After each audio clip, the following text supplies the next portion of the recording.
All right, so we're going to get started in about 10 minutes or so.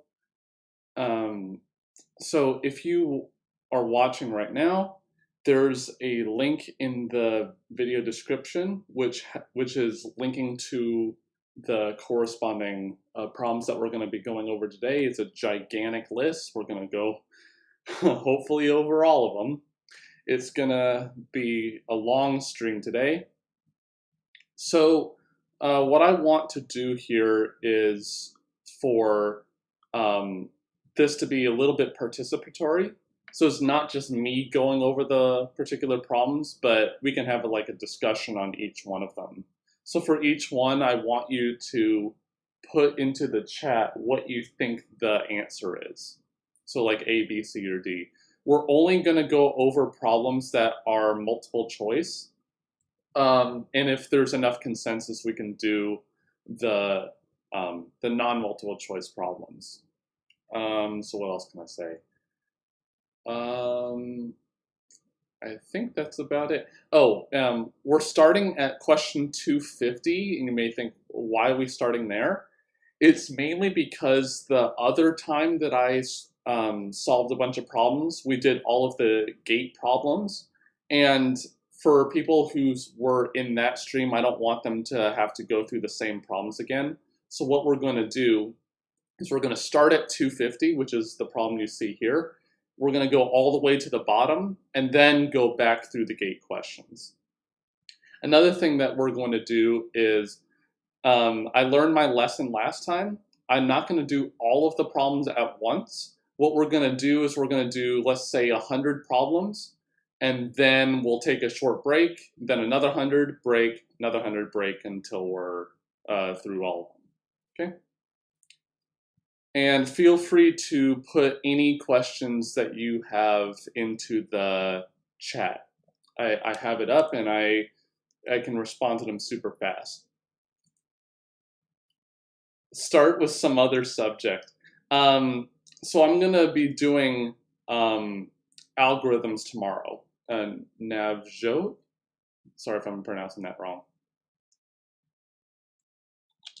So I have a stream of doing a bunch of algorithm problems tomorrow. Hey, Wayne. Yeah, so I'm on the theory of computation questions for today. Algorithms is tomorrow. I couldn't find any discrete math ones, unless it's like engineering mathematics or something.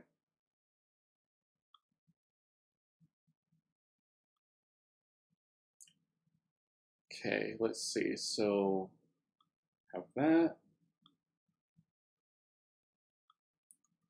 Have this.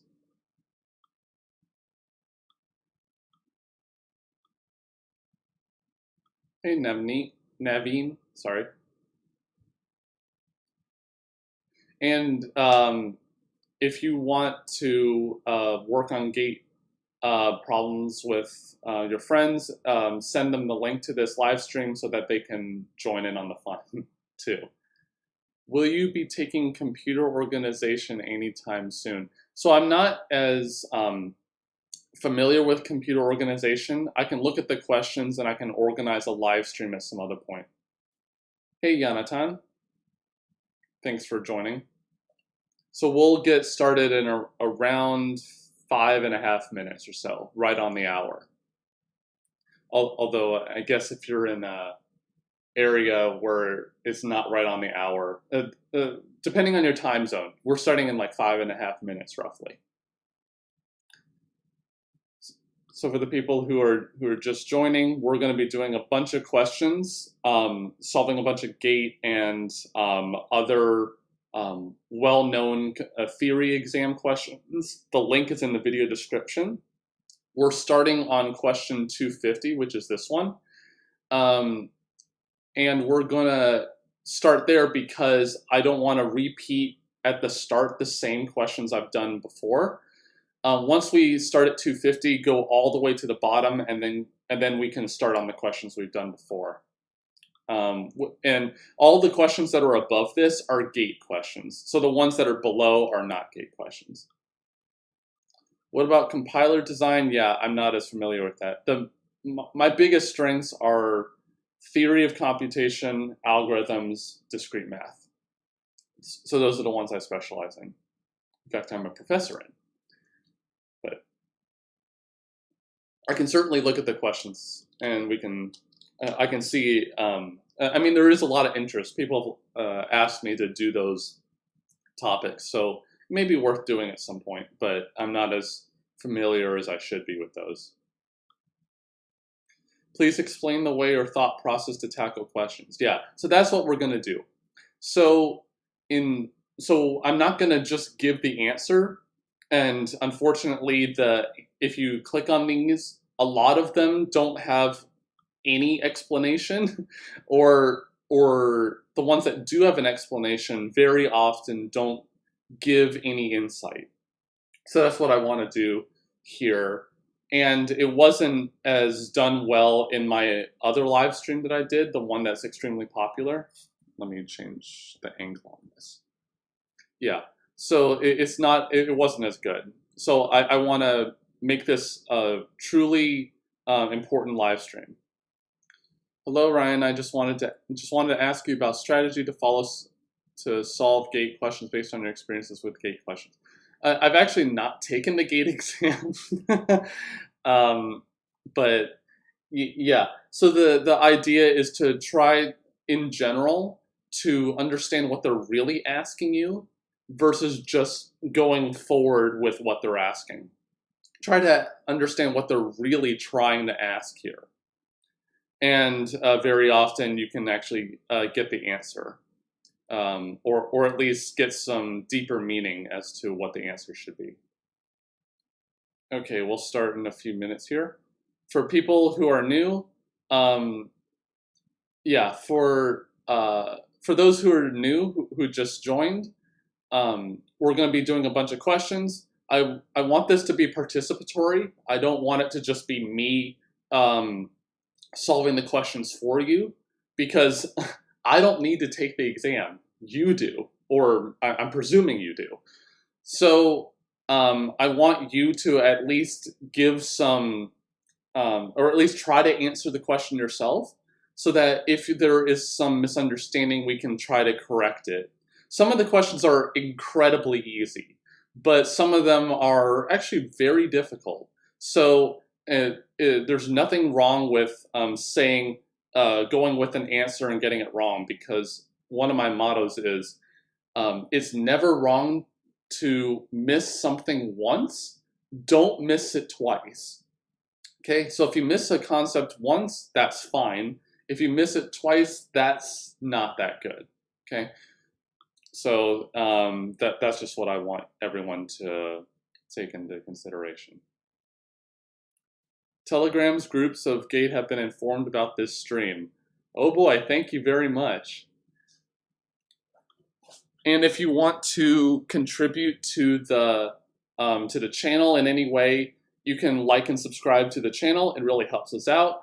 There's a PayPal and a Patreon link if you want to contribute financially, but you're never required to. And I will always be doing this for free for everyone. But if you want to, it's there. There's a Discord link in the video description, along with Facebook and Twitter and all that good stuff. Cool, thank you, Travel Mob. Travel Mob. All right, so we're gonna get started here pretty soon.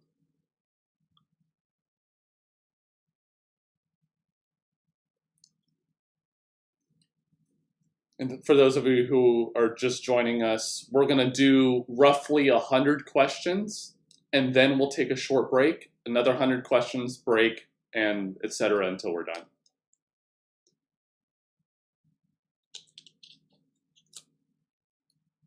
Okay. All right, here we go. Have fun, everyone. So this first question is a language with string manipulation facilities, never heard of that, using the following operations. Head of S returns the first character. Actually, let me organize my desktop so this is easier for me to see. Yeah, I will do one for algorithms, Memney. Head of S returns first character of S. Tail of S returns everything but the first character of the string S. So, and I'm not sure why concat is not in here, but it concatenates two strings. How much time are you expecting? So we're gonna go into this way more detail than you would in an actual test, but we're not actually taking the test now. We're just going to go through these slowly so that everyone can understand them. Okay, so the output of concat head of S, blah, blah, blah, where S is A, C, B, C is what? So we have 4 answers. What do you think? So let me pop out the chat so I can organize this better. Okay.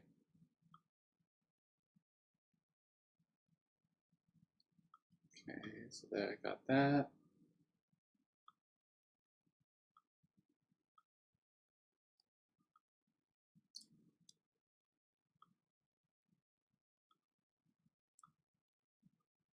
So what do you, so this one's, yeah, this one should be easy. So let's see. So AB, let's see. So tail of S is CBC. Tail of CBC is BC. The head of BC is B. So this whole right side is B. Head of S is just A, because remember, head of S is only one character. Concat A and B together, yeah, it's AB. Yeah. So it is AB. Good. So and if you guys have any questions at any point, even if we have skipped past a question, feel free to put them in the chat so that we can go ahead and answer it. Let me organize this. The window for what is actually being shown on the stream is not what I'm actually seeing, so I have to look over here to make sure it's all matching up. Okay, so we got choose the correct statement. A to the n, b to the n, where n is at least 1. I'm getting mail. Okay, I don't need to answer that. A to the n, b to the n, where it is a regular language. So choosing the correct statement. So the set B, which is all strings having only A's and B's having an equal number of A's and B's, defines a regular language. So that may be true. The language of A star B, so basically just A star B, intersection with B gives the set A or none of the above. So, and also for those who are watching, I've not seen these questions before. These are completely new to me, so I'm going in blind, just like how you would if you were taking this. So A to the n, B to the n, where n is at least 0, is not regular. So, so what do you think? So Gaurav says D, Segnik says A, so there's clearly a difference here. What is the set B?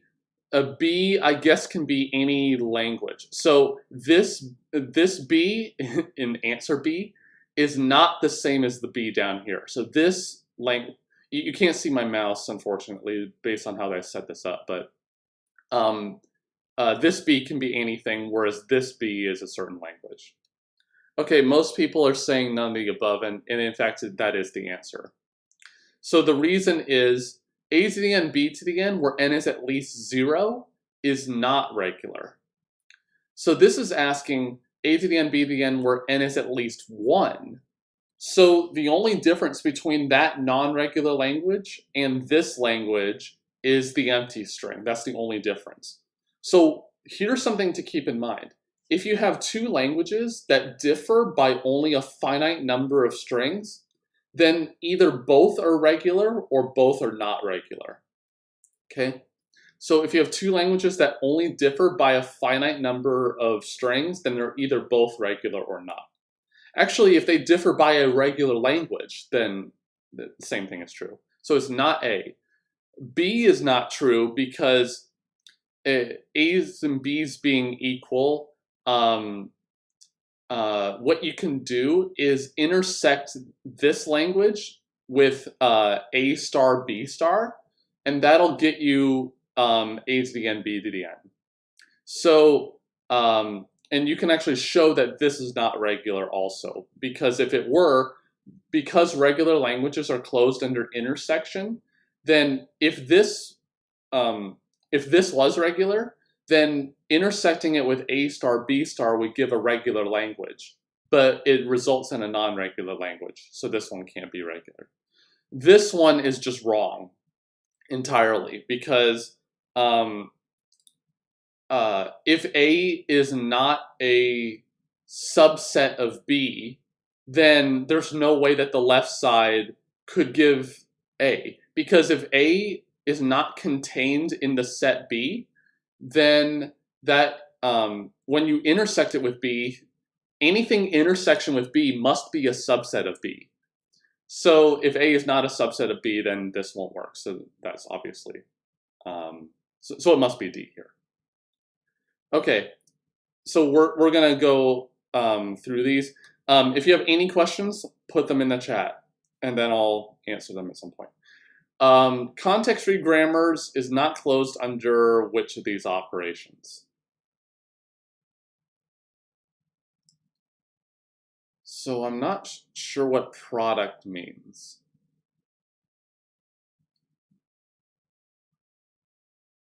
So they're closed under union for sure, and star because let me try something.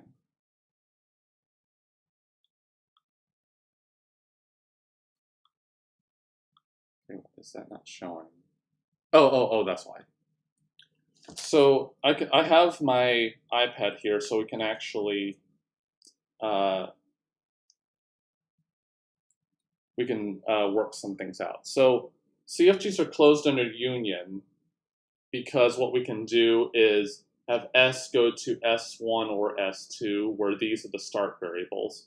We can do star because we can have S go to the empty string or S1 concatenated with S. Because empty string is in the star of any language and S1 concatenated with S. So this is saying pick a string out of the language and then go back through from the start again. So, so they're not closed under complement because there's a language that you can show that you can make a grammar for it, and the complement you can't make a grammar for it. So, like for example, if you have the language A to the N, B to the N, C to the N, where N is at least 0, then L bar, the complement, is a CFL, but this is not a CFL. So I would say B here. Although I don't know what product means in this case. I think product means concatenation. So that's something to keep in mind too. If you see a term and it's a different term somewhere else, then you have to make sure you know that one means the other. Yeah, so it means concatenation. Okay, good. Okay, we got a finite state machine here, so let me take that off. So this machine pictured in the figure below complements a given bit pattern, finds to complement. So let's see.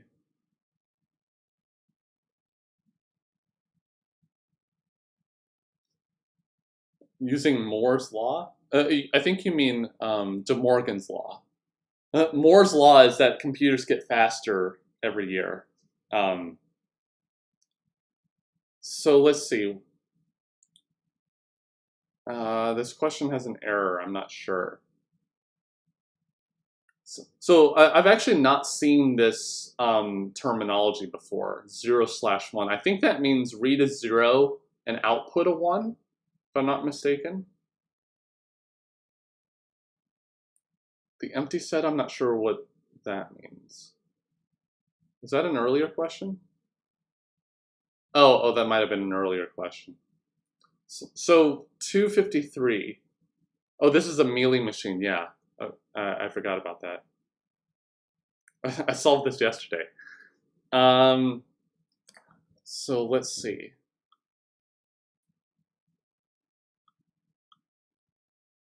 So what is this really doing? So let's see. Does it complement the bit pattern? No, because of this 0, 0 transition at the top. So it can't be complementing. So finds 2's complement.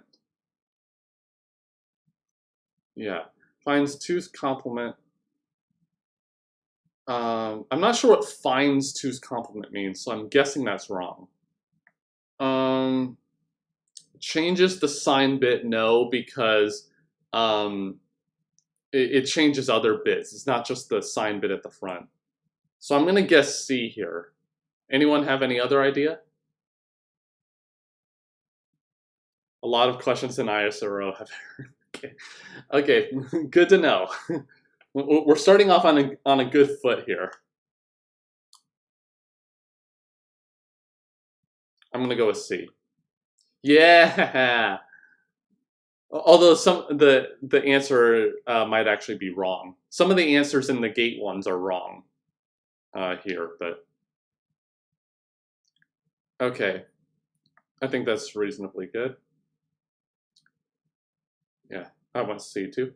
A context-free grammar is said to be in Chomsky normal form if all the productions are the form A, B, C, or A to little a.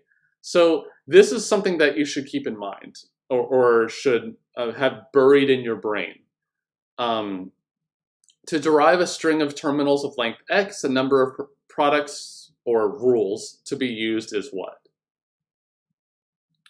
Yeah, so a J, it was C before. So what about, there were 8 mistakes this year, oh my god. Gaurav says A, Seknik says A, yeah, it is A. Yeah, so this is something that you should have, I wouldn't say memorized, but this is something that you should see many, many times. And you should expect to get this question on there. What can you actually infer from this? So what you can infer is, what about the empty string? The empty string says, okay, well, 2 times the length of the empty string, which is 0, minus 1. So it says that the empty string takes -1 rules to apply, which is absurd.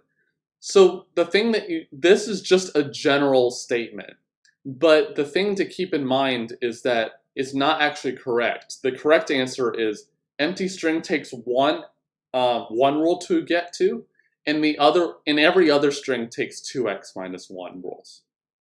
Okay? Okay? That's good. So let's see. Consider the grammar this big boy. Which of the following sentences can be derived by this grammar? So it's just asking which grammars can actually make which strings can be made. So let's see. Can ABC be made? Well, BC can be made, and so the BC rule on the top can't be used because we can never get back to that. Oh, this is not a context-free grammar. Oh, that's interesting. So if it's so B cannot be made because the start variable can't make a string that ends in B. So B is not right. Yeah, it's a context sensitive. I'm not sure if it's a context sensitive. I have to look at the definition. The variable C doesn't exist. Does it? Yeah, the variable C doesn't exist.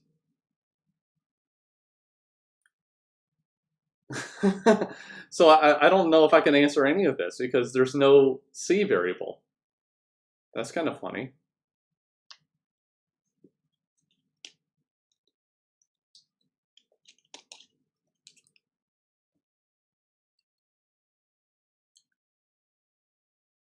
I'm not sure if I can make any of these. because there's no variable c here.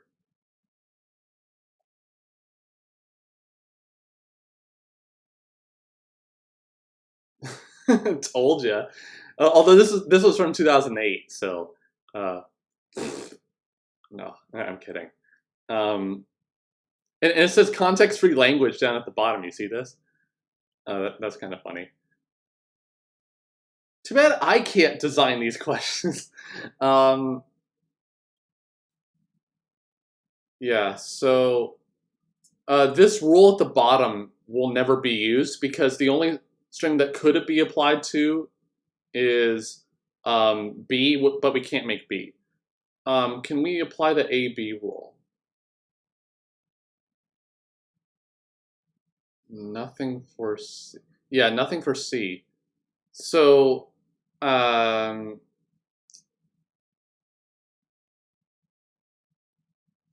also, what's the start variable here? There's no start variable declared. I'm guessing that it's...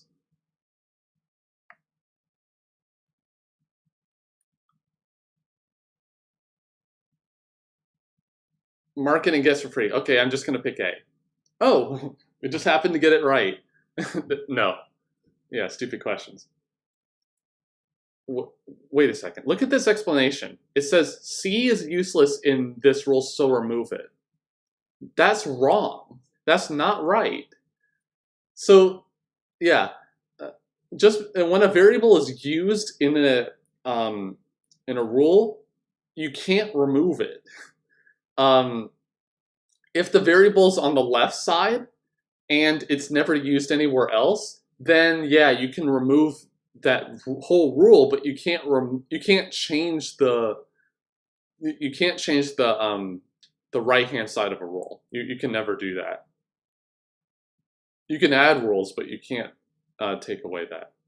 It's called bending rule. All right, good. All right, so that was a pretty awful question. All right, given the following statements, we're only 6 questions in, and we already found an error. Every context-sensitive language L is recursive. There exists a recursive language that is not context-sensitive. Which one is true? So what do you think? So I know the answer to this one, but it's just, like, can you figure it out? Every context-sensitive language is recursive. There exists a recursive language that is not context-sensitive. So it's either they're both wrong, both right, or only one's right. So both are true. And a J is correct. So both of them are correct. So this is something that you should remember too. Every regular language is context-free. Every context-free language is context-sensitive. Every context-sensitive is recursively enumerable. It's actually recursive, but the reason why that is that why every context-sensitive is recursive is that you can simulate all possible paths, and you can up to a certain level, and you will always determine whether the grammar could be the string could be made or not. Another way to think about this is that context-sensitive languages are the same as those recognized by a linear bounded automaton, an LBA. And I have a video about why A sub LBA is decidable, which means recursive. So yeah, it's D here. Okay, which of the following is false? There is a unique minimal DFA for every regular language. Every NFA can be converted into an equivalent PDA. The complement of every context-free language is recursive. Every non-deterministic PDA can be converted to an equivalent deterministic one. So what do you think? So I know the answer for this. So the thing that you should approach these with is that there are some things that you should memorize, but it's only a few things. So like whether there's a unique minimal DFA, that's only like one thing that you should think about. For B, whether that's true or not, you shouldn't memorize this. So there are many zillions of conversions that you can do, but there are only certain things that you should remember. This is asking, can you convert an NFA into a PDA? So everyone's saying D, yeah, and the answer is D. And the reason is that you can find a non-deterministic context-free language that a deterministic one can't do. The reason why this is true is, so you should always be asking, why is this true? It's because deterministic context-free languages are closed under complement and non-deterministic ones are not. So they can't be the same. So that's why. Okay, so let's see. In some programming languages, an identifier is permitted to be a letter followed by any number of letters or digits. Okay, so it's an application. If L and D denotes the set of letters and digits respectively, which of the following expressions defines an identifier? So this is saying if you must have one letter followed by anything else afterward. So what do you think for this particular question?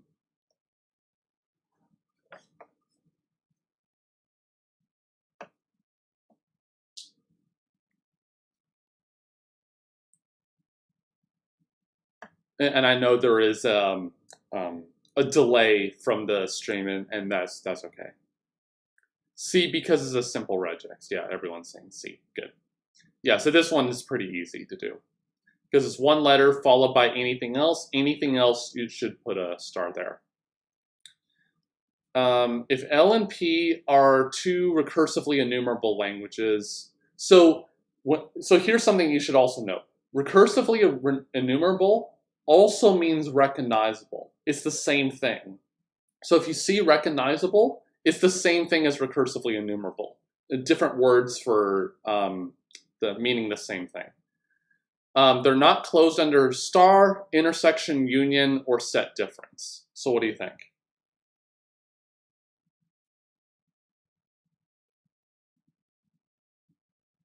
So think of recursively enumerable as being two Turing machines or two computer programs.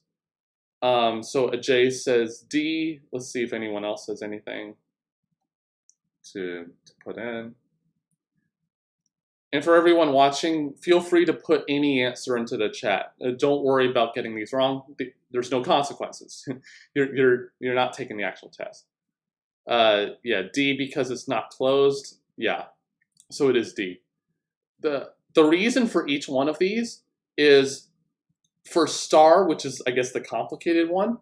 You take the string that you want to figure out whether it's in L or not, in L star. Then you look at all possible decompositions of the string and run the Turing machine in parallel on all of them.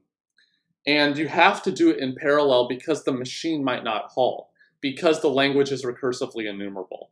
If it was recursive, you know the machine halts, and so therefore you don't have to worry about that. But you have to do it in parallel, but since there are only finitely many decompositions of the string, then you can do that. For intersection, you run the string on both machines at the same time. And if both of them accept, then you accept. Otherwise, you either you will run forever or you will reject, which is the same thing. Do we need to memorize the table? I'm not sure what table you mean. I don't see a table. I'm not sure what you mean. I think you mean closure properties, but I'm not sure. Union is the same thing. Set difference, that's why. It's mainly because, so look at the explanation here. It says not closed under set difference. Well, yeah, that doesn't help. So the reason is set difference, you can write, so let me actually make the font of the thing bigger. So A set difference B is the same thing as A intersection the complement of B. And so this is really asking you, are RE languages closed under complement? And they're not, because of ATM. So ATM is recursively enumerable, but ATM bar is not recursively enumerable. And the reason for that is a theorem that you prove often in this class, which is a language is recursive if and only if it is RE and its complement is RE. But ATM is not recursive, so that's why.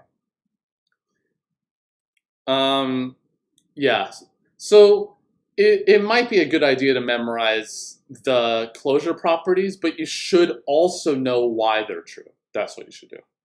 Okay, we should speed up a little bit. The regular expression, this thing denotes sets of strings with 2 A's and 2 B's. No, because of these stars right here. Sets with 2 A's, 2 B's, followed by a B. Again, the 2 is not right. Sets of 2 A's followed by 2 B's, which is a multiple of 3. That's wrong.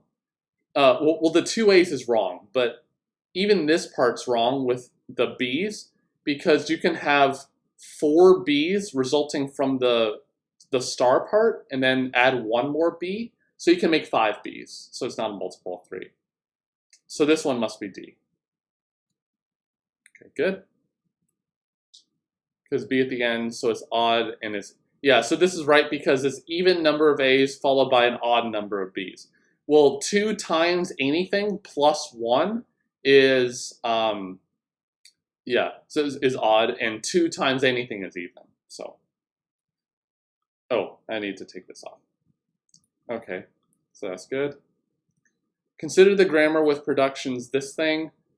This grammar is not context-free, not linear, not context-free, linear, context-free, linear, context-free, not linear. So what do you think about this one? So this one's a little more tricky. So the thing to remember here is not the language being linear or context-free. Is asking about the grammar itself. Is the grammar a context-free grammar? And that is a much easier question. So we got Rahul saying D, Ajay saying C. So what do we think?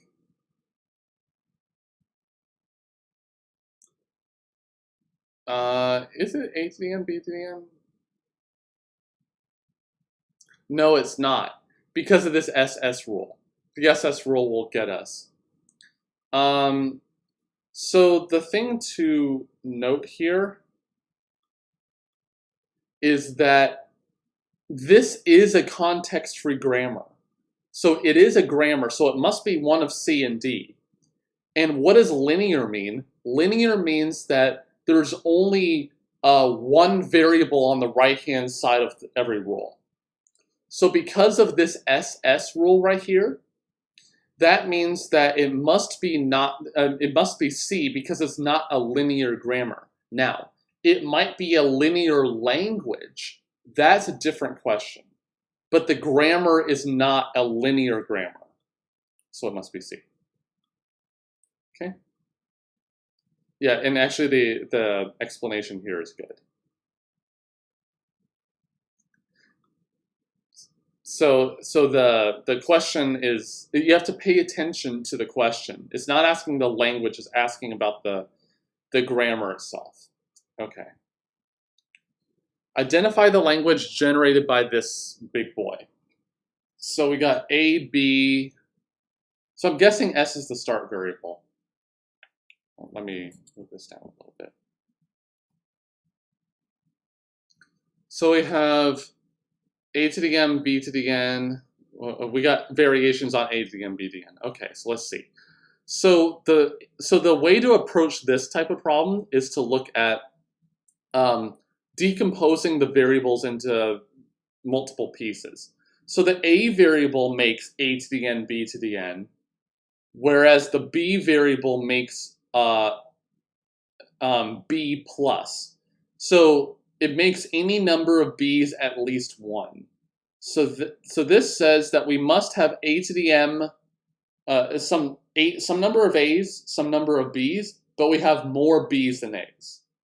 So that means that we have, so it's not this one because we have the equal sign. This one has the equal sign, so it's either C or D. And it must be C because we must generate at least one B because of the B variable. Okay. No, that's right. It should be C. Oh, I'm reading this backwards. Okay, that's my mistake. The way I usually write this is the N variable is with the A, and the M variable is with the B. That's my mistake. Yeah, so it should be D. That's my mistake.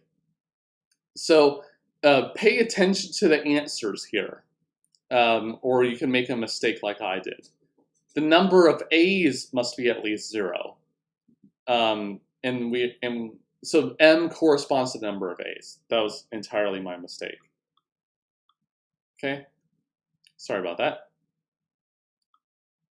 Even I make mistakes. Everyone makes mistakes. So let L1 be a regular language, L2 be deterministic context-free, and L3 a recursively enumerable but not recursive. Okay, which of the following statements is false? So the regular intersects the deterministic context-free is context-free. L3 intersection L1 is recursive. L1 union L2 is context-free.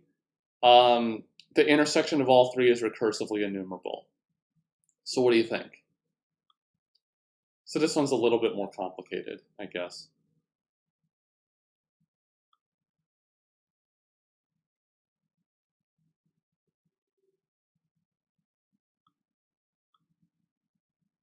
So let's see.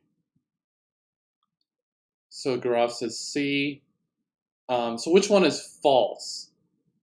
So I'll tell you that C is true because a regular union, a context-free, deterministic, but a regular union deterministic context-free is context-free because context-free languages are closed under union and regular languages are already context-free. It should be B, and in fact it is. So it is B. So the reason is, context-free languages are closed under intersection with regular languages. Let me move this. So it's not A. C is there. Regular and deterministic context-free are already recursively enumerable. So this is asking if recursively enumerable languages are closed under intersection, which they are, because we've done that already. So it must be B. Oh boy, we got prime numbers. All right. A to the P, where P is a prime number. Then which of the following is true? It is not accepted by a Turing machine. It is regular but not context-free, context-free but not regular, blah, blah, blah. So which one do you think this time?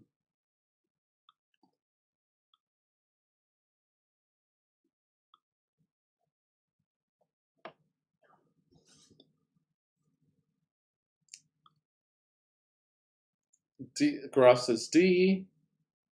Anyone else have an idea? You have a 25% shot.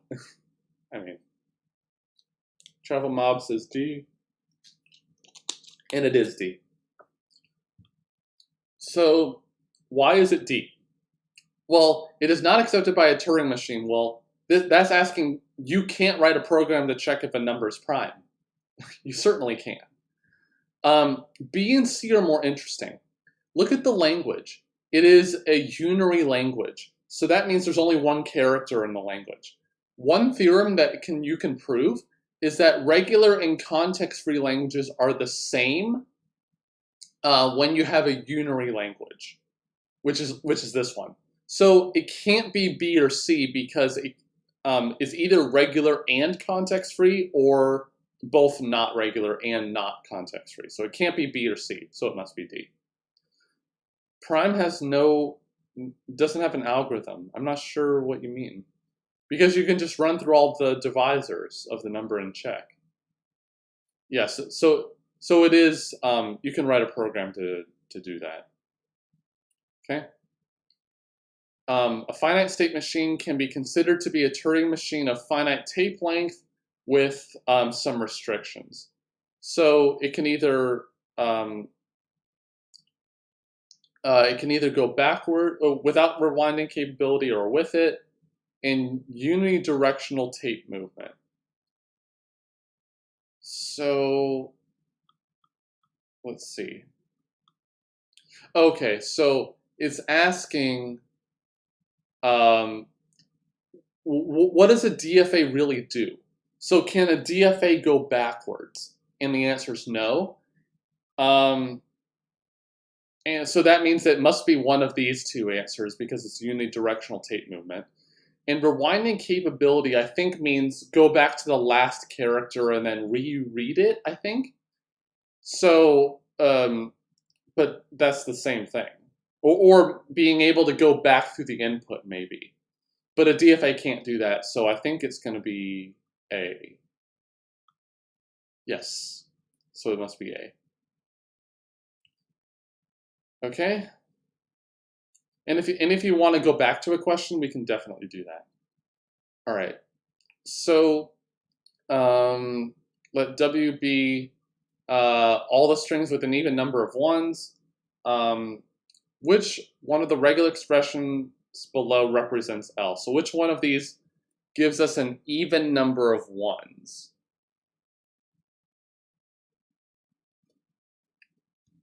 Yes, so you have to think a little bit about this.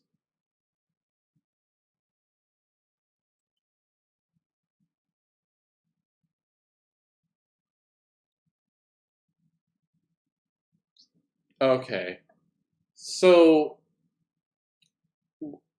loop can go backward in a DFA. I'm not sure about that. The DFA model doesn't allow you to go backwards. So which of these regexes do you think?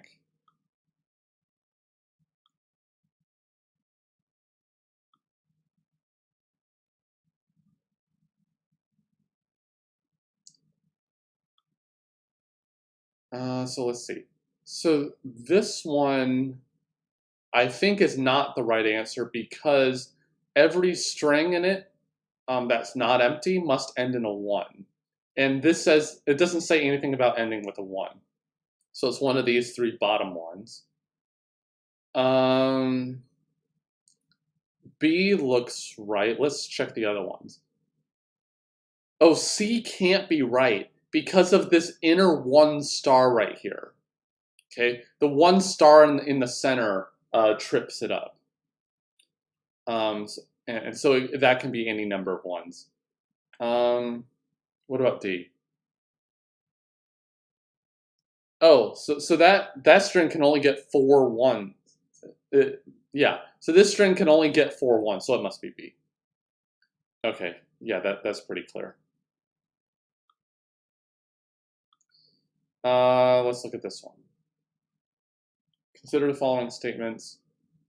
So we got a grammar here. G is ambiguous, which means it can make a string in 2 different ways. G produces all strings with an equal number of A's and B's. G can be accepted by deterministic PDA.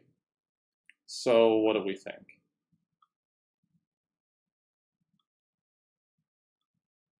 So it is ambiguous because we can make the empty string using the SS rule at the front. So it is so it's not C, so it's one of the other 3 answers. G produces all strings with an equal number of A's and B's. Yeah, because of the SS rule. Yeah, so 2 is going to be included, and so therefore the answer must be D right here. Okay, so that's good.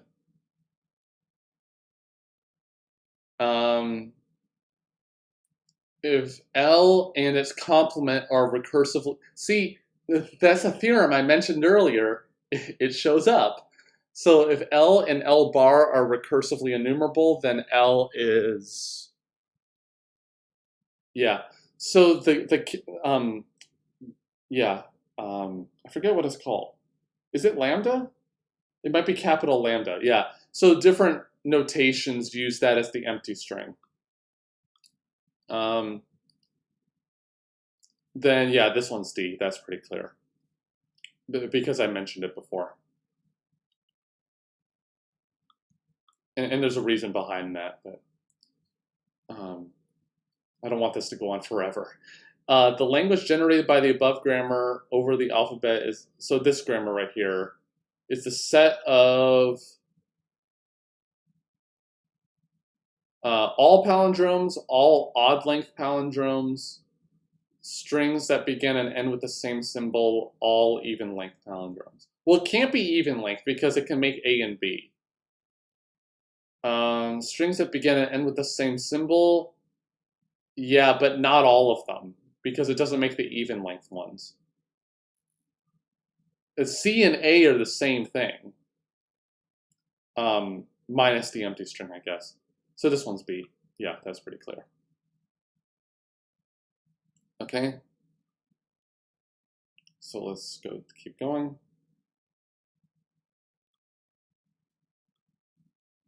So how many? So we got 7 viewers. That's good. What is the highest type number that can be assigned to the following grammar? So type 0 is higher than type 1, 2, and 3. So what do we think?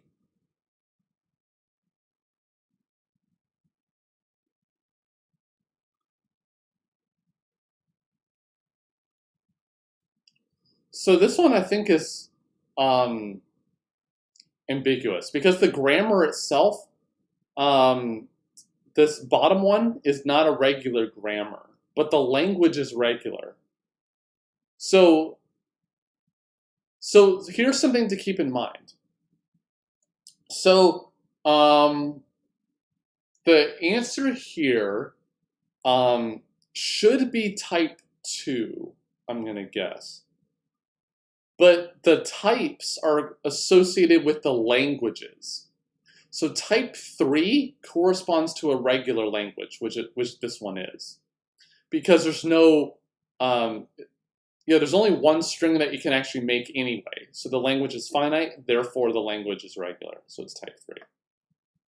Okay, the grammar itself is type 2, or associated with type 2, but the language itself is type 3. Okay? A problem whose language is recursive is called, decidable. Yeah, so it must be decidable, because recursive problem, that's not the same thing as this recursive, so it's decidable here. Yeah, so note that recursive and decidable, those words are the same, they mean the same thing. Okay? So let's keep going. Which of the following sentences can be generated by this? So which of these strings can be made? And I'm assuming that S is the start variable. Okay, so let's see. Can I make B, C, C, D, D? No, I can't make A because I can take the B, A rule on the right side, go down to the A variable, make the 2 C's, make one of the D's but not the other one, so it's not A. For B, I can't make 2 B's ever. Welcome to the stream, Shravan. I can't make this answer because I can't make 2 B's to start with. Can I do this one? No, I can't, because I can make the first A, B, and C, but when I get to this second A, I must be with the A variable, but there's no way to get back up to the S variable. So I can't make C, so I must make D. Yeah, so we got option D, good. What are the final states of the DFA generated from the following NFA? Okay, so this one we should get our worksheet out.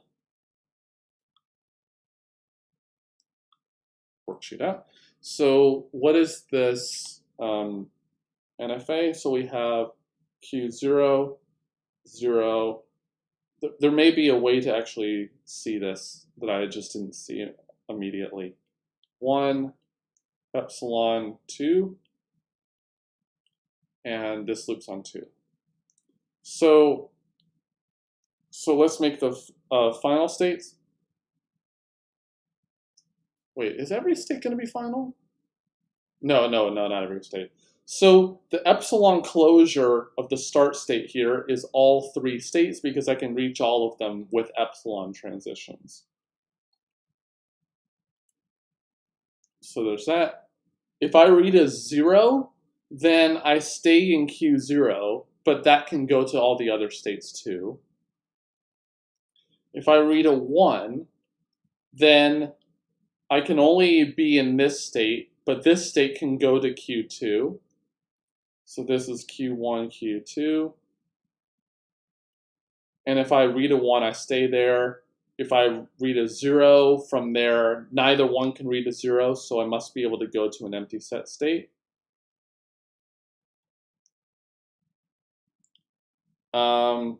If I read a 2, then I must go to Q2, which goes to this guy on 0 and 1 and stays on 2.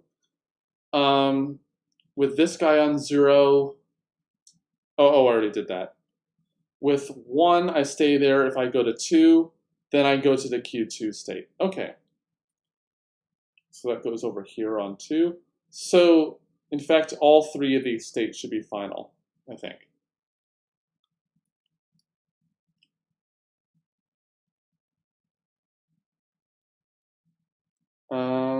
But none of those are the right answer.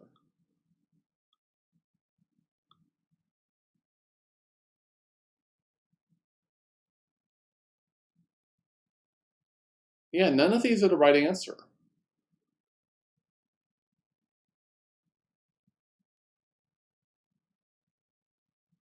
Yeah, none of these are the right answer. Again, I'm just going to pick A. Oh, then, yeah, so this one's also an error, I think. Yeah, so we're just going to skip that. The number of states we look forward to see you solving data structures and algorithms. Thank you. The number of states required for a finite state machine. Let me turn this off. The number of finite states required for finite state machines stimulate the behavior of a computer with a memory capable of storing m words with each of length n bits is what?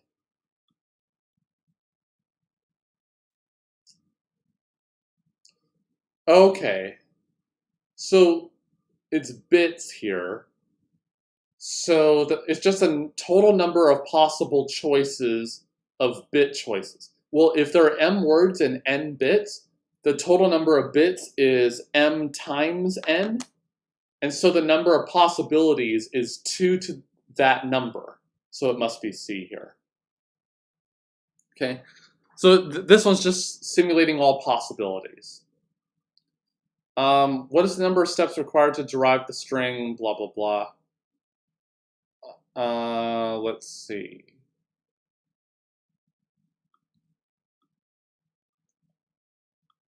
So we need one application for the outer parentheses. For the inner one, we need to apply the SS, so that's 2. For the last one, we need, for the open close parens near the end, we need an additional 2 to generate the 2 parentheses and then make the s variable go away, so we're up to 4. What about for the inner one on the left? So we need 1 to generate the outer set, 1 to get SS, so that's 6, and then 2 more for each of the inner ones. So this one should be 10. Yes, good. Yeah, and there's essentially, it must be 10, and there's no way to get any more or fewer than that, although you can do a different derivation here. Okay, how many states are there in a minimum DFA accepting the language blah blah blah? So number of zeros is divisible by 2 and the number of ones is divisible by 5. Okay, so what do you think about this one?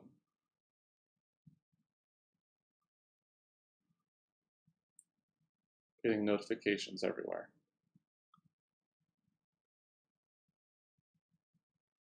So what do you think about this one? The number of zeros is even, and the number of ones is divisible by 5. One thing that you should note here is that the two goals are independent of each other. So the zeros and ones are independent. Can you do tips and tricks for algos like you do for theory? Sure. I have a stream about that tomorrow. So yeah, it is C, is what everyone's saying. Good. So it is C. And the reason is that the two goals are independent. And so the minimum number of states for the first part must be 2. That's the minimum you can get. And the minimum for the second part is 5. And so when you combine them, since the goals are independent of each other, and every one of those possibilities is possible to reach, therefore you must have all 10 possibilities, which is what you get. So you must have at least 10 states, and we can do it with 10 states. So that's good. The following, this guy's missing a transition on A. That's kind of funny. Recognizes which of the given languages. I'm guessing this self loop is 1 on A.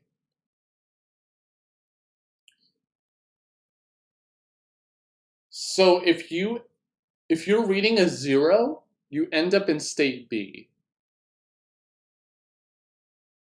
And then if you read a 1 from B, you end up in C. So I think it's all strings that end up in 0, 1.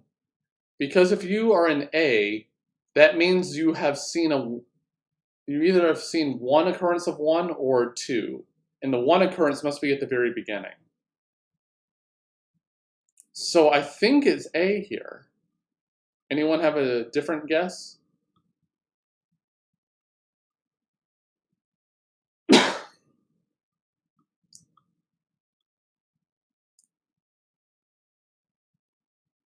So I'm going to go with A. Yes. Good. Yeah, so it is ending up with 0, 1. Consider the following DFA. Denote the set of 8-bit strings whose 2nd, 3rd, 6th, and 7th bits are 1. Okay? The number of strings that are accepted by M is what? Okay, so this is...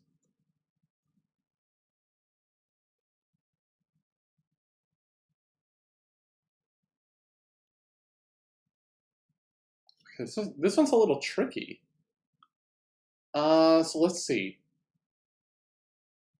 So 2nd, 3rd, 6th, and 7th.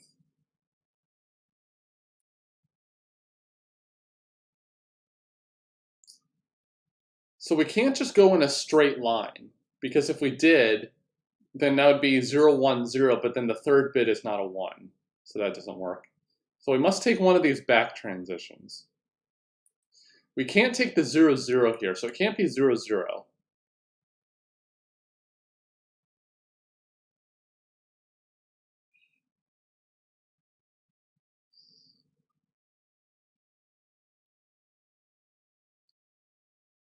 Yeah, we've done it before, but I still want to do it. Because this was on a not on the gate exam. So I think it must... So we can't take the starting 1 transition, because then the second bit wouldn't be a 1. So we must take the starting 0 transition. Then so this 1 transition at the beginning can't be taken, because then we have to take the 0, 1 at the beginning, no matter what. Then we must take the 1 transition coming back. 4, 5, 6.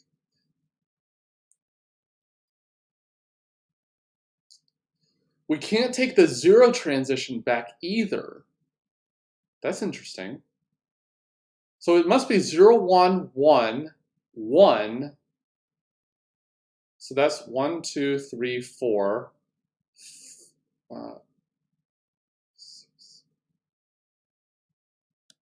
We can't take the 1 transition twice back.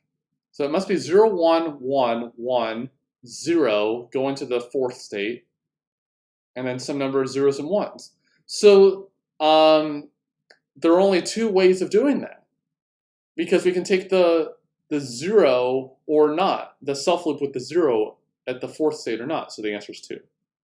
Ah, very cool. So that was actually that's a harder question, I think. Okay, we got a grammar here. Which of the following statements is false? The length of every string produced by this grammar is even.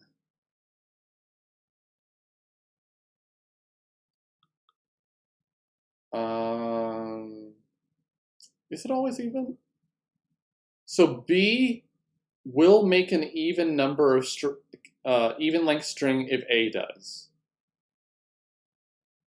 And so will S. So does S make an even number?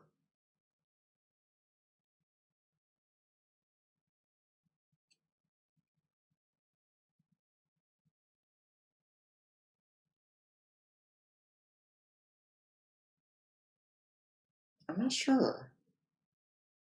So the A variable would...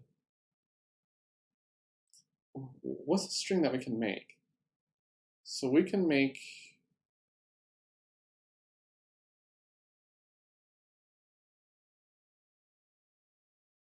What's the shortest string that we can make?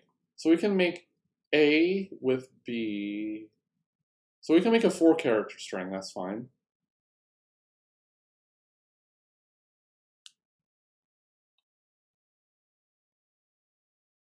I'm not sure. What's the B answer? No string produced by this grammar has 3 consecutive A's. That's true. 90% of the aspirants fail to even clear the exam. Oh boy. Wow. So let's see. No 3 consecutive A's, that's true. That's pretty easy to see. The length of every substring produced by B is always odd. That's true, I think. Because...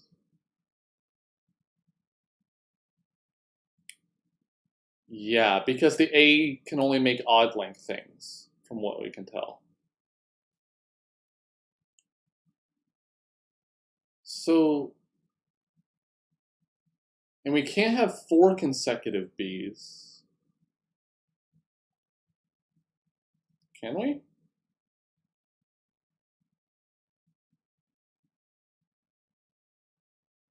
Oh, we can, because we can have the B variable go up to A, then the A variable makes BAB, where B can make 2 more B's.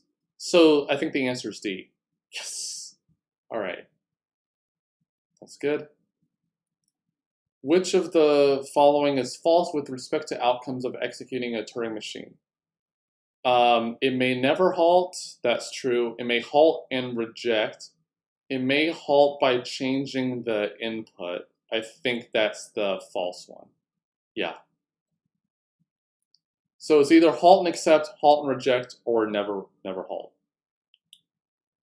So those are the 3 behaviors of Turing machines. 2 finite state machines are said to be equivalent if they have the same number of edges, that's not relevant. Same number of states, not relevant. Recognize the same set of tokens, so I'm guessing that means strings, so that's yes. Same number of states and edges, again, not relevant, because the alphabet can be completely different. The finite state machine given down here recognizes, okay, so this is an intro example I do in my classes all the time. So this is, so notice that the B transitions go up and down and the A ones go left and right. So since it's the bottom right state, that's the final one, we must have an odd number of A's and an odd number of B's. So it must be D. Good. Yeah. The one that I teach is where the start state and that state are final, and you can actually reduce the size of the machine that way, but either way. Yeah, so it must be an odd number of A's because you need to be in the right column, and an odd number of B's because you're in the bottom row. A push-down automata behaves like a Turing machine when the number of auxiliary memory is...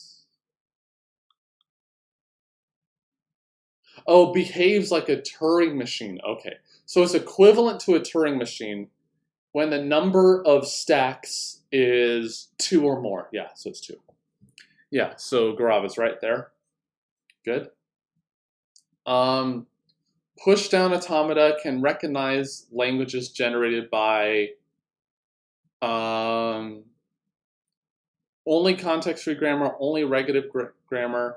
So it's not context-sensitive grammar. Context-free or regular. Yeah, because every regular grammar is already a context-free grammar, so C is the right one. Good. So Gaurav is right there. So look, this question appears again. So I'm not even going to read it. What is the answer to this question, do you think? Do you know that those who top the exam to get into Tier 1 colleges of India like IITs and ISC, perks of getting into those that one gets unheard of in other colleges and universities? Yeah. I can't say that I've actually used theory of computation in anything other than teaching and one paper I published. So I see C and A. So this is something that we've talked about earlier. It's 2n minus 1. Yeah, A is what you meant.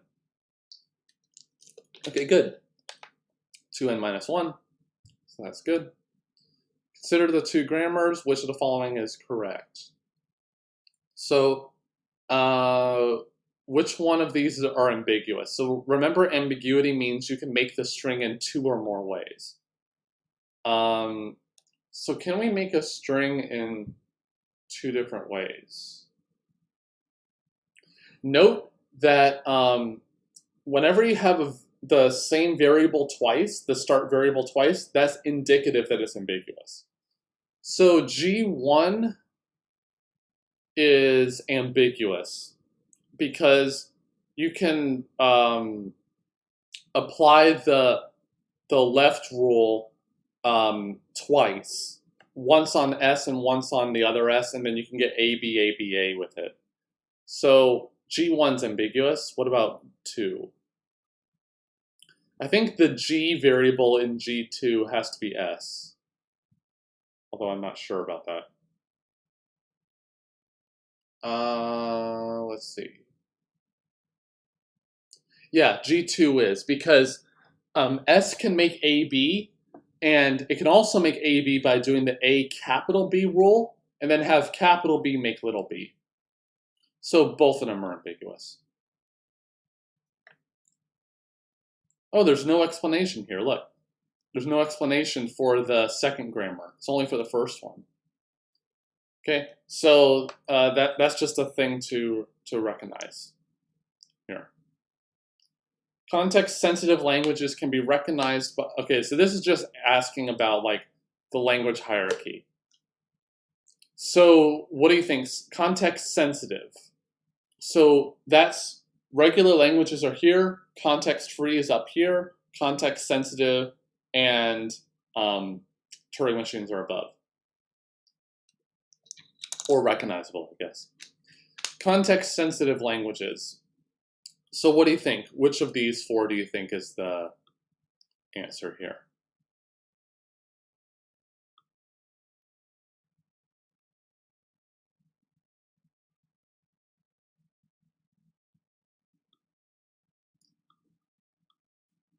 D, E, yeah, so it's D.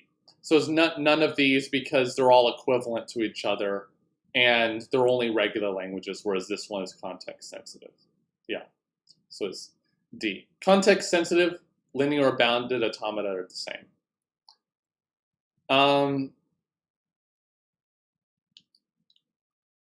So this set is an example of a grammar. That doesn't make sense. It's an example of a language that is one of these.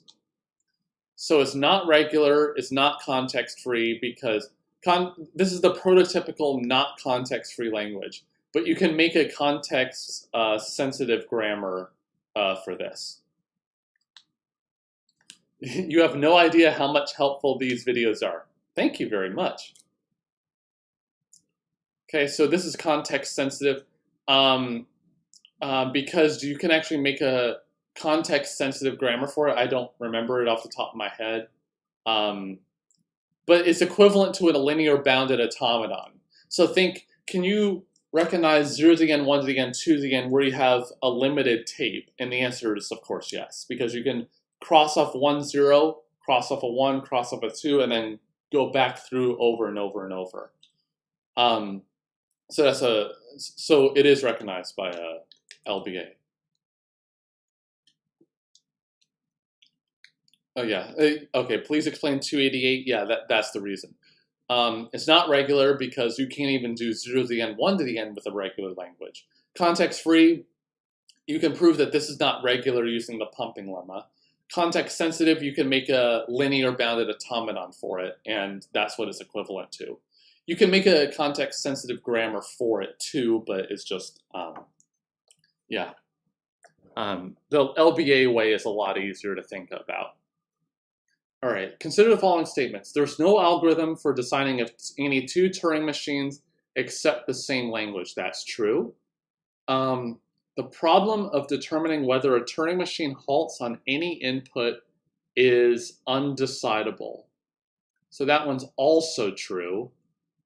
So I'm going to say that they're both right. Yes, good. So the first one is EQTM. And there's not even, it's not even recognizable. So it's not even, there's no algorithm. There's just no procedure at all to do this. And the second one is ATM, and that one's undecidable. So it's A, good. Consider the following DFA. The language is so what is the,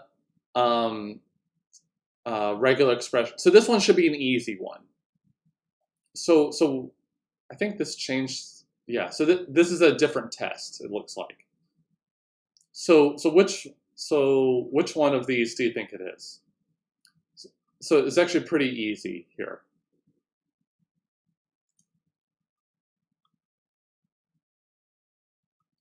And for those who are watching, there are many links in the video description. If you want to donate via PayPal or Patreon, you can do so. But if you don't want to contribute financially, you never have to. There's a Discord link in the video description, as well as Facebook and Twitter and merch, actually. You can get a shirt and stuff. So this one is D. Yeah, that's pretty clear.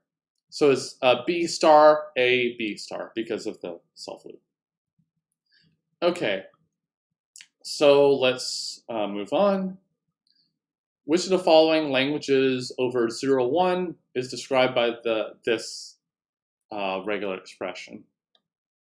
The set of all strings containing the substrings 1, 1.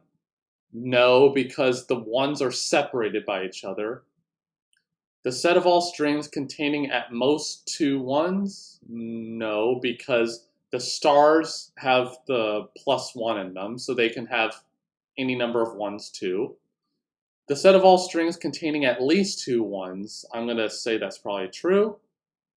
And set of all strings that begin and end with only 0. No, because this thing ends with a 1. So this one is C. Good. So this one I'm going to ask you to solve. The language, this thing is regular, context-free, but not regular, context-sensitive, but not context-free, type 0, but not context-sensitive. So what do you think? I'm actually going to get the little worksheet out. So let's have the language W to the, well, what do they have? A, X to the B, Y to the A plus B, where A and B are at least 1. Oh, it's not even showing. There. So, what do you think? So, Segnik says B, so the answer is yeah, so it's B. And the reason is that we can make, you say we can make a PDA, that's totally fine. Here what we can do is, since the number of Y's is the same as the number of W's and X's, what you can do is make a PDA that pushes on the W's and then pushes on the X's and pops the Y's off in tandem. So they must have an equal number at the end. Yeah, so Segnik is right. You can make a grammar for it too. So what you can do is you can have, so let's see, so how can you actually make this? W, A, Y, or B, B makes X, B, Y, or empty, I think. I think that's right. Yeah. So, yeah, so you can make a grammar for it too. This just makes the W and Y in tandem, and then the X and Y in tandems, because the number of W's and X's is the same as the number of Y's. So it must be B here. Okay, let me turn this off. Let's keep going. Identify the true statement from the given statements. A recursive, so decidable, formal language is recursive subset in the set of all possible words of the alphabet. So it's a recursive subset. I'm not sure what that means. I'm guessing that means decidable, which means it must be true. So I'm going to guess that 1 is true. The complement of a recursive language is recursive. So that might be true. I'll let you answer this one. The complement of a context-free language is context-free. So you're starting to notice there's a lot of closure property questions being asked here. So it is a good idea to at least try to understand all of the basic closure properties here.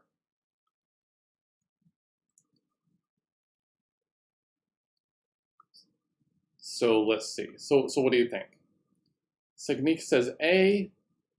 So what do you think? No, wait, B. Okay, so you go with B. Anyone else have a different idea? B, yeah, so it is B. It's because the complement of a recursive language is recursive. That means that a machine that always halts, you can just swap the accept and the not accept state because it always halts. The complement of a context-free language is context-free. That's not true because ADN, BDN, CDN, that's not context-free, but its complement is. So 3 is not true. Okay.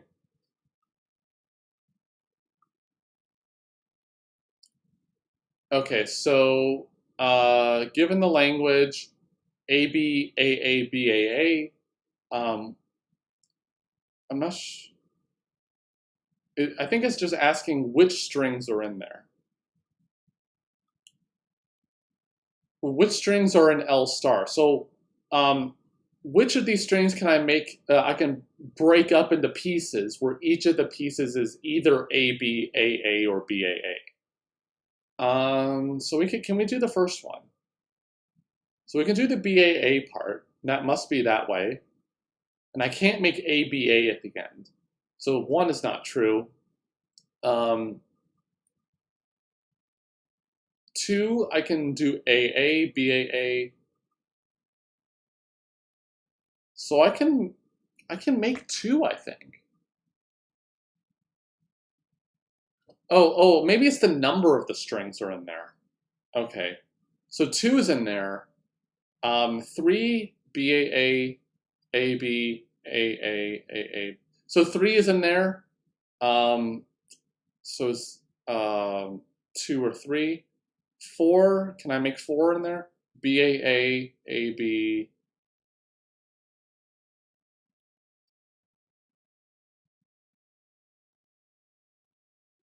Wait a second. So, well, 3 I can definitely make. Can I make 2? Yeah, I can make 2. I can make 3. BAA, AB. It must be that way. There's no other way to do it. So I would guess B, that there are 2 strings. But that's not right. Wait.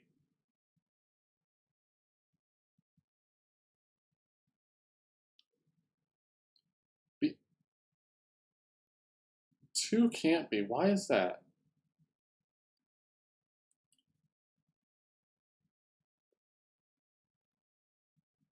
So 4 we can't make.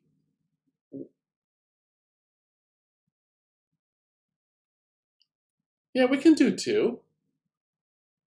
Yeah, so the explanation down here is wrong.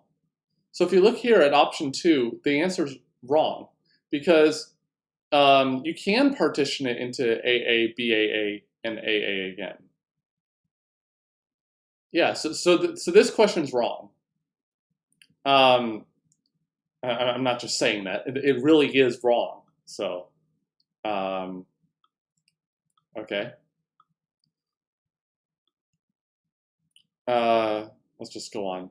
Context-free grammar can be recognized. Okay, so this is just like what model works for this question.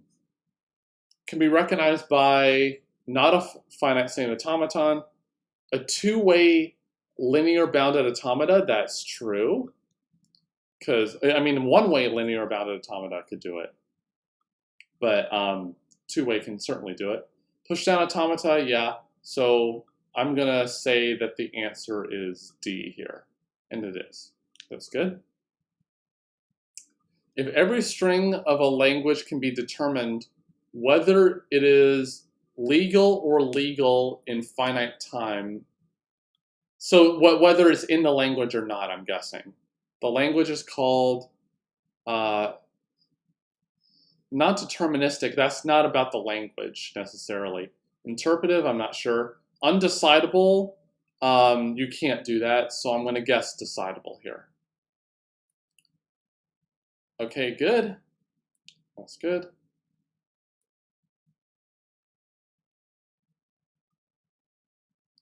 What is the difference between two-way and one-way LBA? Two-way allows you to go back and forth, I'm guessing. Whereas one-way, you can only go one way across the tape. Okay, for this one, consider these two languages. So L1 is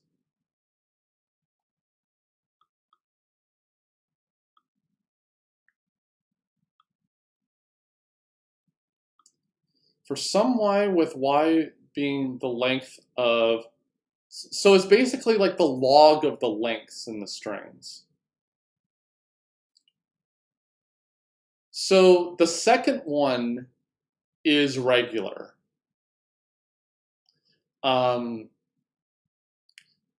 It's a pretty complicated proof. is basically taking the strings and taking the first half off, only the first half of the string.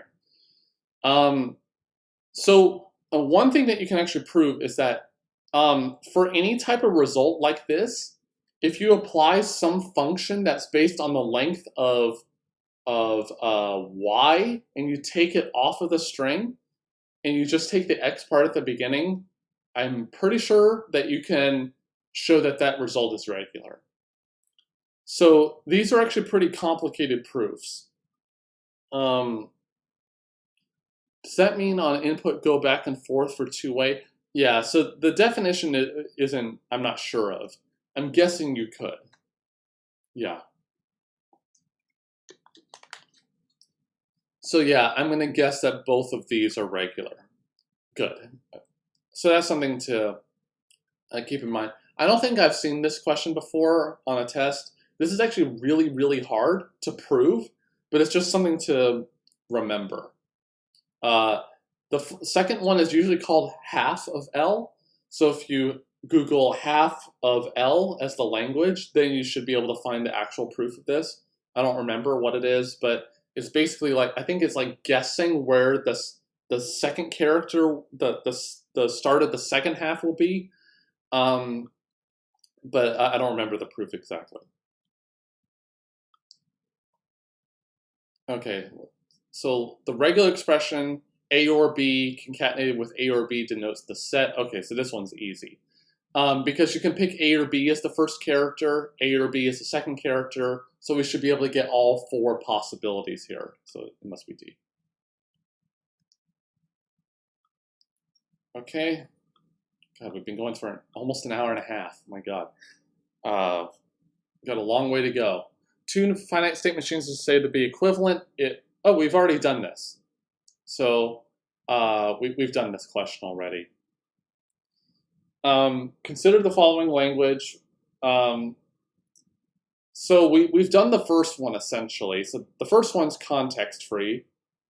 The second one is not context-free. Yeah, you can show it's not context-free because the number of A and B segments is the same. Actually, wait, hold on. Yeah, so it's not context-free. So L1 here is context-free because we've done it before, and L2 is not context-free, so only L1 is. Okay, good. Yeah, only L1 is. What is the complement of the language accepted by the NFA shown below?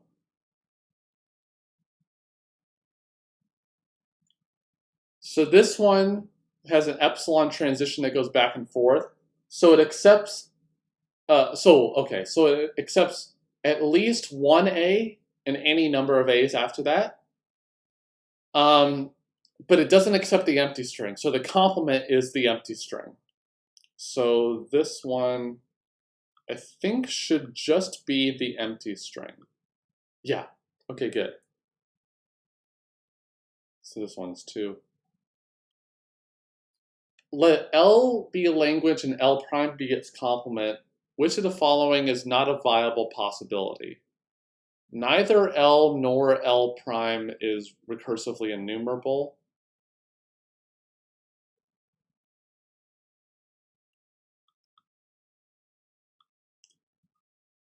No, because, wait. No, that's possible.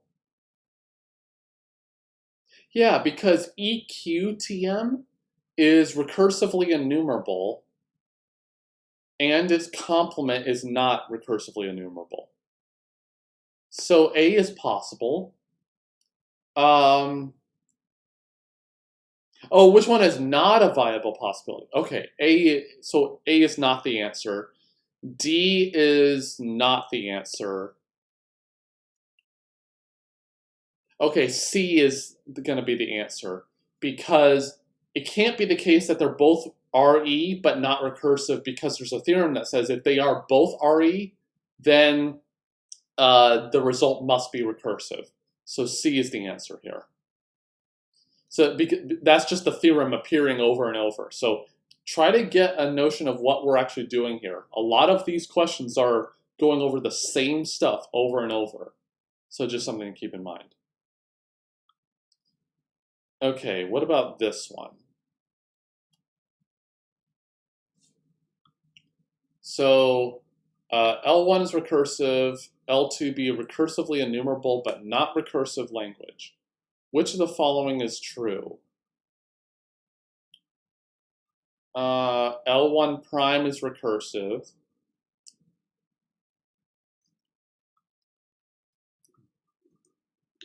So L1 is prime is recursive because that's the complement. So actually any of these could be true. L2 prime may not be recursively enumerable, but not recursive. Okay, so A can't be the answer because L2 is not recursive. So L2 prime can't be recursively enumerable, so B might be right. C can't be right because L2, and L2 prime is not recursive to start with. So the answer must be B. Okay, that's good. So I'll have you answer this one. So consider the following problems: whether a finite automaton halts on all inputs, whether a CFL is regular, whether a Turing machine computes the product of two numbers. I think we've seen this one in the gate problems before. So what do we think? So which one of these is decidable, which one's undecidable?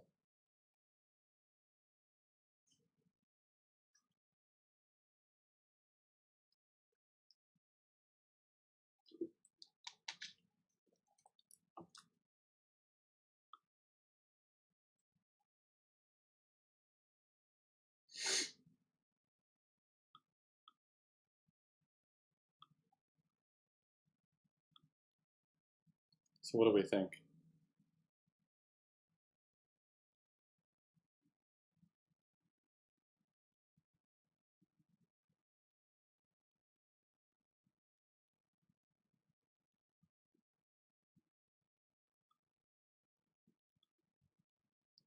So C, so only 1 and 2 are undecidable. So I think 1 is decidable because we can have, because every Turing machine halts, every finite automaton halts on all inputs. So actually B, C, and D are all wrong because 1 is decidable. So A is the right answer here. And I think 3 is undecidable because it's asking whether the Turing machine actually does the right work. It's not whether it could do it, it's whether it actually does do it. And it's a given Turing machine. So it's actually A here. We got A, B, C, and D. And whether a context-free language is regular. So that is undecidable because you can, yeah, why is that?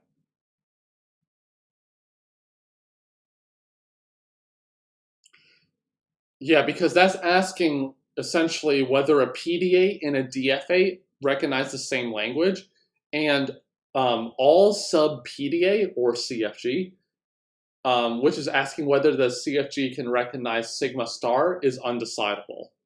So even in the question of whether a given CFL is equal to sigma star, that's undecidable. So 2 is also undecidable, believe it or not.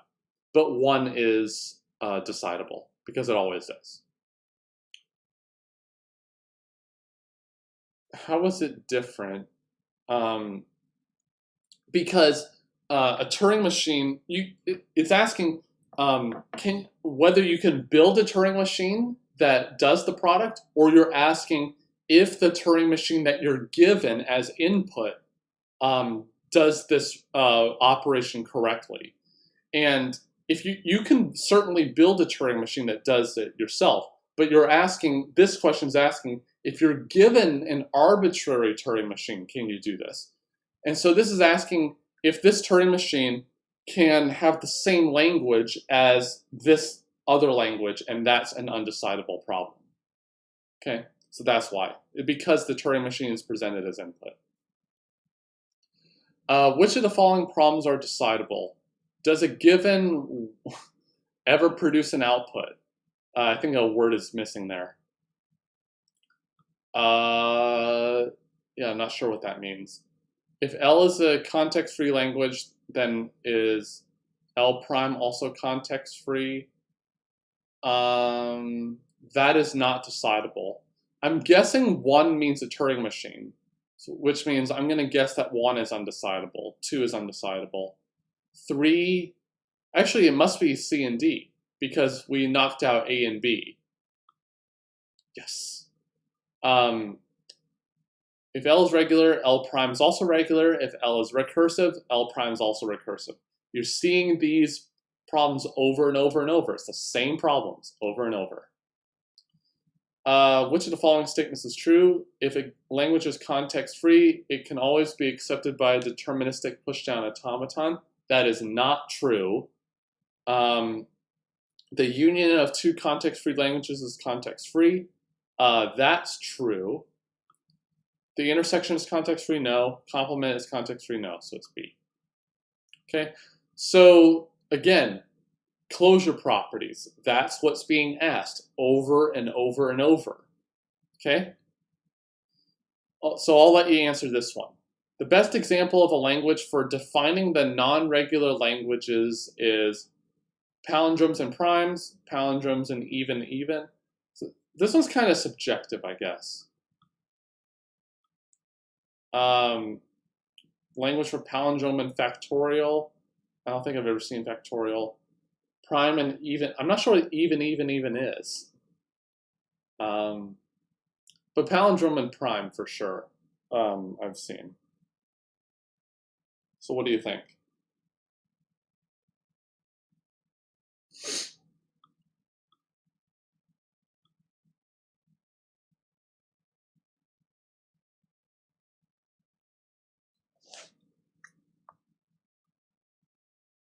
Let me check on something really quick.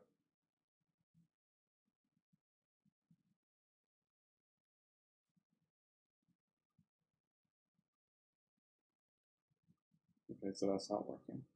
Okay. Yeah, I'm going to go with A too. Yeah, so it's A. I mean, they give a whole proof here, but that's not important. For that question at least. Which of the following regular expressions denotes a language comprising of all possible strings over A, B? Okay, so this one's easy, it's B. Because the first one is A's followed by B's. This one is A, B, A, B, A, B, A, B, A, B, but it doesn't have to be that way. This one is a single A or any number of B's, but it's not any combo of them. So it's that answer. Regarding the power of recognition of language, which of the following is false? NFAs are equivalent to DFAs. That's true. So that's not the answer. Non-deterministic PDAs are equivalent to deterministic PDAs. That is false. So B is the answer here. Okay? So notice we didn't even need to read the other 2 answers because this one was automatically false. So again, think about the models themselves and which ones are equivalent to each other and which ones are not. Non-deterministic PDAs are not the same thing as deterministic PDAs. Okay? If L1 and L2 are context-free language and R is a regular set, then which of the following languages below is not necessarily a context-free language? I'll let you answer this one. So if L1 and L2 are context-free, R is regular, which one of the languages below is not necessarily a context-free language? So what do we think?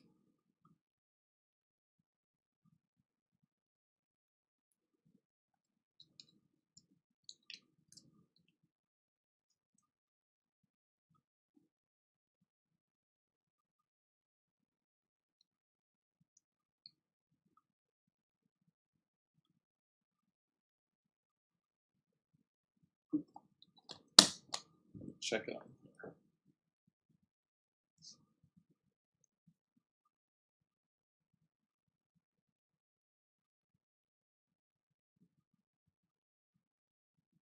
So what do we think about this one? So which one is not necessarily context-free?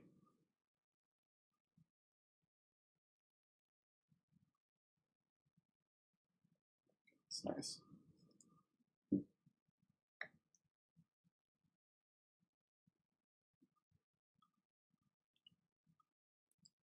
So maybe what we'll do, because this is going slower than I thought, maybe we'll just do the 250 questions instead of 500, depending on how fast we go through these other ones.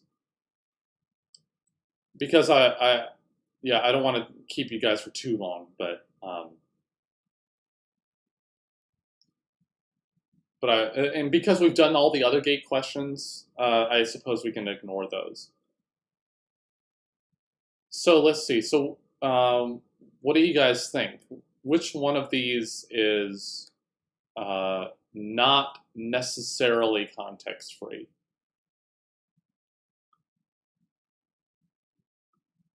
Is my internet working? Yeah, it's working. So I haven't seen an answer yet, so I'm going to tell you it's B. And mainly because it's the intersection of two context-free languages. So again, closure properties are coming up over and over. Context-free languages are not closed under intersection. Okay. Where are we? Okay. So we got a language here. Find the best appropriate match to recognize L. So it's just which of these can recognize it, and which one's the most restrictive one. So let's see. So what do we have? So we have A to the 2 times M, C to the 4 times N, D to the N, B to the M. So certainly a Turing machine can do it, but it's just asking whether, I'm not sure what the difference between a PDA and a non-deterministic PDA is here, but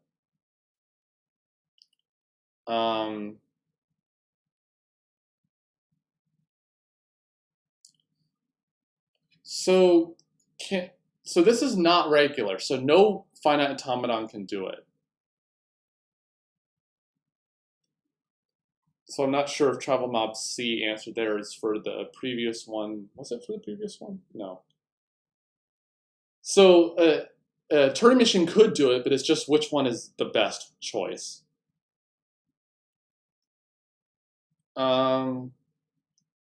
So it's a PDA for doing it, but can we do this deterministically? And the answer is yes, we can.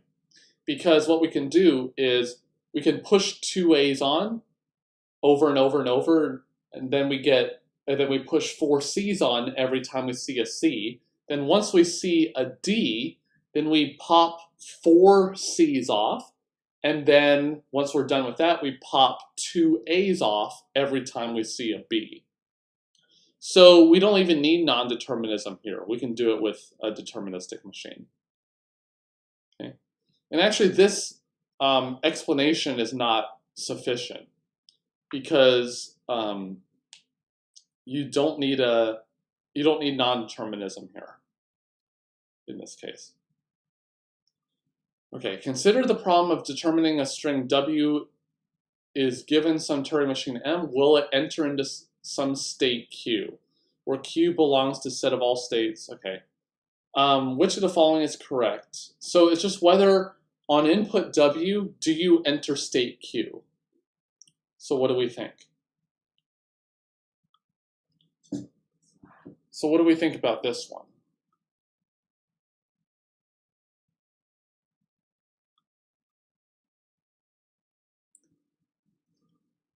And I'll take this moment to say, I appreciate everyone who's been watching. If you can promote this channel, I would highly appreciate it if you did so to all your friends who are studying for these types of exams and whatnot. And there are plenty of links in the video description if you want to support the channel. B, and yeah, B is the right answer. Because the reason is that if I set Q to be the accept state, then that's an undecidable problem because I can set Q to be any state that I want, and that's an undecidable one. So, okay. This CFG is equivalent to the regular expression. Okay, so we have some ASBS rules right here, which allow us to make more strings. So this is all strings except the empty string. So I think it's B here, if I'm not mistaken. Yeah, it's B. Because we can't make the empty string, but we can make any other string that we want, just by taking the AS or BS rules as many times as needed. So we'll take a break at question 350. 350, we'll take a break. Or I guess 349. If L is a language recognizable by a finite automaton, then the language from L, which is, so W is such that W is a prefix of V where V is an L. So it's all the prefixes. Okay, so this is a famous problem that I've actually solved on the channel. So if you search easy theory for prefixes, you can actually show that the regular languages are closed under prefix. And the idea is that you make a new start state that epsilon transitions to every state. And by doing that, what you're doing is that you're starting at some random place. Actually, no, it's the other way. That's suffixes. Prefixes, you make a new final state and have every state go to that state. It's the other way around. So this one should be regular. Which of the following statements is correct? So this one appeared. We've done this one already. Yeah, we've done this one already. That was the very first one, I think, or one of the first ones. Let R be this regex, S be that regex, T be that regex, be three regular expressions. Consider the following. The language of S is a subset of R, and S is a subset of T. R is a subset of S, S is a subset of T. So what do we think about this one? So, yes, yeah, I think you were answering the other question. So let's see, is S is a subset of R? Yes, it is. Is S a subset of T? Yes. Yeah, it is.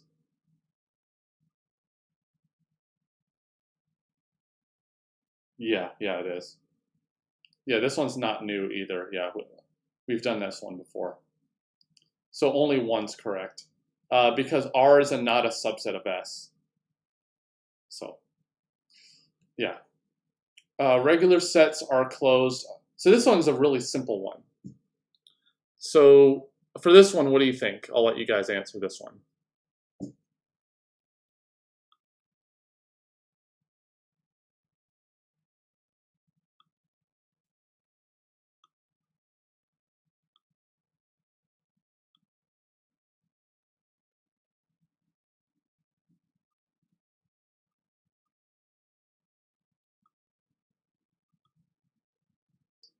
So what are regular sets closed under?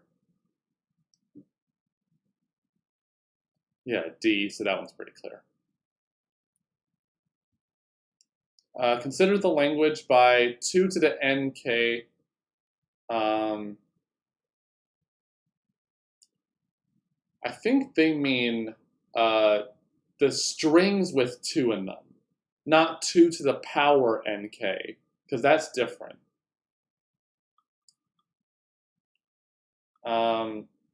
Where n is a non-negative integer.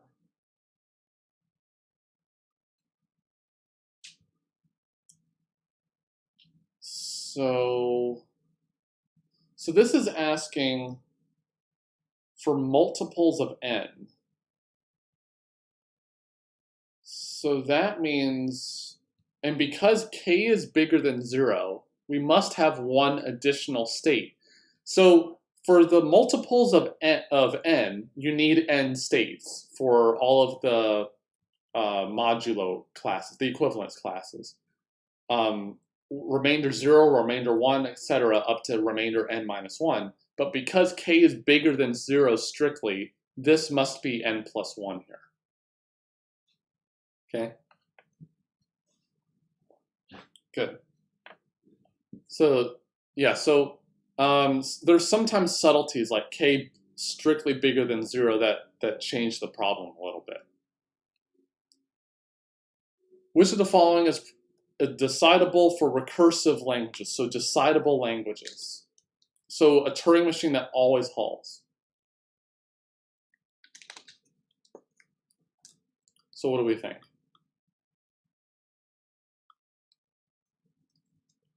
So it's not the same thing as a linear bounded automaton, but it's more powerful than one.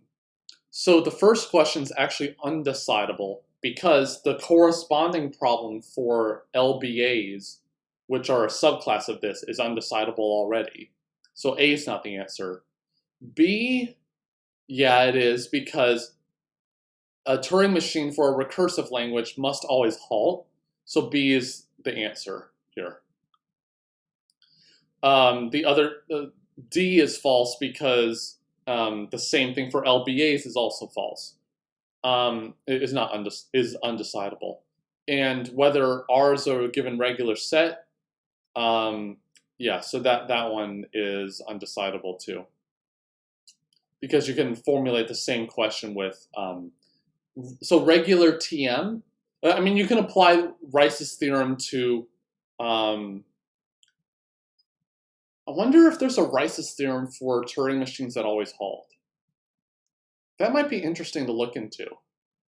I'm not sure if there is, but you can definitely formulate the same question as you could with LBAs. And LBAs are, you can't even get sigma star out of it, so yeah. Consider R to be any regular language and L1, L2 are different context-free languages. What do we know? So we know L1 bar is not context-free necessarily. Intersection is not necessarily context-free. B is context-free because this is set difference again. So L1 intersection, the complement of R. And they're closed under intersection with regular languages, so B is the answer. Okay. Can a DFA simulate an NFA?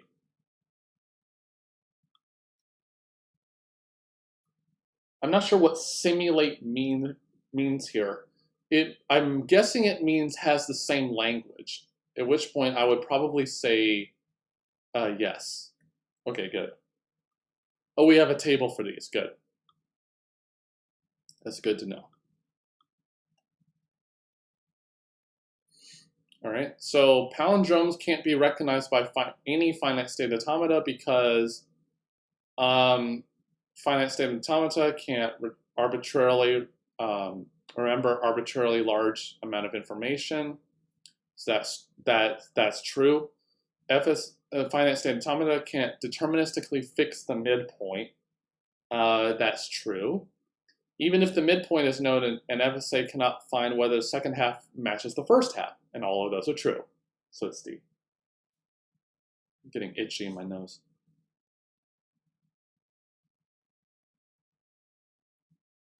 If L1 is a context-sensitive language, and L2 is a regular language, which of these is false?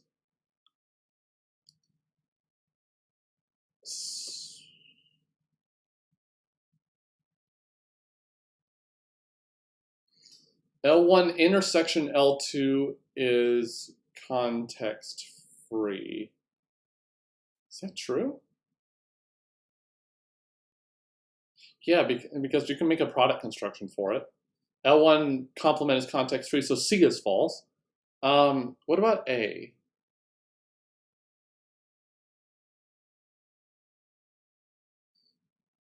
Well, isn't that the same thing as B?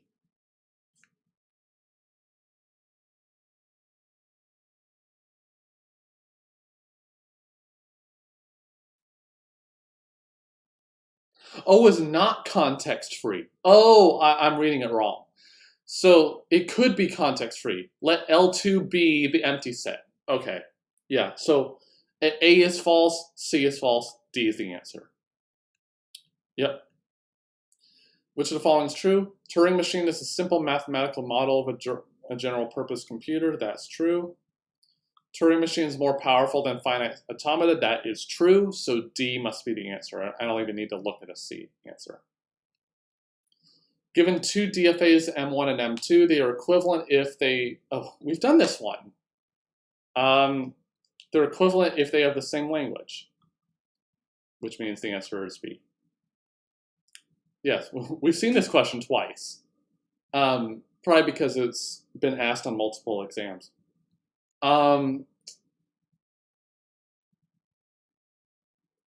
This regex represents what language? Strings of odd length, not necessarily. Strings starting with 0, 0, well, they can start with 1, 0. Strings of even length, not necessarily, so it's A. Yeah, because it doesn't start with 1, 1. And the star can't save you because the first two characters are generated by the first part. So it's A here. So I'll have you guys answer this one. Let R1 and R2 be regular, defined over the alphabet. Then, so which one of these is not regular? Wait, aren't all these regular?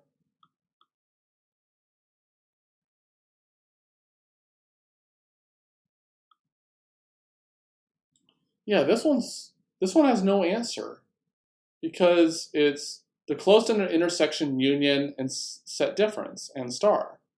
So none of these are right. Okay, yeah. So yeah, this one can't be right. Well, actually, none of them could be. Oh, I'm a dummy. I didn't see not regular and is regular. Okay, I'm a dummy. I didn't read that. I read that too fast. So don't be like me. Don't read questions too quickly. Okay. Yeah. So let's see. Let's try to read questions better. Yeah, they're not. Yeah, not closed under subset. I'm sure there are other properties, but I can't think of any. Whether this is true or false. In a non-deterministic FA, the transition function is this. That's true. Non-deterministic does not permit empty string transitions. That is false. So it should be true, false. Yeah. Okay, good. According to the given language, which of the following expression does it correspond to? X is of length. There's no length here.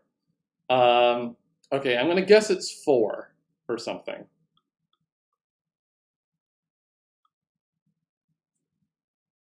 Okay, let's see. So the plus 1s are completely useless here. So B gives us all the strings of exactly length 4. Okay, so D must be the answer because we need to have 4 or less. So it's actually going to be D here. Okay, yeah. The other 3 give you strings of length. So these 2 give length exactly 4. This one gives only 1 string of length 8 because it's 0, 1 concatenated with itself 4 times. So we need to have length 4 or less, so that's why. Okay, let G be a grammar in, does that mean CNF? I think they mean CNF here. And let two strings being the language such that they have the same length, then which of the following statements is true? Okay, so this is something that we have learned. Well, at face value, it doesn't say C and F, so we can't really assume anything. So the derivation might not have the same number of steps. Different derivations have different lengths.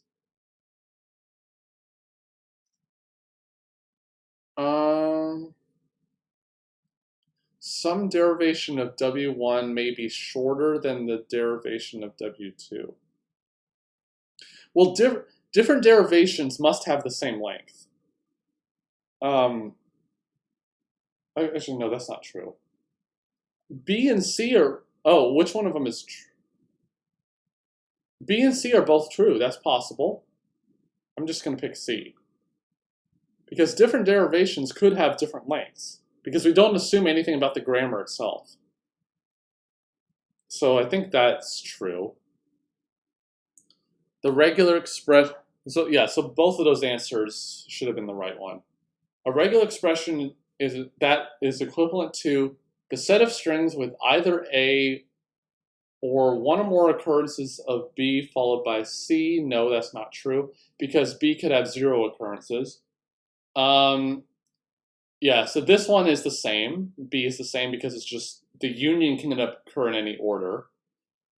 Set of strings with A or 0 or more occurrences of B followed by C. That is true. So I'm going to guess D here. Good. Okay, I'll let you answer this one. So which of the following is undecidable? Oh, that's kind of funny. P4 is not used in any of the answers. That's pretty funny. The language generated by some CFG contains any words of length less than some number n. So is that undecidable? Let L1 be a CFL and L2 be regular. To determine whether L1 and L2 have common elements. So maybe that's just undecidable. P3, any given CFG is ambiguous or not, and P4 is not appearing here. So which one do you think is undecidable here?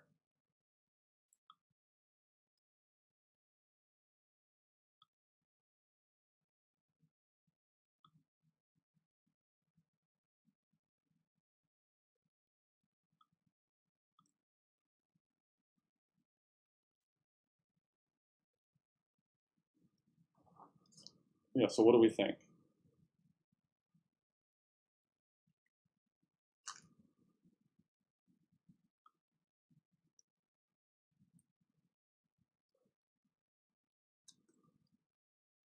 How many more questions do we have? Let's see. So we're on 332. Oh my God, there are 574 questions. Oh my God. Got a long way to go. So you say C, and yeah, it is, actually wait, let's see.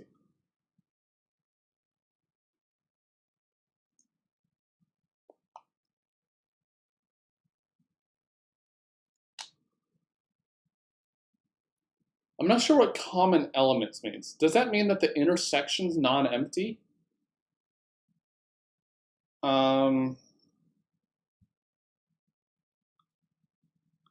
Well, L3 is undecidable. That's a famous result that you can prove. But P2, I'm not sure. It depends on what common elements means. If they're the same language, then that's undecidable. But if they have anything in common, then it is decidable. But I'll go with your answer anyway. Okay, so that's what the answer was. Although, given this description, I would say D. Recursive enumerable languages are not closed under set difference or complement. We proved that already. We've done that. What is the meaning of the regular expression sigma star 001 sigma star? So this is all the strings that have 001 as a substring. Just because anything could appear before or after the 001 part. The grammar, this guy is an ambiguous CFG because we can make the empty string in multiple ways. So that one should be ambiguous. So let's scroll down. So at 350, we'll take a break. Question 350.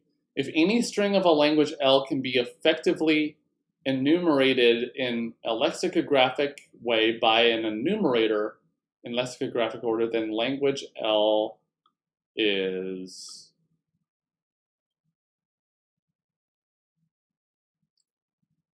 Yeah, so it could be recursive, but not context-free. That's totally possible. Recursively enumerable, but not necessarily recursive.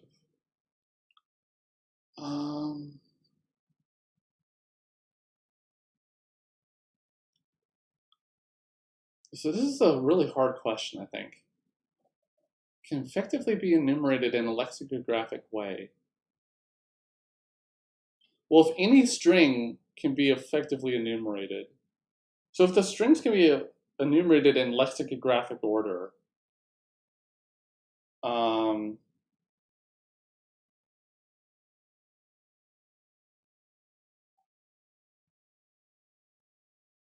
no, so it's not recursively enumerable. Yeah, so it's, but not necessarily recursive. So it must be recursive no matter what. Yeah. So what's a good reason? What's an easy way I can explain this? So if it can be enumerated, then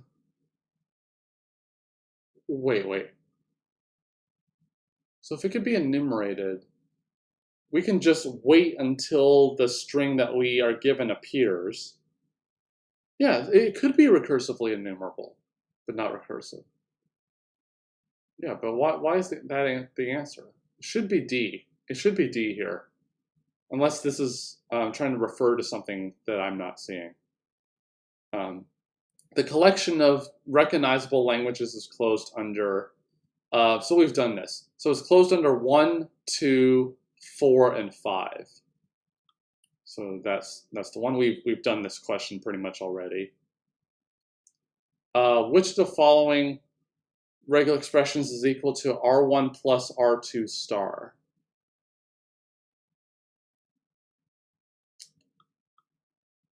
Now, which one is this?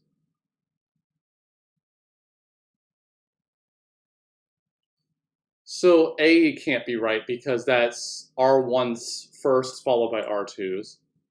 B is not right because it could be R2's over and over. C is not right either, so it must be D. Because C is almost the same thing as A. It can't be just that R1's appear first. 339.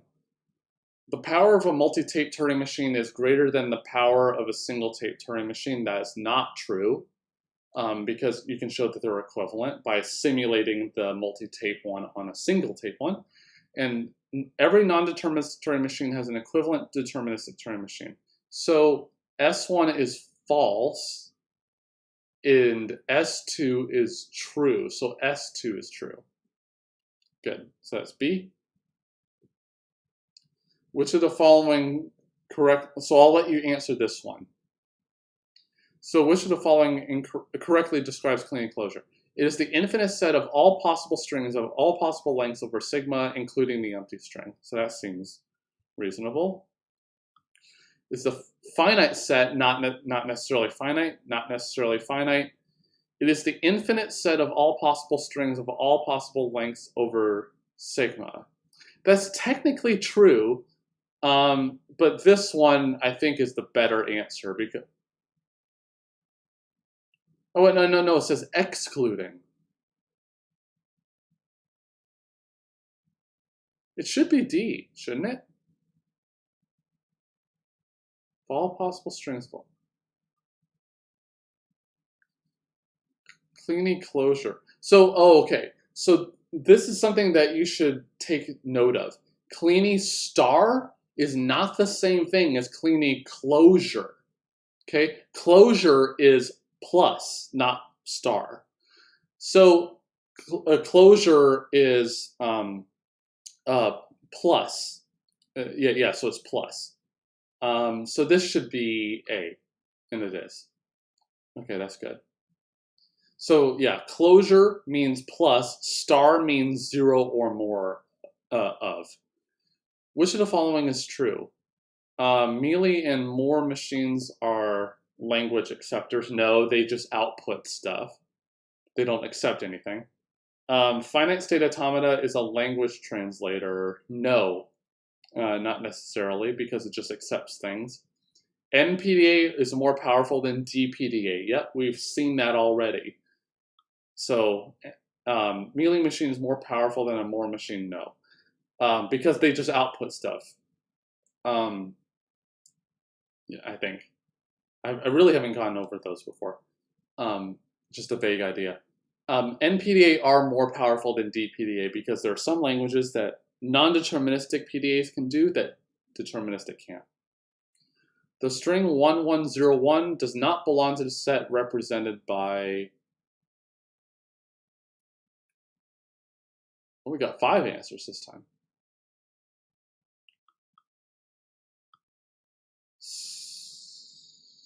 So it doesn't belong to A. Yeah, it doesn't belong to A. Does it belong to B? Yeah, because the middle piece could be empty string, 1101, with the star part being empty. Yeah, this one can't. The C can't because the 1 can't be matched at any place other than the end, but then the 0 1 can't be matched. D can, because it could be 1 1, one occurrence of 0, then a 1. So it must be E.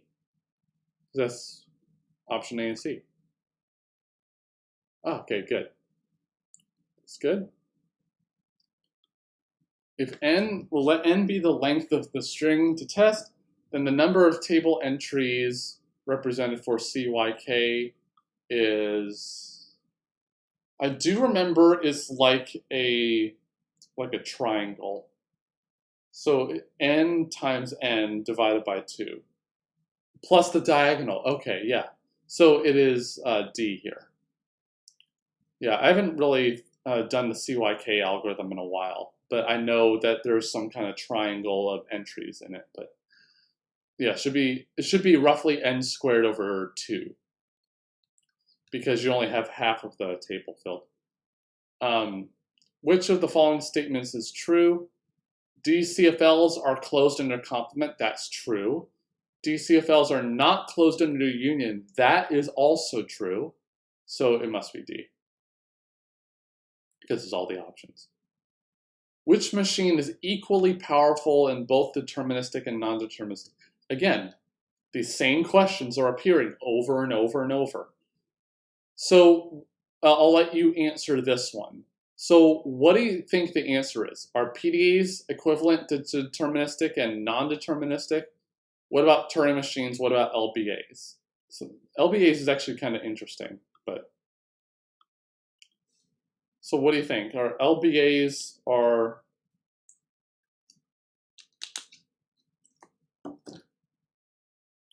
So B, yeah, B is equivalent. So C is actually kind of an interesting one. It'd be interesting to find out whether, find a language that a deterministic LBA can do that a non-deterministic LBA can do that a deterministic can't. Welcome to the stream. Magic is physics with tricks. Yeah, exactly. Okay. I'm just checking on analytics. Okay. So let's do 4 more and take a break. So which of the following is a correct hierarchical relationship for following? So NFA, DFA, DPDA, and DPDA recursively enumerable. So NFA and DFA should be the same. So L1 and L2. So actually, shouldn't A be the only possible answer? Yeah, because L1 and L2 are the same. And they're a strict subset of DPDAs. Yes. So there's a strict contains for all of these except for the first two, which are the same. Which machine is equally powerful? It's the same question. We've done this. Turing machines are the equally powerful. Which of the following is equivalent regular expressions? Okay, so this one is one of the harder ones, at least for me.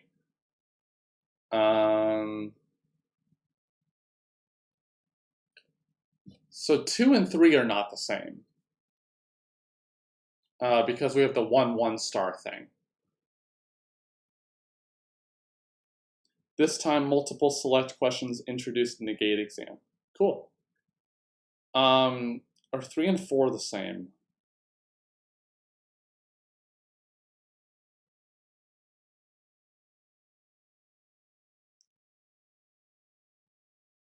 Can I get... No, because the 0, if it's paired with the 1 in number 4, then we would have another occurrence of 1. But then we would have an odd number of 1s to match, but then the other one needs an even number to appear. So 3 and 4 is not right. 4 and 1. Yeah, again, same problem. Or a similar problem, I guess. Actually, wait a second. Oh, so 1 can make the substring 101, but... Oh, no, a 4 can. Let's see.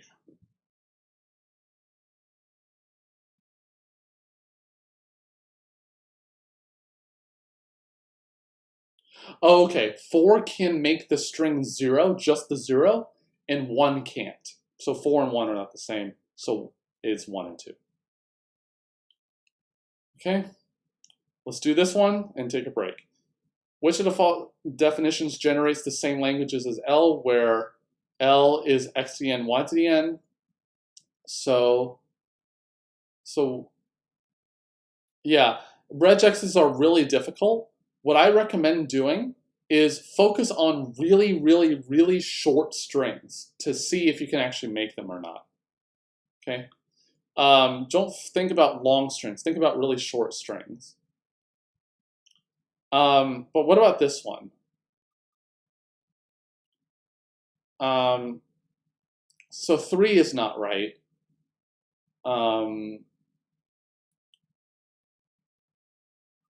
Is 2 right?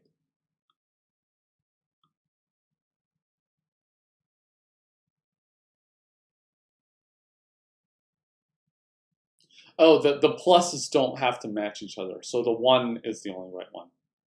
For answer 2, the pluses on the x and the y don't necessarily have anything to do with each other.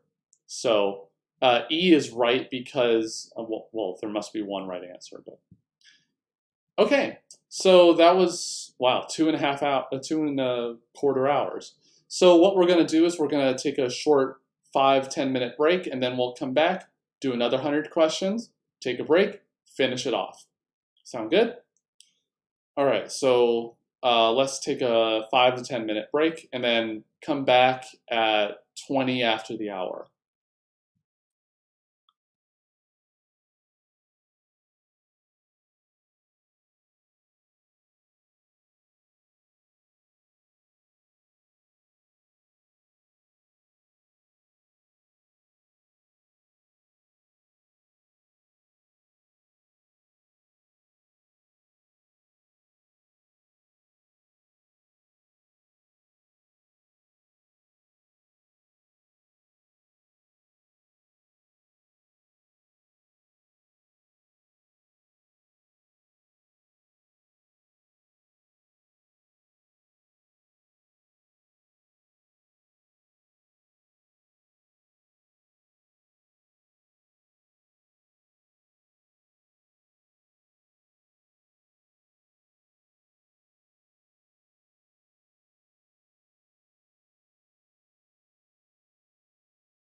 All right, so let's get back into things. So one thing I want to give you a sneak preview of is the. So I'm actually going to be redoing the audio for the intro to the videos that are up, the normal videos that are uploaded.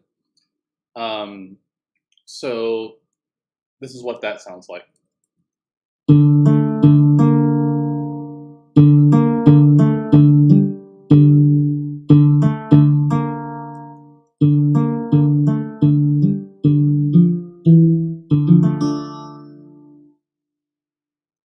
Isn't that pretty cool? I put it together in a few minutes, but okay. So let's get back into the swing of things. Let's do next 100 questions.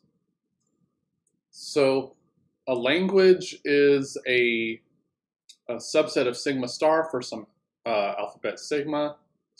If a language takes all possible strings of length 2 over AB, which of the following is correct? So it's asking, what are the possible strings of length 2? Oh, well, that's just B. That one's an easy one. Yeah, it's just all possible choices of strings of length 2. So that's easy. The automaton which follows the transformation to a new state without consuming any input symbols. So a DFA can't do that, so all of the above is not right. NFA versus NFA, so this notation right here, NFA epsilon or NFA lambda, so those mean NFAs with the epsilon transition. So I'm guessing they mean this NFA at the top means no epsilon transitions, which means it's going to be C here. I use NFA interchangeably with having epsilon transitions and not. So that's just something to keep in mind. Complement of a so I'll let you guys answer this one. So the complement of a DFA can be attained by what? Making start state final, making final as start state, making final states non-final and non-final as final, or none of those. So what do you think by this one?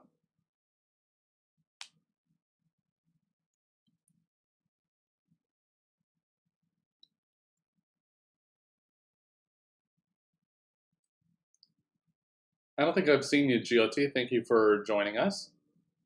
So making start state as final. Any other guesses?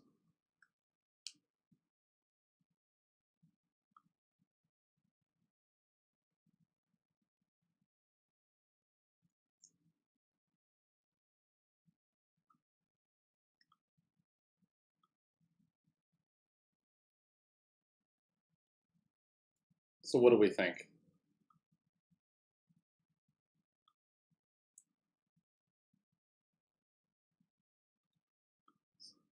I don't think I've seen you, Aniket. Thank you for joining. So yeah, it is actually C. And the reason is that because you have a DFA, there's exactly one computation on a given input. So if it ends in a final state, by switching the final and non-final states, then you will either accept it if you didn't before, or you won't accept it if you did accept it before. So for a DFA, you can do that. So it's C here. Concatenation operation refers to which set of the following set operations. Okay, so it's just another term for the for that operation.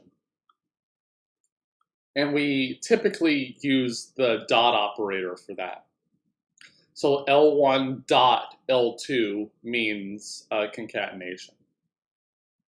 So it's just a shorthand. Which of the following is true? We've done this question already.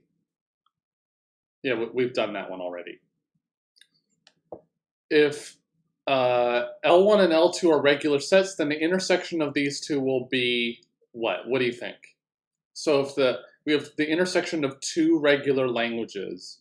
What is the intersection going to be? Regular, non-regular, recursive, non-recursive. So what do you think?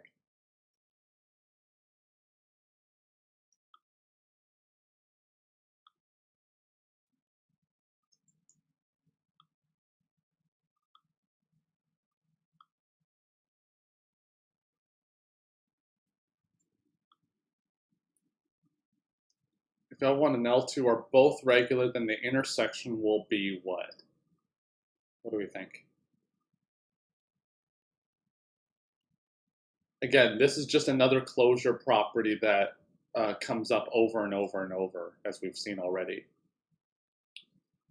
Recursive. So yeah, it could be recursive. Could it be regular?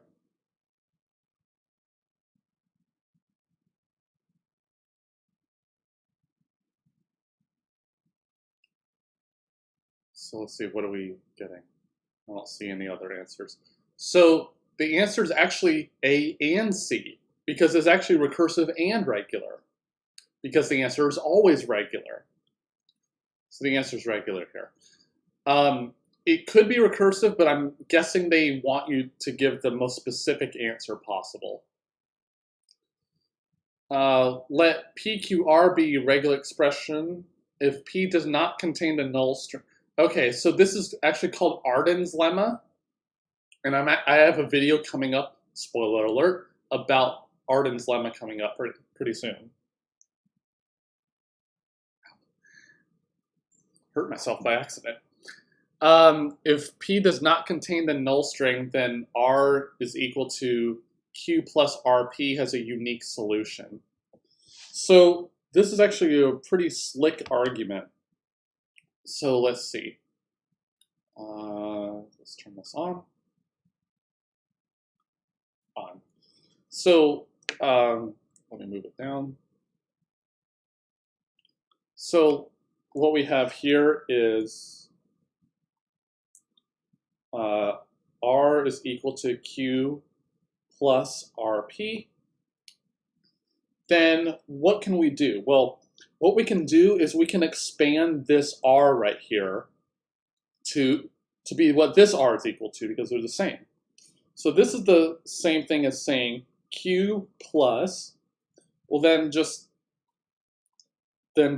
copy and paste this part right here, followed by P, because these two are the same. And this part is equal to R, which is what this R is. So then I'm going to put Q plus RP in here. And then if I simplify, this is equal to Q plus QP plus RP squared. So two occurrences of P. Then if we do this again, we can see that we get Q plus QP, those don't change, plus, now we're going to paste it in again, Q plus RP, but now we have a P squared here. So then if I simplify this, Q plus QP plus, now we're going to get a QP squared out of it. So QP squared plus now RP cubed. So what we can see is that we're going to get an additional power.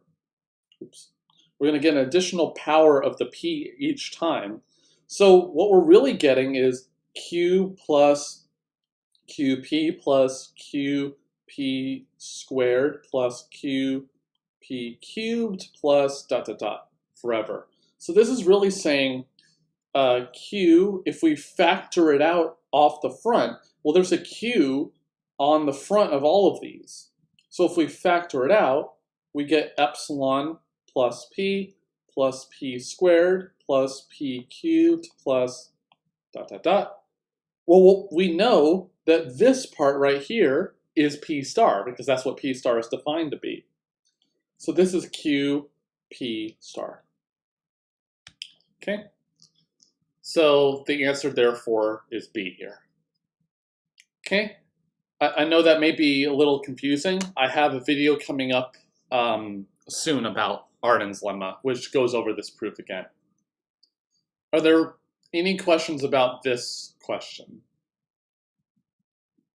Let me actually do a little something with this. Okay, that's not playing nice. There. If there are no questions, then we'll move on to the next one. Okay, so a finite automaton accepts which type of language? So remember that type 0 is highest, most languages. Type 3 is at the bottom.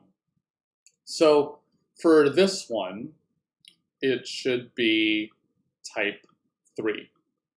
So because type 3 is regular languages, type 2 is context-free, type 1 is context-sensitive, type 0 is recursively enumerable.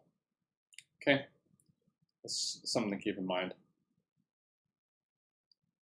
I'll let you guys answer this one. So 0 plus epsilon concatenated with 1 plus epsilon represents what? So what does that represent?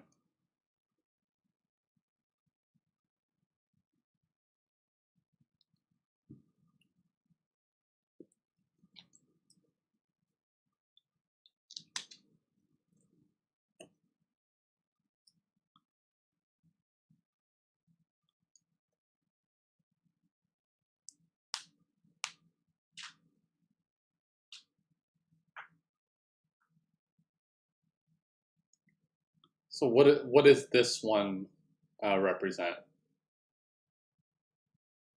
So Aniket says A. Let's see. So what you have to do here is you have to FOIL it out. You have to factor it out. So we get 0, 1 for the first two, then plus 0, plus 1, because epsilon concatenated with 1 is just 1, plus epsilon concatenated with itself, but that's just the empty string. So indeed it is A. What is the relation between NFA and DFA on the basis of computational power? We've seen this many times. They're equivalent because of the power set construction, which allow you to convert back and forth. How many DFA exits, I'm not sure what that means, with two states over the input out? Oh, how many DFAs exist? Okay, with two states over the input alphabet. So this one's actually kind of interesting because, well, I mean, this question itself is not interesting, but the thing it's trying to get at is interesting. Well, how many possibilities of final states are there? There are 4 possibilities. Either both are final, exactly one of the two is final, which gives 2 possibilities, or neither of them are final. So that's 4 possible ways to have the states. Now, for the transitions, there are 4 possibilities for the first state to have its transitions. The 0 can go to either one of the 2 states. The 1 can go to either one of the 2 states. And same thing for the other state. So that means we have 4 possibilities for the final states times 4 possibilities for the first guy's transitions times 4 possibilities for the second guy's transitions, which gives us 64. You would think that if you multiplied by 2 on that, because you can have the start state be either one of the 2 states, the thing is that by having the transitions, considering the transitions, you don't need to consider where the start state is because it's just symmetric. So therefore it's 64. Okay. The complement of A or B star will be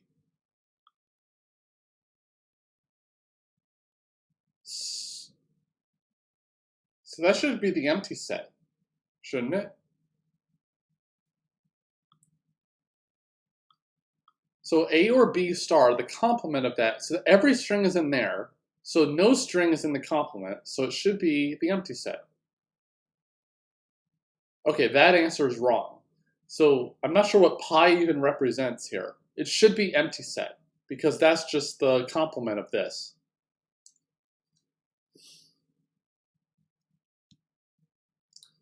All right, 362.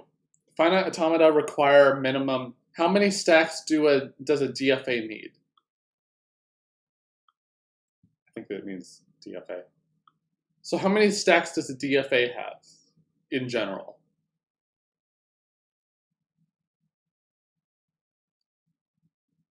I need you guys to be a little bit quicker so that we don't have to sit here all day doing these. I'm not saying that you're slow, but it's just that there are a lot of questions to get through.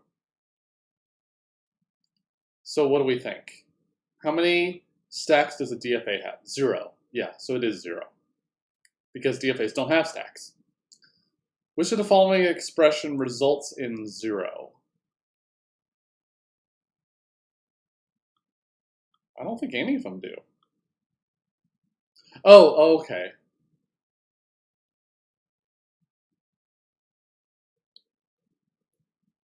I think they mean this one because of the 0 plus 0 plus 0 thing. Okay, yeah, because none of the others do. Oh, they're interpreting these as numbers. Okay, that's not right. I mean, that's the right answer, but that's not a theory type question. A language L for which there exists a Turing machine T that accepts every word in L and either rejects or loops for every word that is not in L is said to be recursively enumerable, I'm pretty sure.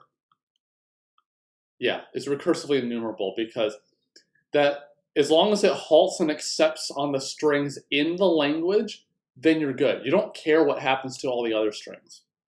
If you have to halt on all the other strings and reject, then the language is recursive. But if you don't make that assumption, then it's recursively enumerable. Okay, so let's do this one. So the logic of the pumping lemma is, I think that means is, a good example of the pigeonhole principle, divide and conquer, recursion, or iteration. So what do you think the answer to that one is?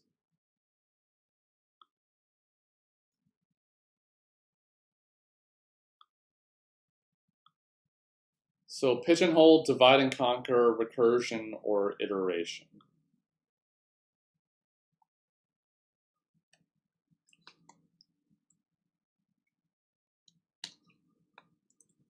Yeah, pigeonhole.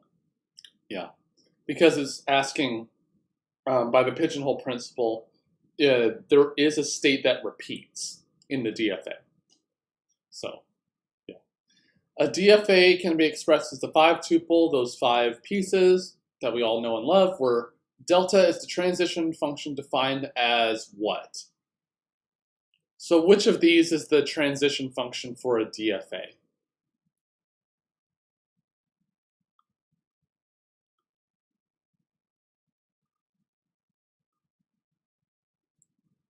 Let me make myself centered.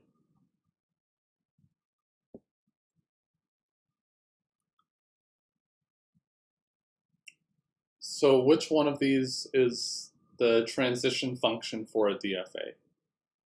D, Manjota, I don't think I've seen you before, so welcome to the stream. Yeah, it is D. Because it's asking for a state and a transition symbol going to a state. Yeah, everyone gets D, good. If R and you don't have to wait for me to give an answer. Just if you just go ahead and give an answer. If R and S are regular expressions representing the languages, those two, which of the following is false? R or S is a regular expression representing the union of the two. Yeah, that's true. R or S is a regular expression representing, yeah, I'm pretty sure that's false, but I'm going to consider the other ones anyway. R star is for the star, concatenations for the concatenation, yeah, so B is false. Yeah, one thing to keep in mind too, that I had trouble last stream and this one, is you have to pay attention to the question when it says which of the following is false. and which one of them is true or something. So make sure you keep that in mind and actually read the answers, because some of the answers are slightly different than the other ones. It's not the same pattern over and over. Okay, we've done this one. Yeah, we've done this one. So I guess they were asking the same questions on multiple tests or something. We got this grammar, the strings which are not in the language of G. I'm not sure what the start variable is. I'm guessing is R. So X is a single character, A or B.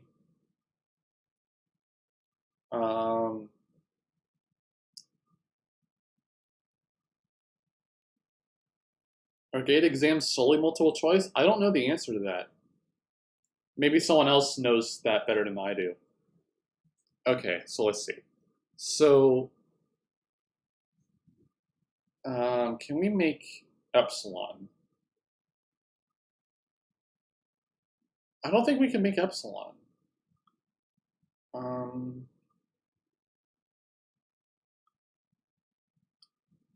we make epsilon?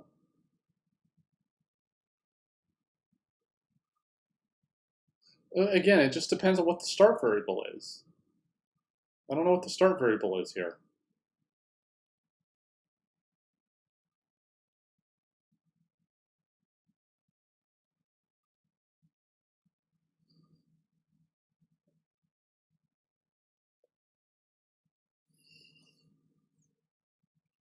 Well, if we assume that R is the start variable, can we make A and B?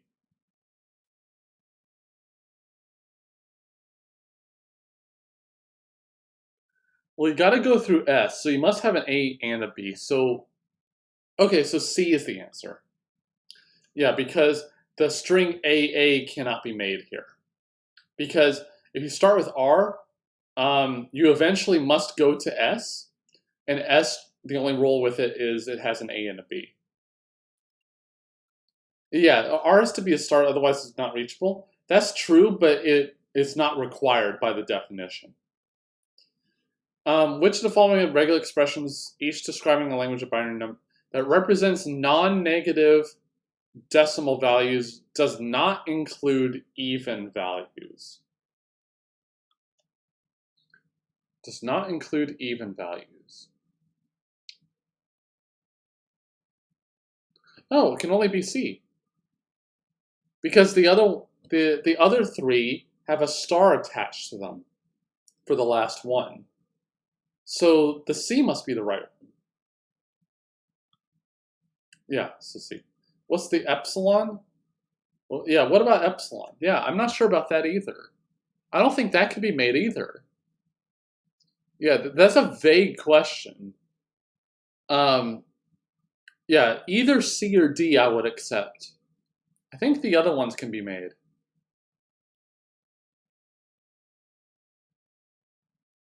Oh, wait. Actually, anything that ends in a B can't be made. Oh, no, I'm not. That's not right.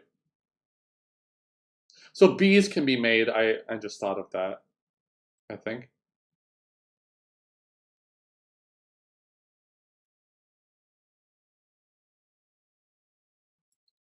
I don't think ABB could be made. Because you got to go through S, and S makes 3 characters. So anything less than 3 characters can't be made. Yeah, that's right. So, yeah, anything less than 3 characters can't be made. So, yeah, this whole question's all sorts of wrong. So I'm just going to go past it. Which of the following statements are true? The grammar is ambiguous. So here's, we got to be a little bit careful.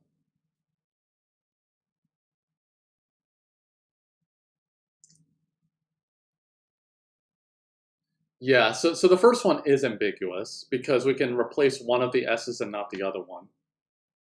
But it's the definition of ambiguous is a little, you have to be sure about because it may include leftmost derivations or not.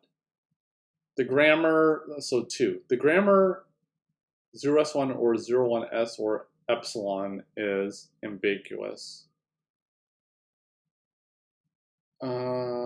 Yeah, because we can make 0,1 in 2 different ways. The first rule, make the s go to empty, or the second rule, make s go to empty. 2 different rules, 2 different generations. So then this third grammar.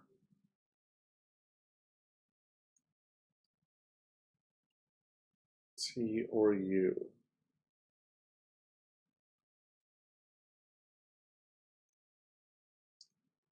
Yeah, 2 definitions for ambiguous. Yeah, so people teach it differently in different places. I teach it as that is 2 different leftmost derivations, but the consensus here seems to be that it's 2 different derivations at all. But that, yeah, so the first one,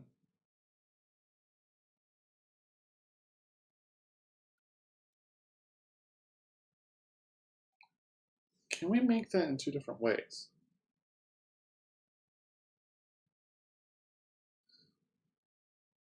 The problem is that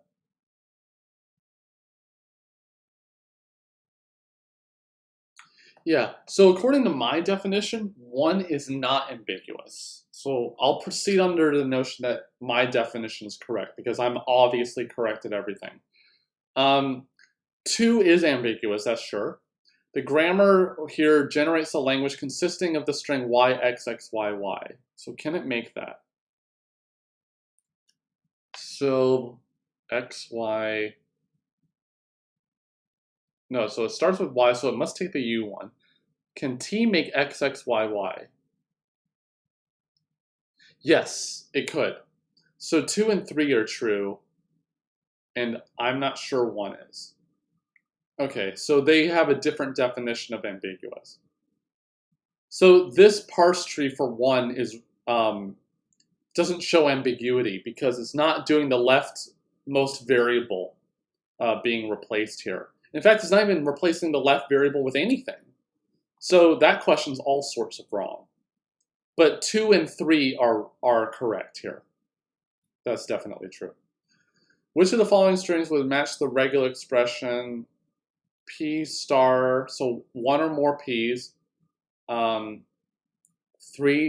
through 5 star, so it's 3 or 5, 4 or 5 star, then x, y, z, I think that just means any one of x, y, and z. We use ambiguous as 2 different syntax trees, yeah. So it really depends on your definition of syntax tree. I would go with this one if you're taking the test, but it's not the one I use. Okay.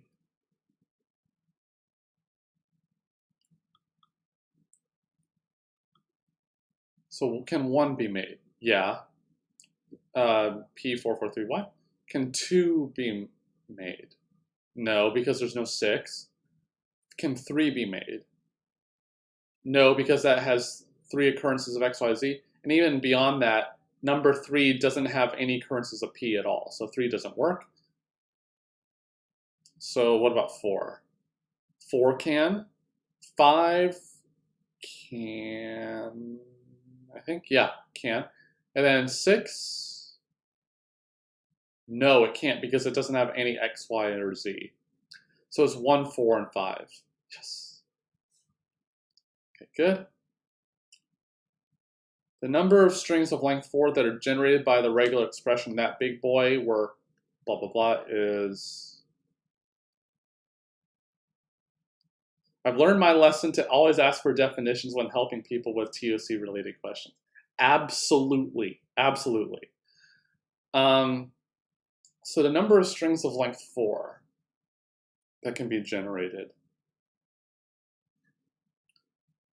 So we can make 4 from each of, if we just go inside the star thing once, then we can have 4 possibilities for each of the 2. So that's 8 already. But I can have 1 occurrence of the 0, 1 and one occurrence of the 2, 3. So that would give us, or 0, 1, 0, 1. So that would give us an additional 4 possibilities. So I'm going to guess, actually, let's just be sure. So it could be 0, 0, 1, 1, or 2, 2, 3, 3. So that's 2. Or 0, 1, 0, 1, 2, 3, 2, 3, 0, 1, 2, 3, 2, 3, 0, 1. So that's 6.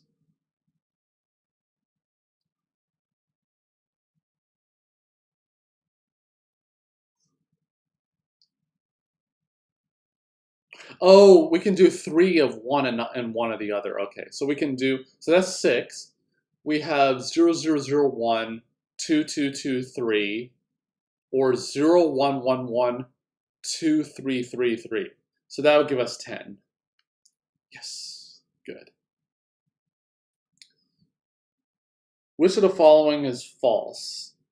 The grammar, this one is ambiguous. Is it?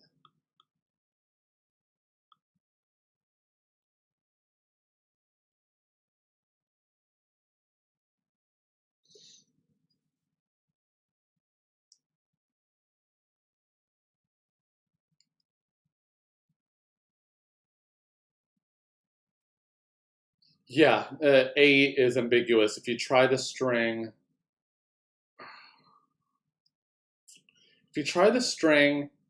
A, B. Yeah. AAB is the shortest string that works. Because you can apply the AS rule first or the other one first, and you can achieve it AAB with applying the other rule the second time. So you have 2 different choice orderings of which rule to apply. An unambiguous grammar, so that one's true, so it's not the answer. And an unambiguous grammar has the same leftmost and rightmost derivation. I don't think so. Oh, unambiguous. Oh, okay, I didn't see that. Yeah. Has the same leftmost and rightmost derivation. Yeah. And ambiguous grammar can never be LRK for any K. That is true, so it's not the answer. Recursive descent parser is a top-down parser. I mean, it's called descent for a reason. So, yeah, it's B. Okay, that's good. The number of strings, oh, so this is similar, that are generated by this thing. So let's see. So we either have 1 or 2 characters from the first part.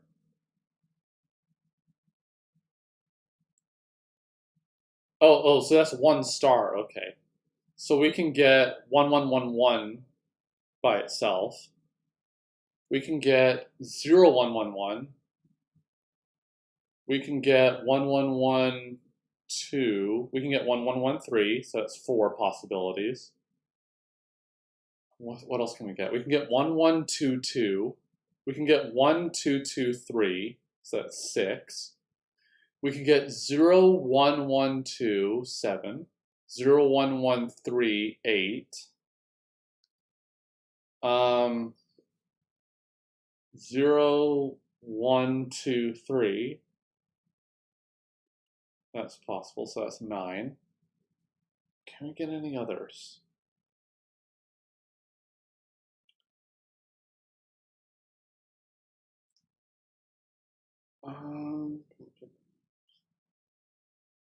0122. So let's actually write them down. So I'm going to write them down as I go. So we get 1111, 0111, 1112, 1113,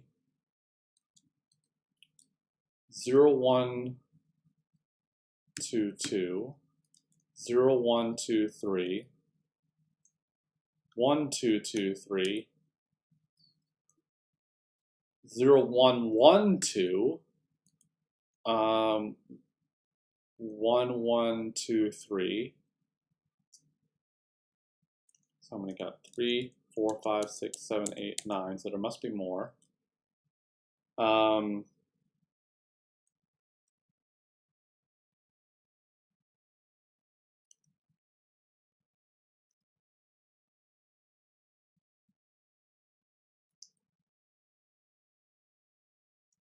So the 3 ones. Those are the only possibilities.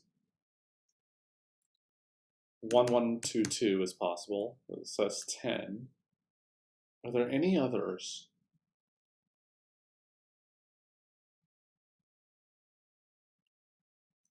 Oh, 1, 2, 2, 2, and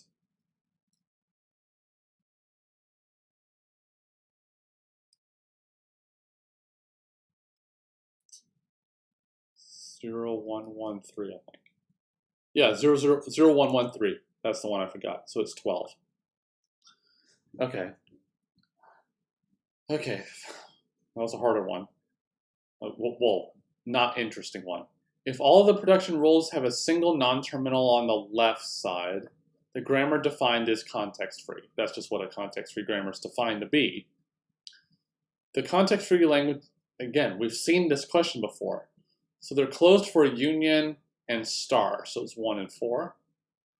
Oh, I meant 2 and 4. I'm an idiot. 2 and 4. Which sentence can be generated by this thing? So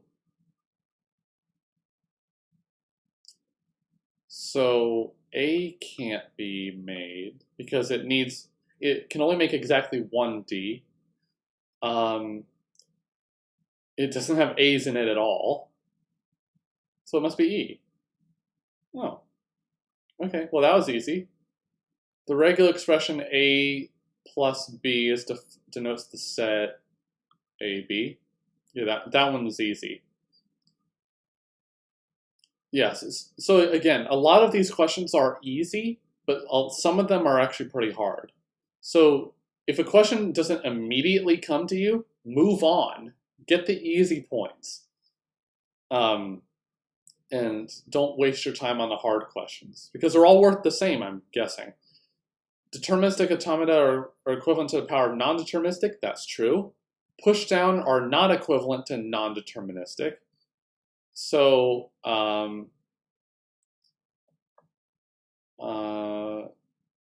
wait a second. So B is not true.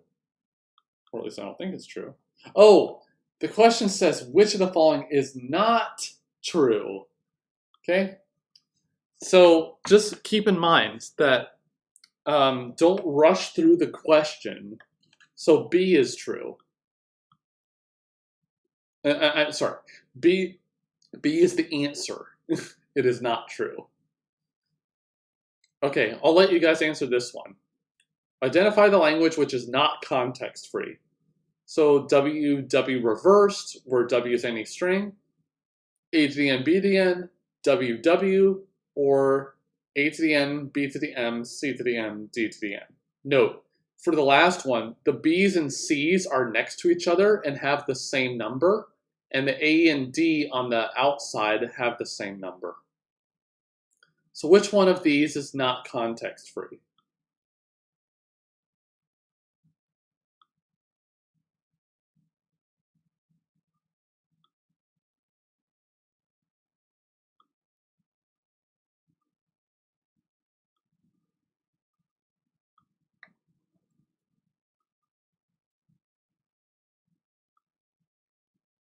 So which one of these is not context-free?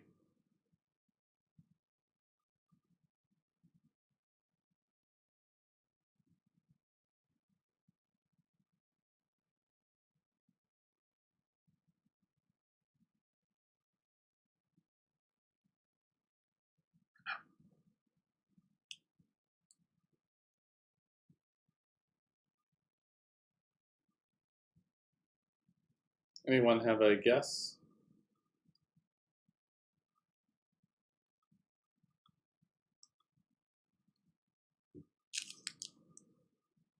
Let me check on something real quick.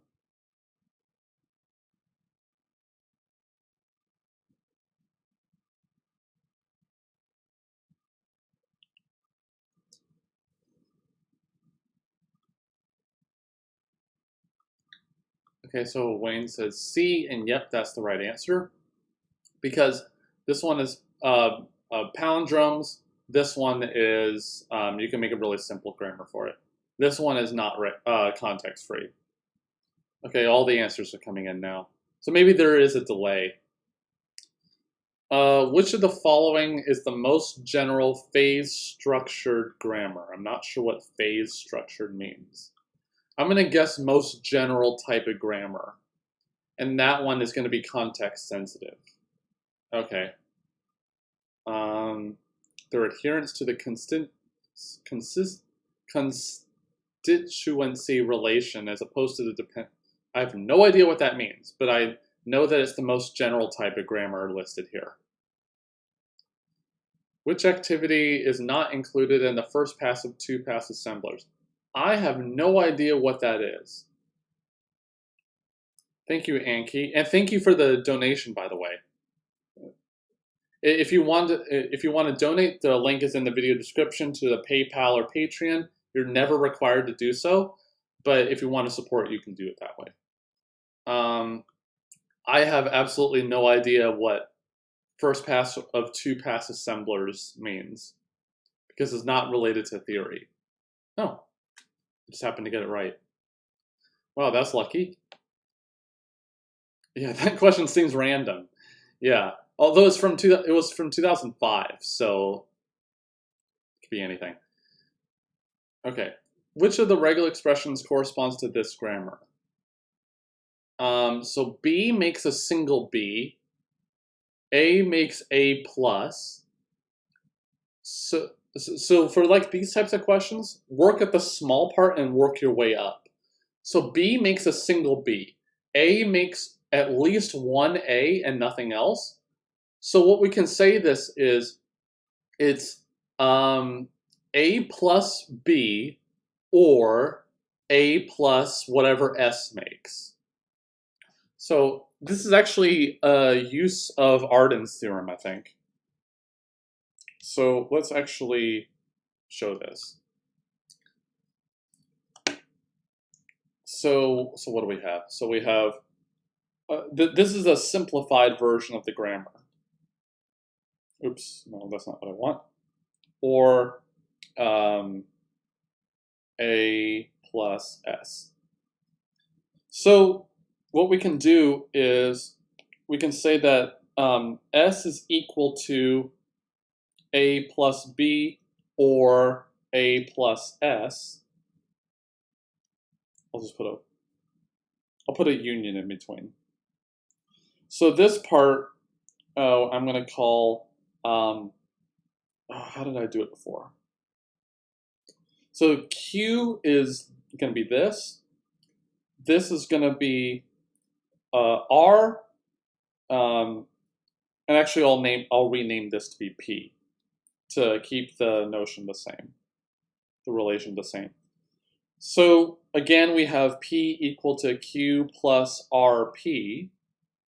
So what we showed above in Arden's lemma is that this is the same thing as saying P is equal to, actually, do I have it backwards? Oh, okay, I have it backwards.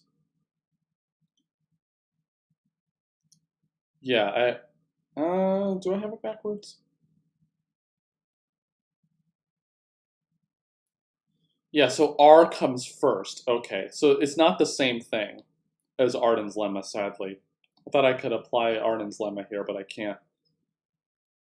So what I would recommend doing here is just trying to expand this out. So this is saying we apply A star as many times as we want. So A plus as many times as we want.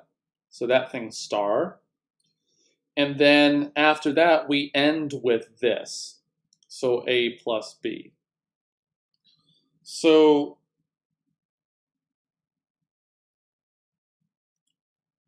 let's see. So which one would that correspond to?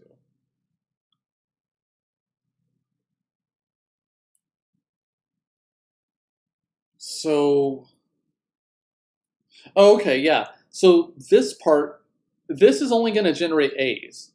And so this part will also only generate A's. So it's at least one occurrence of A, before it generates the B, and there's only one B.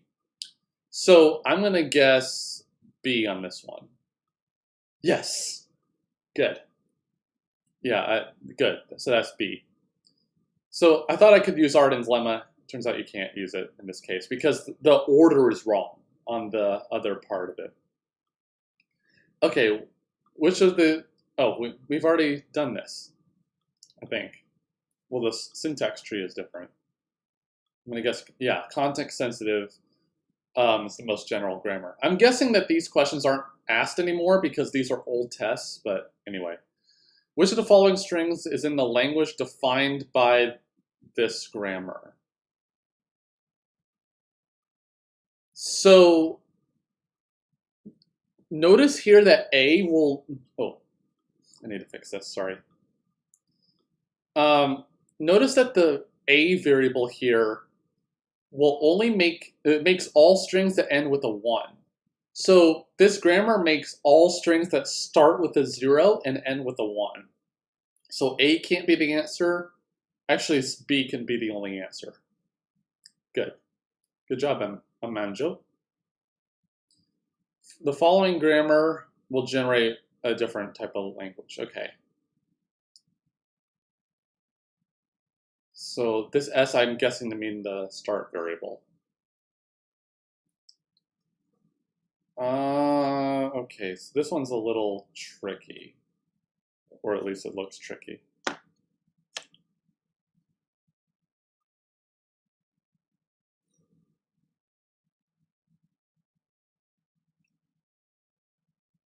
So the odd numbers and even numbers aren't related to each other.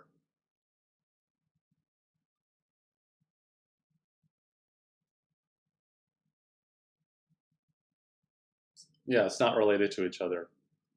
I think it's equal. Why is it equal? Because the A-B rule at the top, it generates an A, but then the B rule will always generate a B unless it generates an A, in which case it goes to B twice, the variable B twice. So it must have an equal number. And it's the same thing with the other variable A here. Because it generates an B, so it generates an A with that B unless it generates another B, in which case it'll go to the variable A twice. Okay, that's good. And you need that because you need to be able to have AA or BB as a substring of the strings that have an equal number. 386, yeah, it was B in this case because it starts with a 0 and ends with a 1. For 387, it's C. 388. We've already done this one. So that was done earlier. A lot of repeated questions. The number of substrings that could be formed from this is... Okay, so what's the length of the string? It's 2, 3, 4, 5, 6, 7, 8, 9, 10. So there are 11 places where we can form a split. Oh, no. So there are 11 places where we can start, and depending on where that first one is, we have n minus I times that.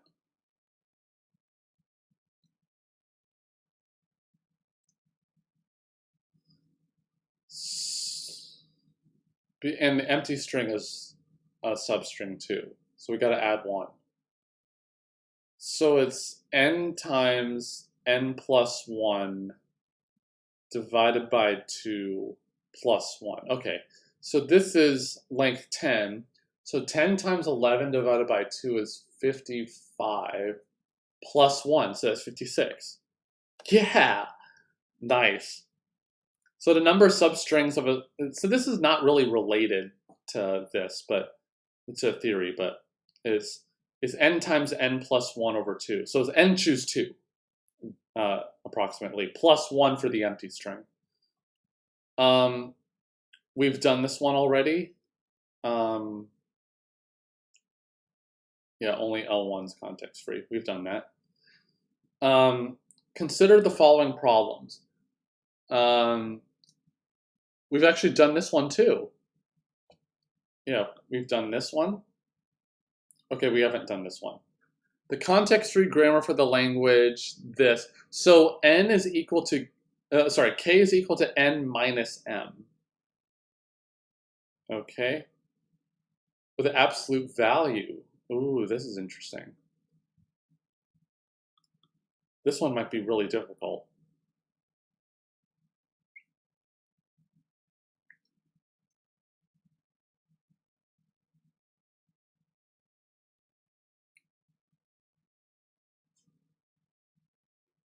Wow. Okay, so let's see. So let's actually get the thing up.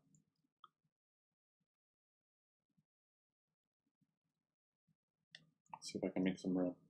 So the first one is S goes to S1, S3. S1 goes to A, S1C, or lambda, or the empty string, I guess. S2 makes A, S2B, or S4 or lambda. No. Oh, no, that's S3. My mistake. So this should be or lambda. S3 will make A, S3B. Yeah. Or S4 or lambda. S4 generates B, S4C, or lambda. I'm putting it this way so it's easier for me to see.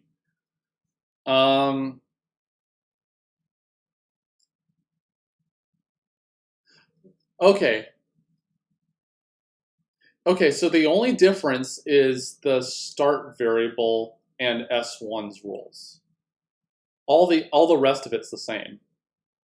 So A won't work because it does concatenation of S1 and S3.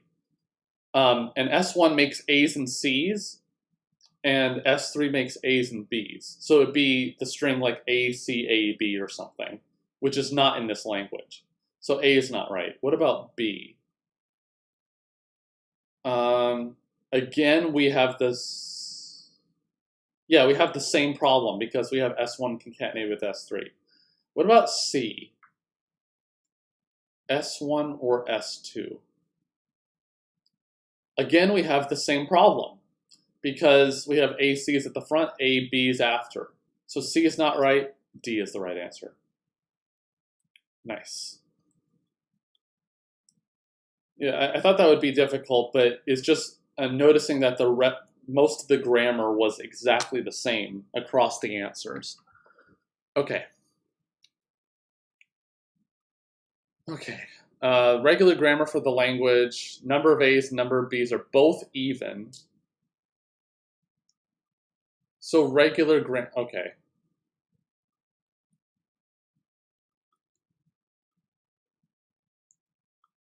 So let's see.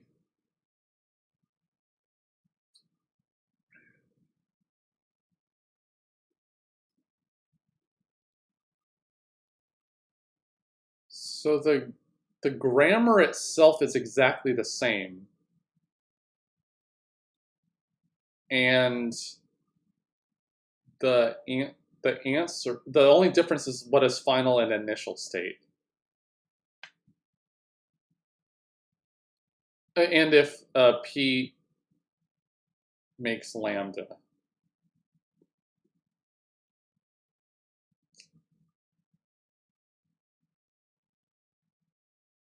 So P must be the start and the final state, and the only final state.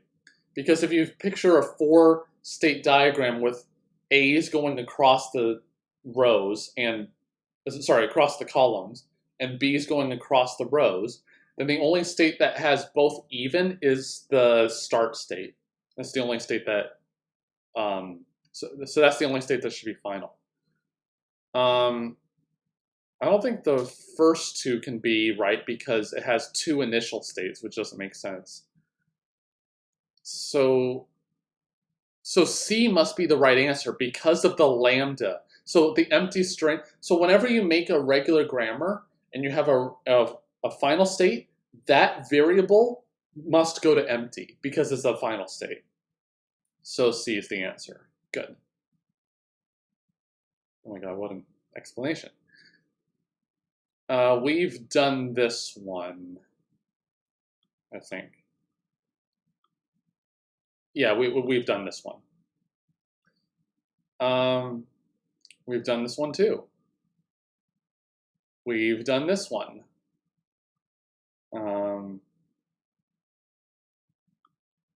Yeah, we've done that one. Consider.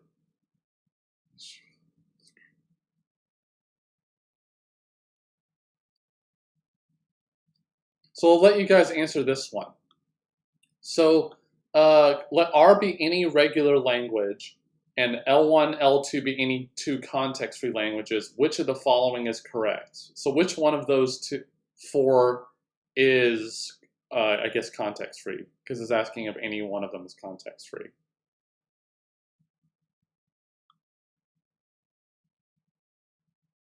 So what do you guys think?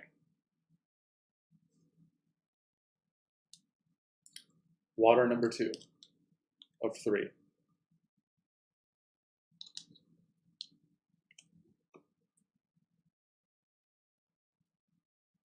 Check on something.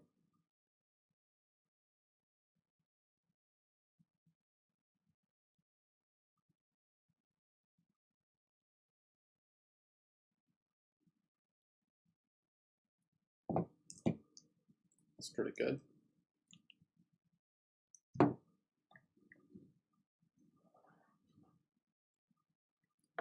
So what do we think?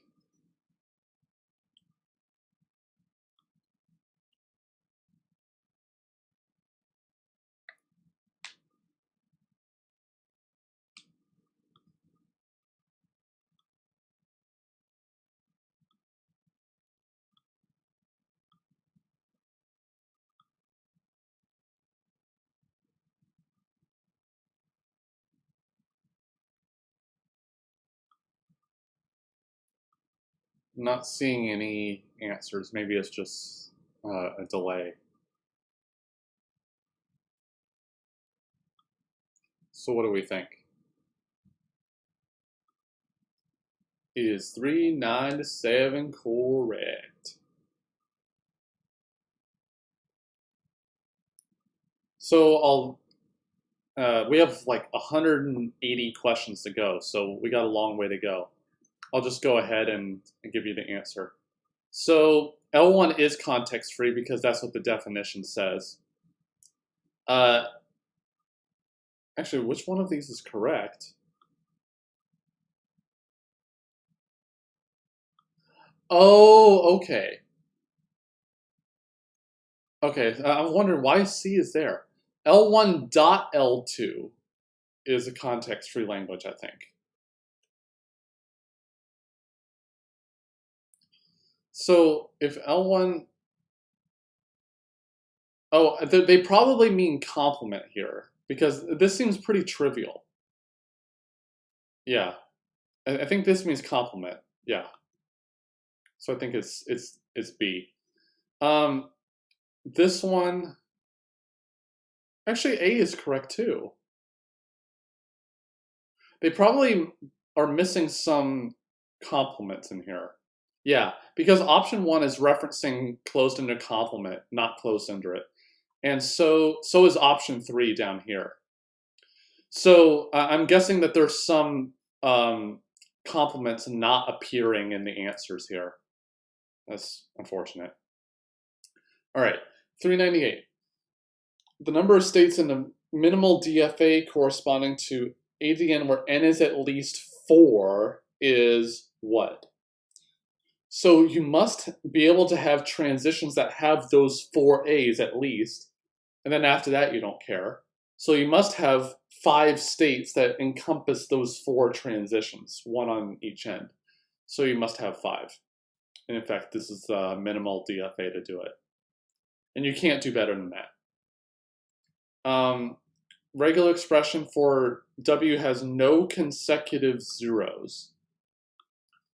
So let's see.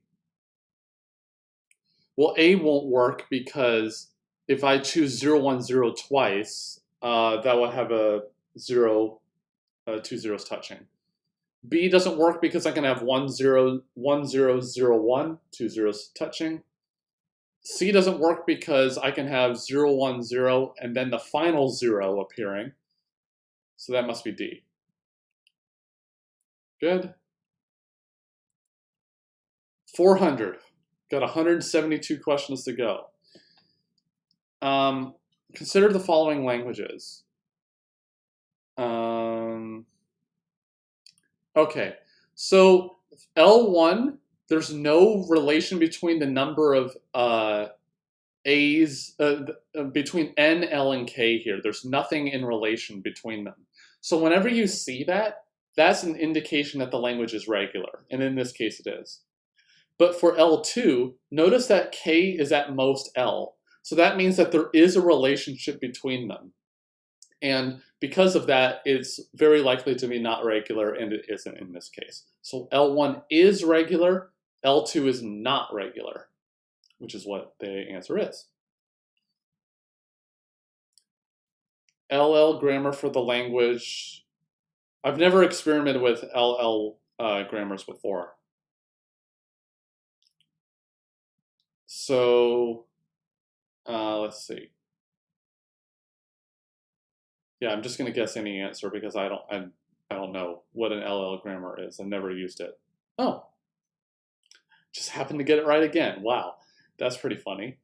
Yeah, I don't know what about LL grammars. Sorry about that. Assume the statements, given a context-free grammar G, there exists an algorithm for determining whether language is infinite. So I want you to answer this one. So put into the chat, or I guess this way, what you think the answer is. So is S1 true? Given a context-free grammar, there's an algorithm for determining whether it's infinite, or there exists an algorithm to determine whether two CFGs have the same language. So whether a grammar has an infinite language, or whether they both have, whether two arbitrary grammars have the same language. So what do you think? Which one of those is correct, or both of them, or neither of them?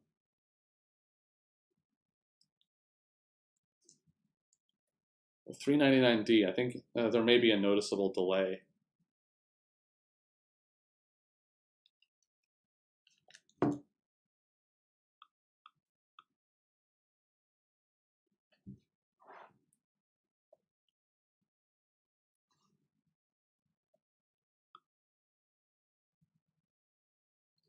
And for those of you still watching, there's links in the video description if you want to contribute to the channel with money or without. There's a Discord server in the video description. Please join it. It really helps.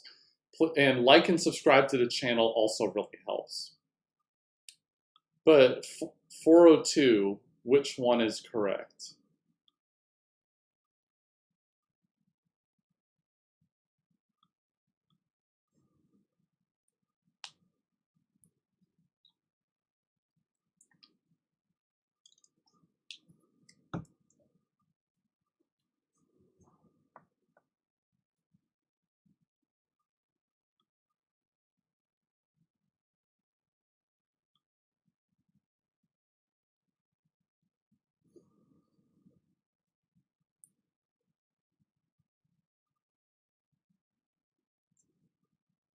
So I'll wait a little bit more, and then if there are no answers, I'll go ahead and give the answer to this one.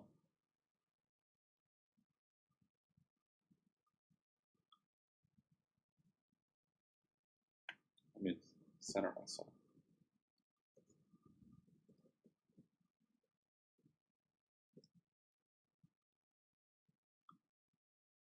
Hi, Lior. Thanks for joining us. Good luck. I'm not sure what you're referring to, but maybe on the channel? If so, thank you. So which of these is the answer for 402?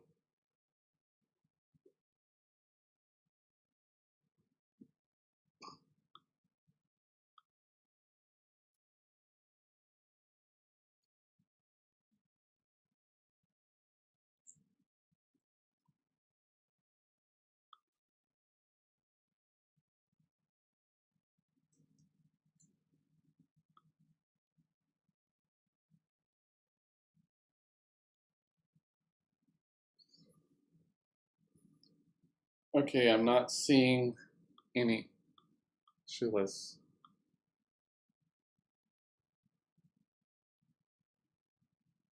Okay, so that didn't help. Okay, so the answer is A.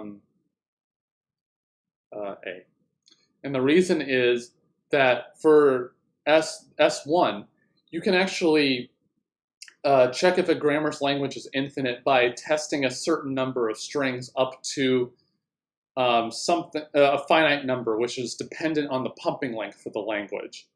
Yeah, it's the same idea for DFAs and checking whether they have infinite language or not, but the same can be done for grammars also.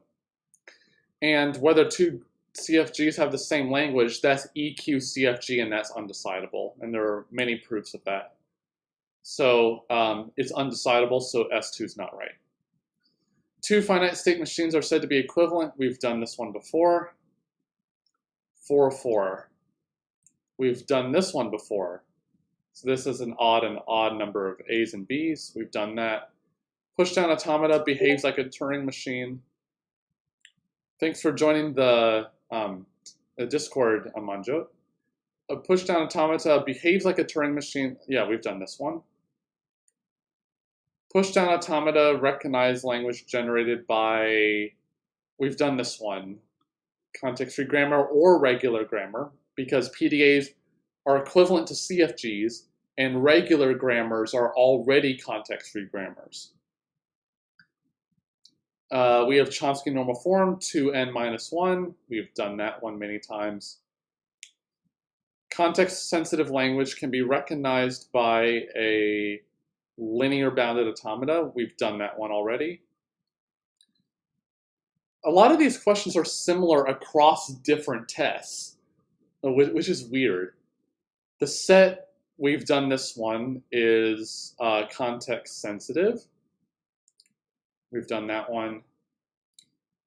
410, there exists no algorithm for deciding if any two Turing machines, M1 and M2, accept the same language. That's EQTM, which is undecidable.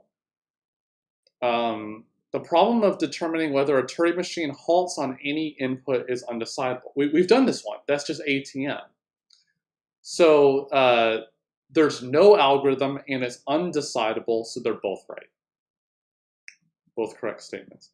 The C language is, so I'll let you guys answer this one.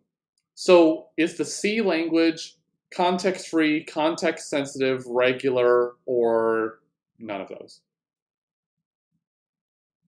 So what do you think? It actually really depends on what you use in the C language. So this, yeah, it just depends on what you actually use.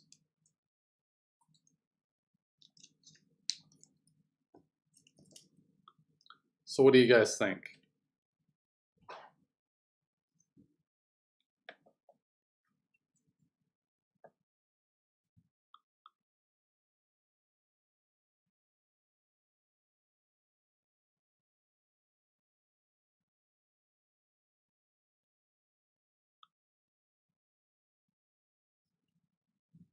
So is C context-free, context-sensitive, regular, or nothing?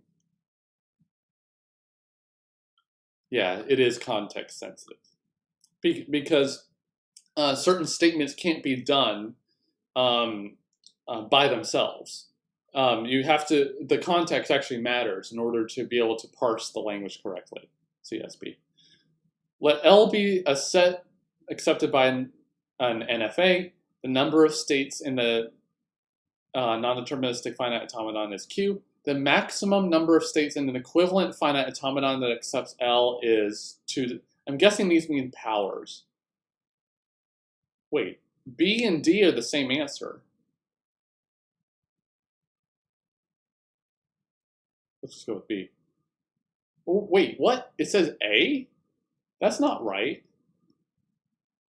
Wait, the explanation's wrong. I mean, the explanation's right, but it's not the corresponding to the right answer. Look at this. So the answer says Q, but that's the number of states in the NFA. It even references 2 to the power Q down here. Okay, so that question's wrong. The answer's marked wrong. The CFG for the language, this thing is, okay. So N is less than or equal to M plus 3. Okay, so we'll have to figure it out. Okay, so the first one,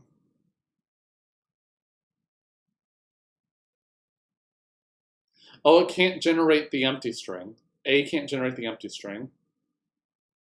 B can generate the empty string, so that's not a problem. So B can't generate a single A. Can C generate an A? No, because S must generate at least 2 A's in order to make anything. So D is the answer. Okay, that's good. If L is a regular language, then the language U and L, V and L. So this is called a shuffle, where you take 2 parts of a string. Oh, no, sorry. U is in L, V is in the reverse of the language is also regular. So the second one, I think, really depends on what the W means. Okay, but anyway, what do you think this is? I'm assuming that W can be any string, I'm guessing. So what do you guys think for 414? What do you think the answer is here?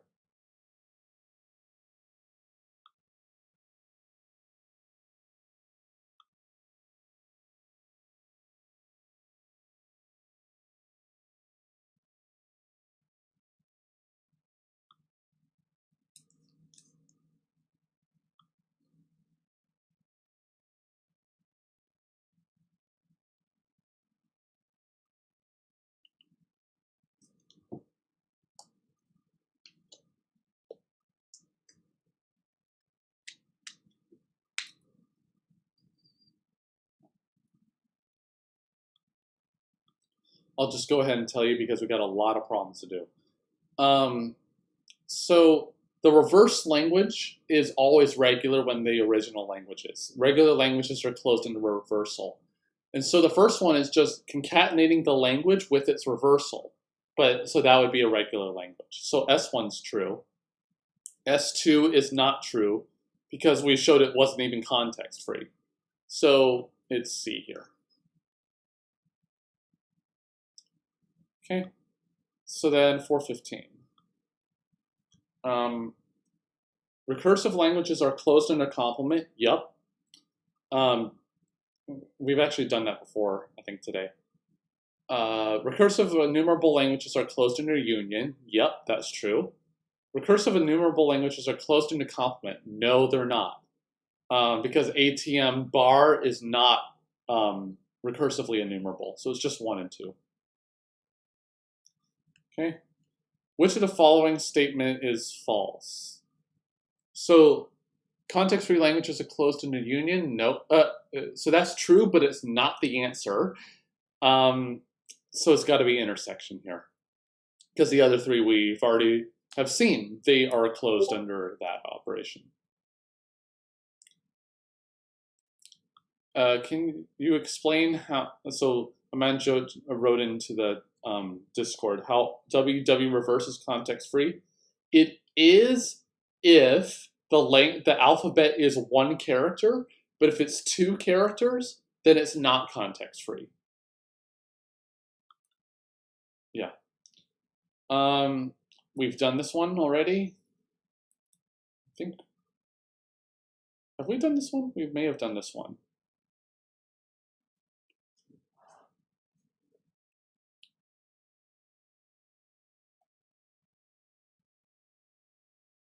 Any string of terminals that can be generated by this. So X generates, it must generate an A, and Y ends with an A. And then no, starts with, so X starts with an A and ends with an A. No, that's not right. X ends with an A, Y starts with an A. So it must have at least two A's. Yeah. Given L1 to be that regular expression and L2 that other one, the regular expression corresponding to L3 right quotient, so I'm not as familiar with this.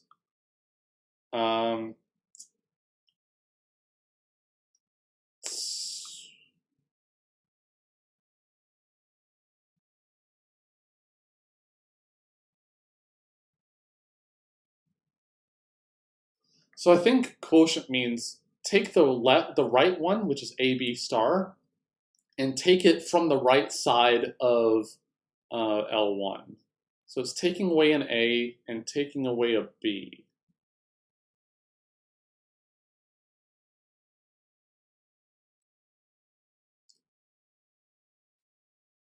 No. It's going from the front. Okay. So it's taking away an A and then taking away a B. So we get A star. But it's just which one do we get after that? Well, we always have one A. One B. So since we take away an A, and the left expression has A star, so that means we take an A away. That means we're left with A star, B, A star. Yes, okay. Yeah, so right quotient means take things off of the right side of the regular expression, I think. Yeah, it looks like this explanation down here is pretty good. Okay. So at question 450, we'll take a break and then plow through the rest of the 120 questions. My God.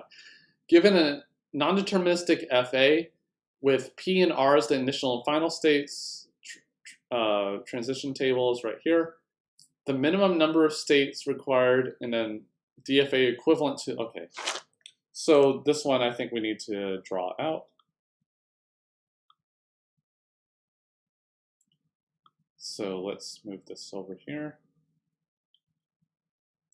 So let's see. So we have P, Q, R, and S. So P is the initial state, R is the final state. P goes nowhere on A, goes to B, Q on B. Q goes to R on A, S on B. Oops. R goes to itself on A, here to B. Oops. Nope, that's not right. Goes to here on B. This thing loops on B and goes to here on A. Okay, so the thing I immediately see is that we can actually simplify this by having the A transition from here go to here. Oops. Go to a dead state here. So what is the minimum number of states for this?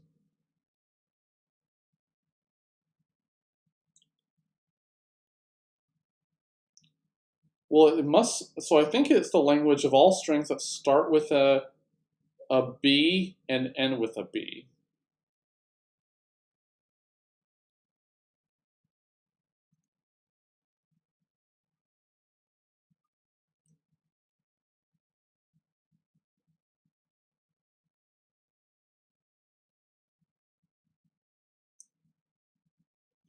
Okay, yeah. So these two states are the same. So we can actually merge these two. So we can, we can merge these two states together. And we can't minimize it any further than that. So we can do with 4 states. Okay, good.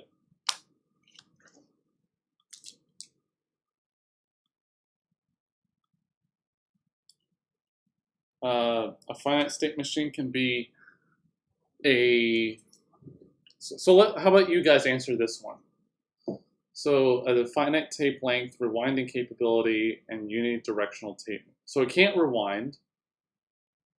So what do you guys think? Just go ahead and shout an answer out. Oh, I need to fix this. I'll actually go ahead and answer. So let's see. It's finite tape length, rewinding capability. Yeah, so it's not rewinding, so it can't be A and D. And it's not bidirectional, so it's B. Okay? The major difference between a Moore and a Mealy machine. Ugh, I don't know the actual answer to this.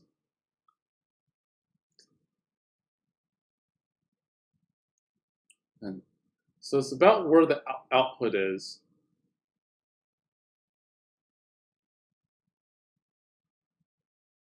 I think the output will depend on the input, so I don't think it's C. The output of the former depends only on the present state. So it can't be A either, because that's also relying on the input. So I'm going to guess B. Okay. Yeah. Luckily, there haven't been many questions on Moore and Mealy machines, and especially in the recent test, although this is kind of recent. So maybe just brush up on the definition of Moore and Mealy machine. Nothing really too in-depth. And my laughter machine recognizes these strings. Using this as information, how can you compare the following regular expressions? So this is ABA 3x, I guess for x and x bigger than 0. This is formatted so weird because is the 3 in the lowercase? Or is it superscript? I don't know the answer about that part. I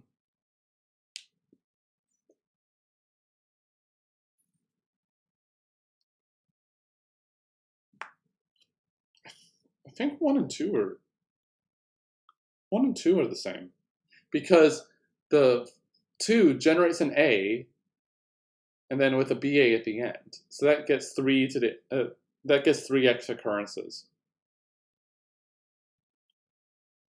And 3 is the same idea. It just has the A, B at the front and 1 at the end. So I think they're all the same. Yes. Yes. Which of the following... Oh, we've done this one.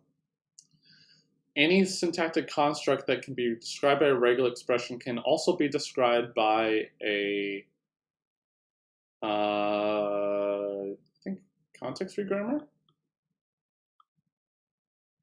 Actually, all 3 can. But context-free is probably yeah.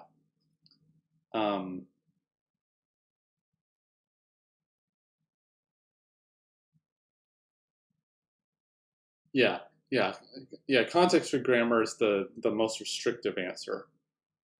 And if you guys have any questions as we're doing these, feel free to put them in the chat. Don't think like we move past a question, we can't go back to it. In a MIU puzzle, either the letters MI or U can go as the start symbol, okay? Production rules are given below. U goes to IU, MX goes to MXX, where it's the concatenation operator. Given this, which of the following holds for these?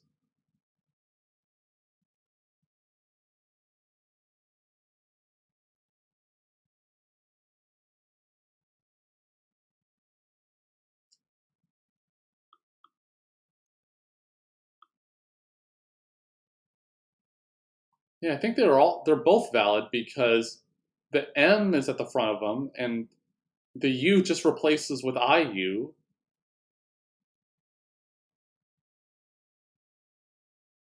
Yeah, so both of them could be. It has concatenation, so that's fine. So A is not right. They don't take the same number of transformations because one's longer than the other. So I think C, yeah, good.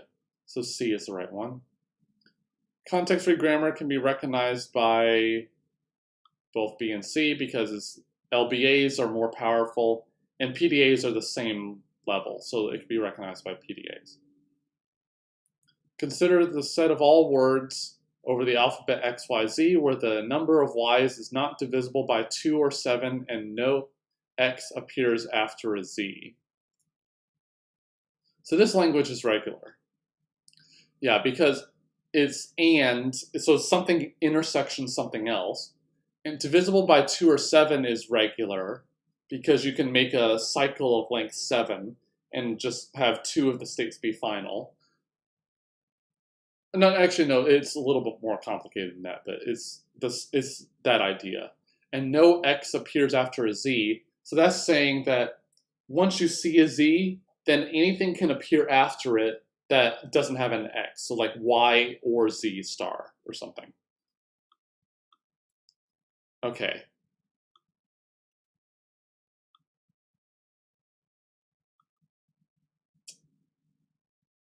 Just checking my text. For a binary string, define the value of X to be the value of X interpreted as binary number where A0 is the most significant bit. Okay, this is a little weird. More formally, design a finite automaton that accepts exactly the set of binary strings. Okay, so we're going to skip this, but what you do is such that val of X is divisible by either 4 or 5. What you do is you make a little DFA for 4. So you make 4 states that correspond to remainder 0, remainder 1, remainder 2, remainder 3. Then when you read a character, you're either multiplying the number by 2, and that's it, or multiplying it by 2 and adding 1. And then what you do is you consider what the remainder is after you multiply by 2 and add 1, or just multiply by 2. I won't do that here. But I have a video. I have several videos about this particular question. Let L1 and L2 be languages where L1's a subset. Okay, so this is asking whether regular languages are closed under subset. So this one is not closed. Regular languages are not closed under subset. So either, oh wait, no. Oh, I read part C wrong. That was my mistake. I thought it was like either they're regular or they're not. But it's they're either both regular or both not, but that's not true. Yeah, so it can go either way. Either one of them could be regular or not regular. It doesn't tell you anything. Okay, so this is not a this is not a multiple choice, so I'm going to skip it. The regular expression A star plus B star. Okay.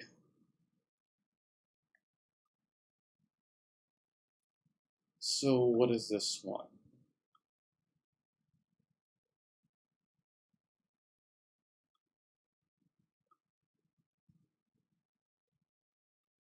So D can't generate the string AB. Oh, no, that's not right. Can't generate, oh, no, that's not right either. Well, A is clearly not right. So it's not A. What about B?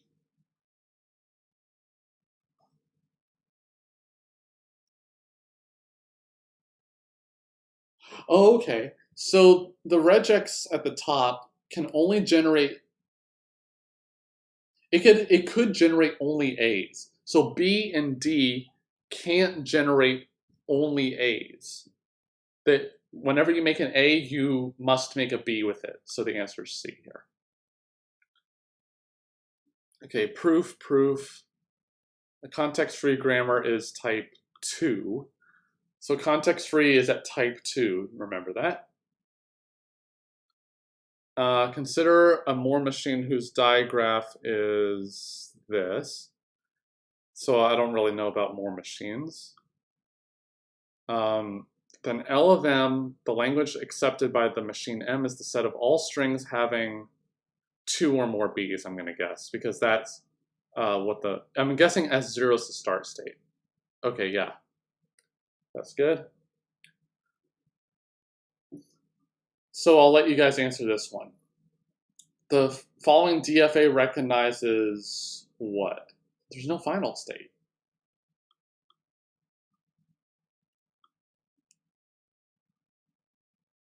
So there's no final state. So what do you think the answer to this one is? Just by looking at it. What do you think the answer is here?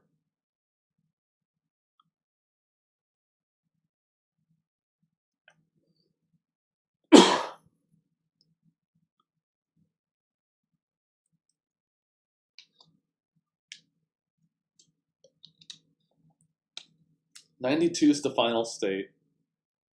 I mean, but there's nothing in there that's written like that. And welcome to the stream, Deli Ganesh.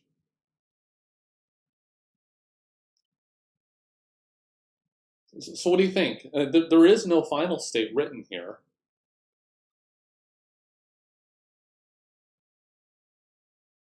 Ends with AB. So if 92 was the only final state, you'd be right, but there's no final state here. Since there's no final state, these can't be right. So it must be D here. Yeah, and in fact, the explanation even says there's no final state here. If 92 was final state, then you would be absolutely right here.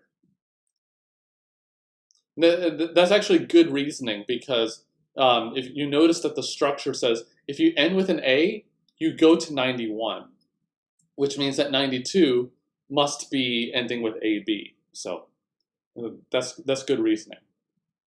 The regular expression here describes this, and then so what is the? So let's see. Set of all strings not containing 1. Well, it contains 1, 1 because we can do the 0, 1 and then a 1 after that because of the star. So A is not right. Can I get 0? That looks plausible. Set of all strings containing 0, 1. No, because I can just choose the 1 on the front and not choose the 0, 1. So C is not right. Set of all strings ending in 0. No, not necessarily because of the empty string at the end. So it must be 0, 0. Okay, so this one I want you guys to answer. So which of the following languages is regular? A to the N, B to the N, A to the N, B to the M, C to the N, D to the M, A to the N, B to the M, A to the N, B to the M, C to the N. So, yeah, so the exponents clearly matter here. So which one of these is actually regular?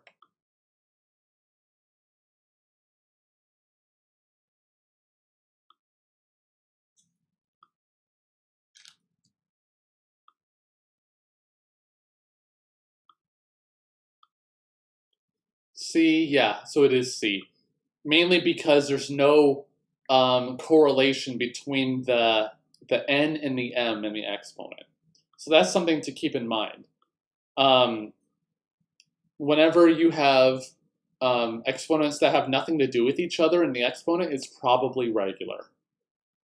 For a regular expression E, yeah, it's not D because the A and the C part have the same number of characters. So notice that the N and the exponent is exactly the same for answer D. If E is an expression that has no cleaning star occurring in it, what do we know about E in general? If there's no star, then you can't get infinitely many strings. So it's finite. This one is not a multiple choice, so I'm going to skip it. Alan's task is to design an algorithm for a decision problem P. So a decision problem, for those who don't know, just means you have to answer yes or no. He knows that there is an algorithm A that transforms instances of P to instances of the halting problem such that yes instances of P map to yes instances of the halting problem and no instances of P map to no instances. Which of the following is true? The existence of A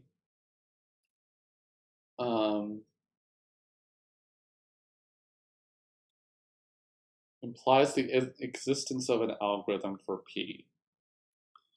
So the existence of the algorithm for this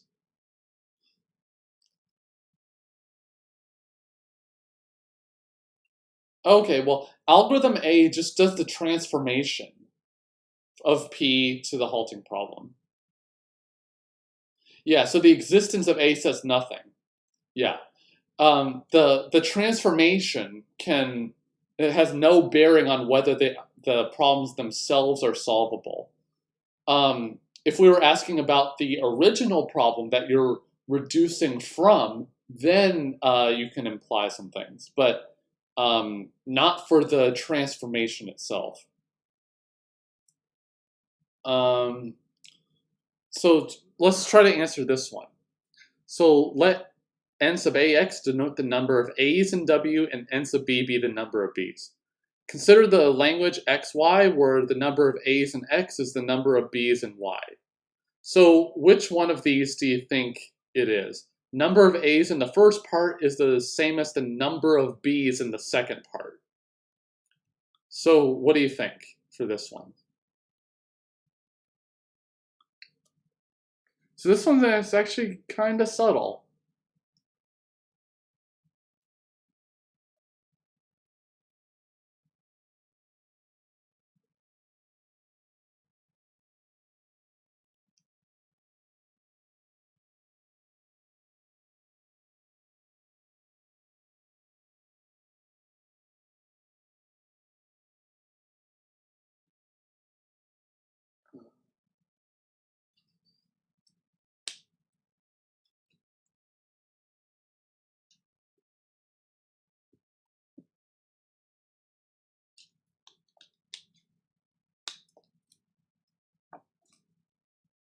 So what do you think? A, B, C, or D for this one?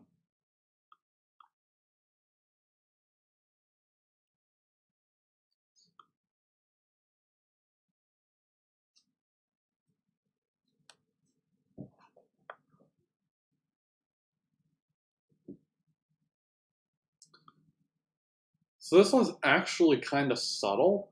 It's actually sigma star. And the reason why is that you can decompose the string such, notice that it says number of A's in one part and number of B's in the other part. So you can actually decompose the string in into two parts where the number of A's in the first part is the same as the number of B's in the second part. The parts have nothing to do with each other. So they don't have anything about the length or anything. And the number of B's in X has nothing to do with the number of A's in Y. So because the two pieces have nothing to do with each other at all, you can actually generate every single string as a result, which is pretty cool. So it is sigma star here. So this is kind of a trick question. This is one of the harder questions, I think, but yeah, so it's C in this case, because you can decompose the string into any number of pieces. I'd love to see an actual proof of that. I'm just hand waving here, but I'd love to see a proof of that. Okay, 444 is not a multiple choice. 445. Pumping lemma for regular language is generally used for proving Uh, yeah, so it's not used for checking if the regular expressions are equivalent because it's not even about regular expressions. Whether a given grammar is ambiguous has nothing to do with that. Whether a given grammar is regular, no. So this is something to keep in mind about the pumping lemma. And I get students who miss this all the time. They say that it helps you prove that a language is regular. That's not true. In order to use the lemma, you have to know that the language is regular to start with. So it can't help you to prove that something is regular because you already have to know that it's regular to start with. So it helps you in the contrapositive by saying if the language doesn't obey certain properties, then it must not be regular. So that's just something to keep in mind. Okay, let's do 4 more and then take a 5 to 10 minute break. Which of the following problems is undecidable? Checking if two finite. So let's have you guys answer this one. So which of the following problems is undecidable? Yeah, so Shravan was right here, and he gave the right answer. Whether two finite automata are equivalent, that's EQ-DFA, and what you do is you make a DFA for the symmetric difference, i.e. all the strings that are in one and not the other, and you ask whether that symmetric difference DFA has empty language, which is decidable. The second one is just ACFG, where you can just convert the grammar to, just use the CYK algorithm as an example. For C, the infiniteness problem is decidable. So by using the pumping lemma as and testing strings up to a certain length. And then so the finite question is just the opposite of the infinite question. 447. Finite state machine can recognize a language generated by only regular grammar, because that's what a finite state machine does. It can't get context sensitive yet. The language ADI, B, CDI over the alphabet is not regular because the number of A's and C's are in tandem with each other. It's definitely not D because it is recursive. C is recursive. It's definitely recursive, but is it deterministic context free? Yes, it is. Because what you can do is just push the A's on, and then when you see a B, you go to the other state where you pop the C's off. Yeah, so it is deterministic context free. Yeah, so it's C. Yes, deterministic context free. Which of the following statements is not correct? Every recursive language is recursively enumerable. So that is true, so it's not the answer. B is true because it's context sensitive, and so it's recursive and then therefore recursively enumerable. Recursive languages are closed under intersection. That's true. Oh, you can ignore A and B. It must be one of C and D because one is the opposite of the other one. So it must be D. Because recursive languages are not closed under intersection is false. Okay? So what we're going to do here is we're going to take a 5 to 10 minute break or so. And let's take a 10-minute break. So we'll come back at 15 after the hour to finish the roughly 120 odd problems or so. And then we'll conclude for today. So I'll see you in like 10 minutes or so.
Okay, so we'll get started in a few minutes.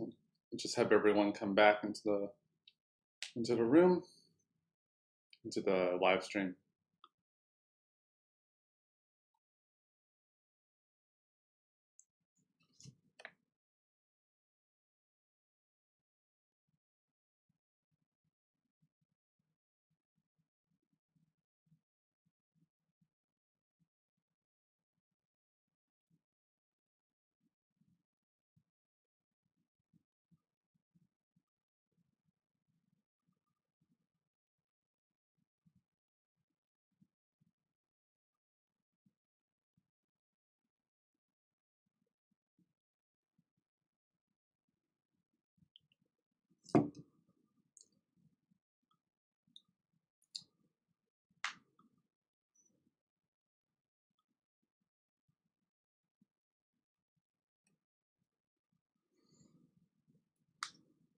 How are you guys all doing?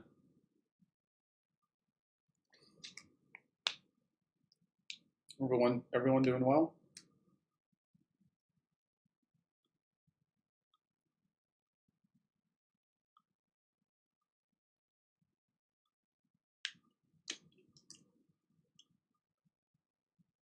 So let's see how many questions there are. Oh God, just keeps going. Okay, 575. So we're on 450. So let's just finish up everything that we have. So we have 125 to go. We're on 450.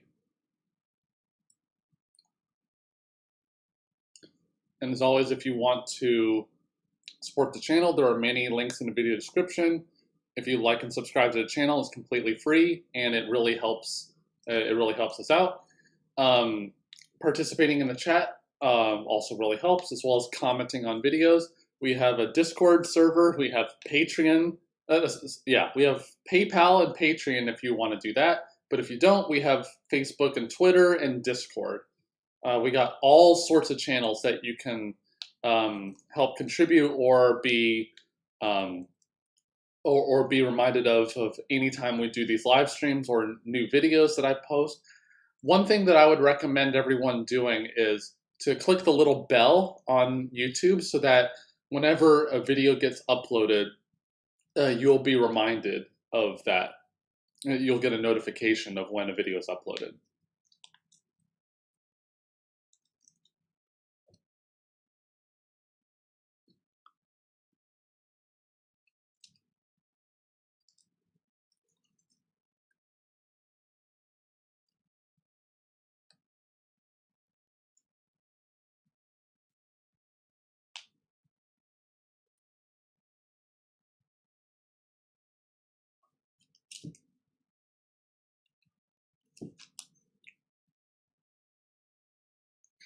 Okay, so let's get started.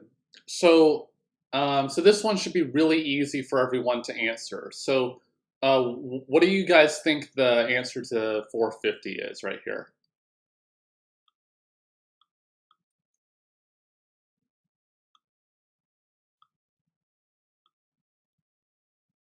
450. What do you guys think?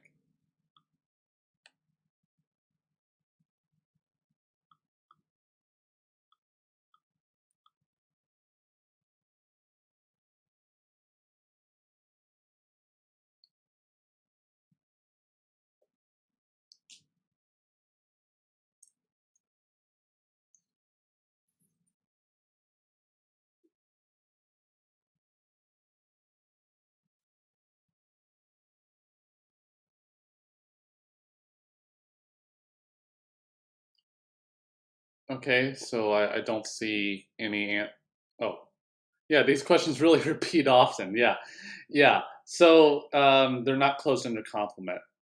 We've seen that several times already. Consider the following languages. So A to the M, B to the N. So different number of A's and B's for the first one. The number of M's for the second one is 2 times the number of B's plus 1. And L3 is M is not equal to 2N. Okay. So which one of these is context-free? So what do you think about this one?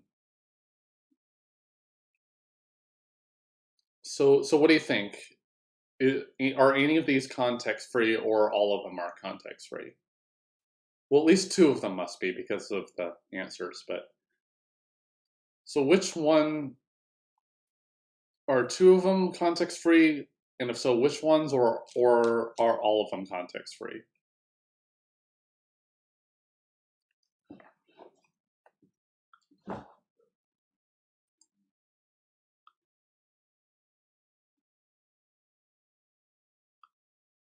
Yeah, my audio's on, that's good.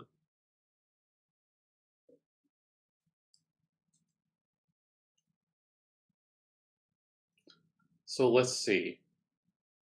It's these languages are kind of the opposite of like m equal n and m equal to n.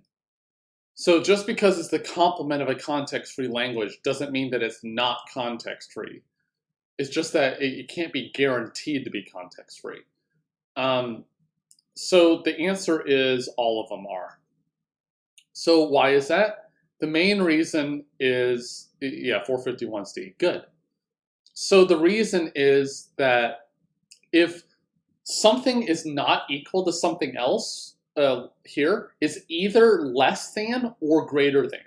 So what you can do is you can split that up into two different cases and then just have the grammar just go to one or the other one. And for L2, that's equal. So yeah, that one's pretty easy to make a grammar for. So L2 is they're all context free. Which of the following is not regular? Strings of even number of A's, so that is regular, so A is not counted. So it's either C or D down here. And the only difference between them is whether C is true.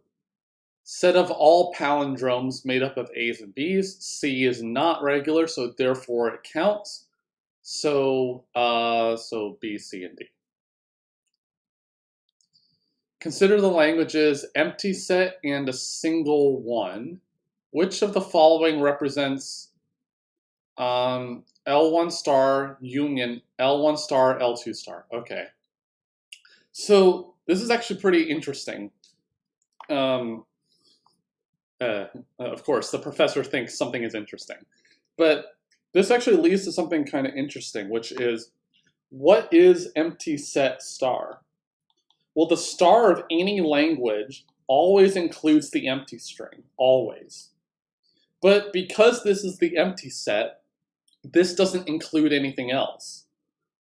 So therefore, this is just the empty string, the set containing the empty string. So L1 star union L1 star L2 star, this guy, oh, I'll change the color. So this one is what we just did right here because L1's the empty set. This one, so this is union epsilon, because it's just the same thing, concatenated with 1 star, I think. Yeah, 1 star.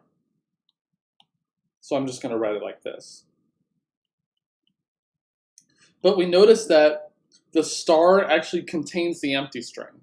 So, and concatenating the empty string on doesn't do anything. So this is actually equal to 1 star. So that's actually a pretty cool problem. Wait, what? Yeah, it should be 1 star.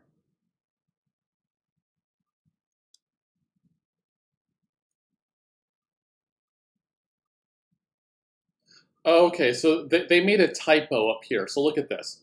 So this says L1 star concatenated with L2 star. But down here it has L1 no star union L1 star. So that's a totally different problem because the question up here is not right. It's unfortunate that so many of these questions are just plain wrong. Yeah, let me fix that. Okay. A class of languages that is closed under union and complement has to be closed under intersection. That is true because of De Morgan's laws. So if you have union, if you have union and complement, you can combine them using De Morgan's law to get intersection. And if you happen to not know what that actually looks like, what it looks like is if you have L1 union L2 and you complement the individual languages and then you complement the whole thing, that is L1 intersection L2. So if it's closed under union and complement, it must be closed under intersection too. So therefore, we can say that A is true. So what about B? B, a class of languages closed under union and intersection has to be closed under complement. And that one is false. Is there a good example of that? I mean, there's an example of deterministic context-free, which is closed under complement, but not union. Okay, recursively enumerable is an example here, where it's closed under union and intersection, but not complement. So B is false, A is true. And that's what we get. So, okay, let's look at this one. Let G be a context-free grammar such that every one of its productions is of the form A goes to V. So it must have at least two things on the right side. The derivation tree height must be a height h such that blah blah blah. So let's see.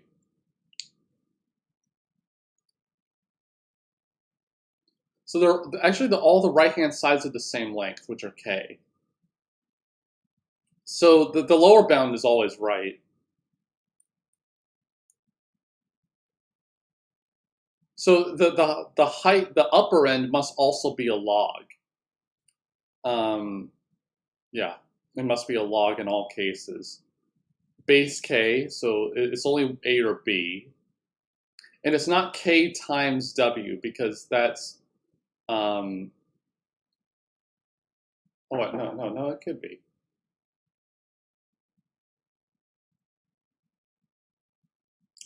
Yeah, what's the maximum it could be?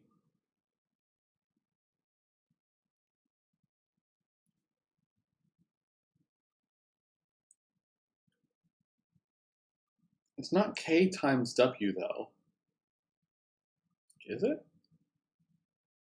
No, it's not. Because at every point, at every level, you must take one leaf down. So you have k minus 1 left. So it must be A. Here.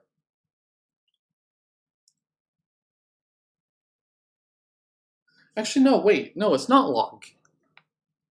No, I got that wrong. Is it really log? Because if the derivation tree is like really suboptimal,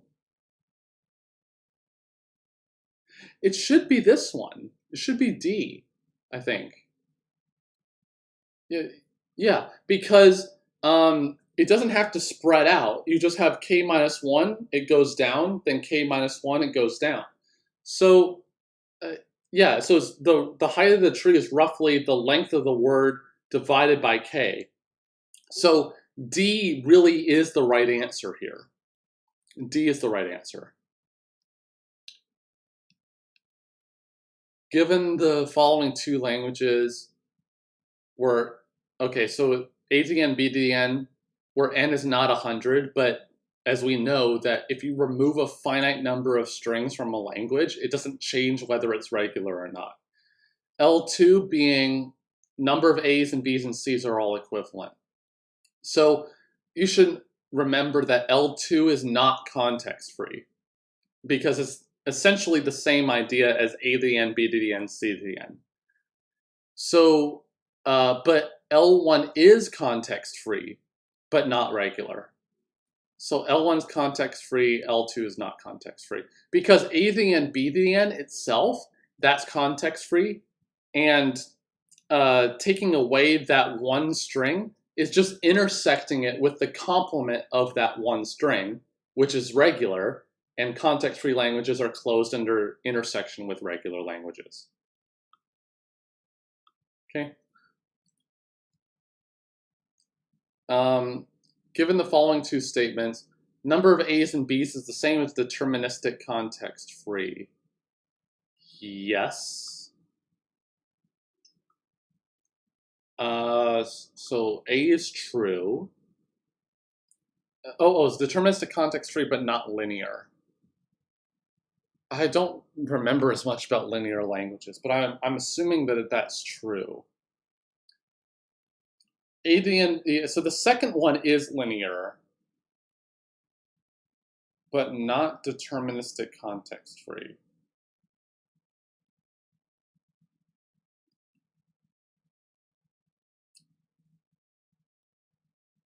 I'm going to guess B is not deterministic context-free, so I'll say that they're both true. Okay, that's good. Yeah, I need to refresh myself on linear languages. We've seen this one before. Yeah, so it's... Which of the following pairs have different expressive power? Yeah, C is right here. So look down here. It even says it is correct. C is correct. Yeah, don't look at this X. Look at the explanation, because DPDAs and non-deterministic PDAs are different in power. We've seen that several times already today. Which of the every context-sensitive language is recursive? That's true. The set of all languages that are not recursively enumerable is countable. No, that is false. Oh wait, no. That are not recursively enumerable. No, that's true.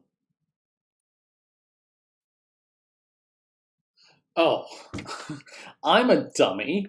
I picked no, that's false. The set of all, yeah, it's an uncountable set, because recursively enumerable corresponds to all Turing machines. In Turing machines, there are only countably many Turing machines, and each one of them can only recognize one language. So the set of recursively enumerable languages is countable, but the set of all languages in total is uncountable. So the other half of the set must be uncountable, because if both sets are countable, putting them together gives you a countable set, but it can't be. So B is the right answer here. B is the right answer. And even the explanation is incomplete here. God, I wish I could go back and change these. The regular expression for the complement of the language, so we have at least 4 A's and at most 3 B's, is what? So it has at most 3 A's or at least 4 B's. Okay. So let's see. Can this one be right?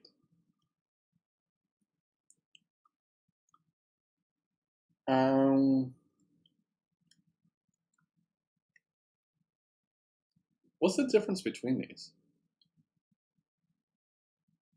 So there's a difference between the AB and BA at the end, and whether there's a B star at the front. That's the only difference.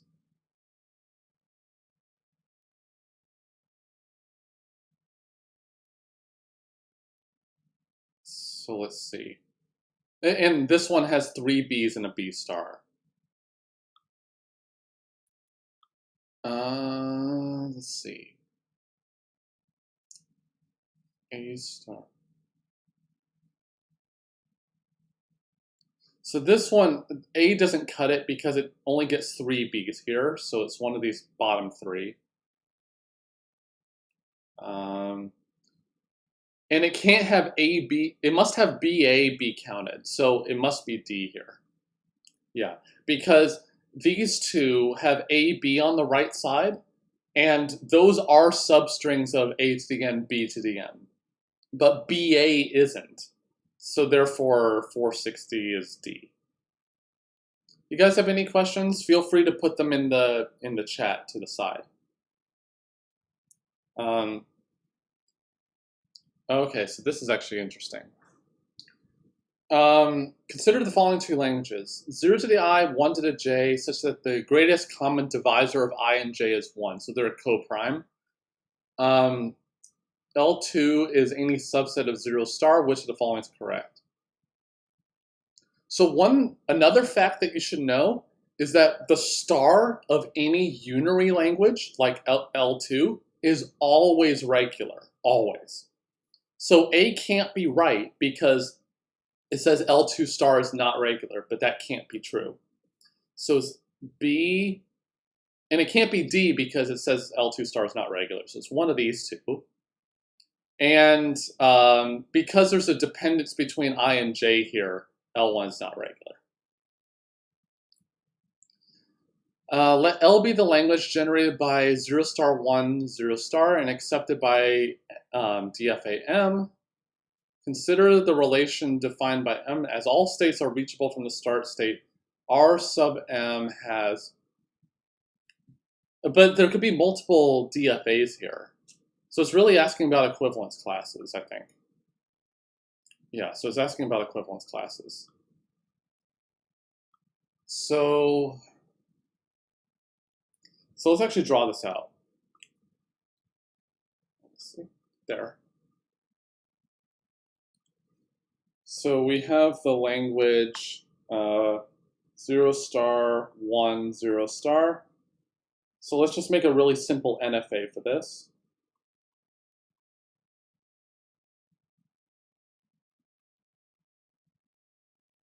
And then if we, yeah, that's right. So then if we convert this to a DFA, so let's call this Q0, Q1. So then Q0 is the start state, self loops on 0.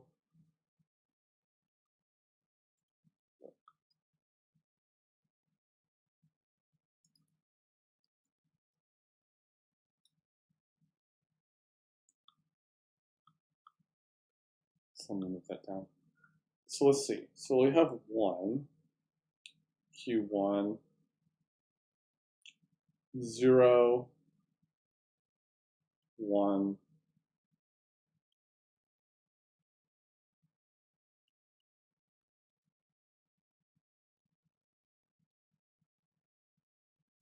But 3 is not one of the answers.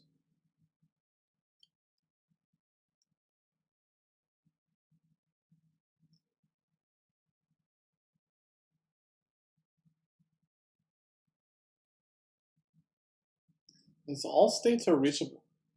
RM should be 3, because I can make a automaton with 3. Yeah, so this question's broken. Let's just, I don't know, 6. Okay. Yeah, 6 is not. 3 should be the answer here. 0 to the N, 1 to the N be a context-free language. L prime is context-free, yes. And L to the K is, so context-free languages are closed under concatenation. So L to the K is concatenation, so these two can't be right. And the complement of 0 to the N, 1 to the N is, oh, let me get rid of this. 0 to the N, 1 to the N complement is, it's all strings that either have a 1, 0 in them or have a different number of zeros and ones. And you can show that that's context-free too. So they're both context-free. Oh, finally, a Turing machine question. So we got a Turing machine here where delta is a transition function, blah, blah, blah. Okay, so let's just draw this out. I'll put it back. So let's see. So we got 4 states here. So Q0, Q1, and they're using different notation, but Q3 is the accept state or something. Then, what's the start state? I don't know what the start state is. Maybe, well, let's try to figure it out. So Q0 on A goes to Q1. So it's this transition, it doesn't change the A there. Q1 on B goes to Q2, doesn't change it. Let's see, Q2 on A goes to Q3 and changes it to a B.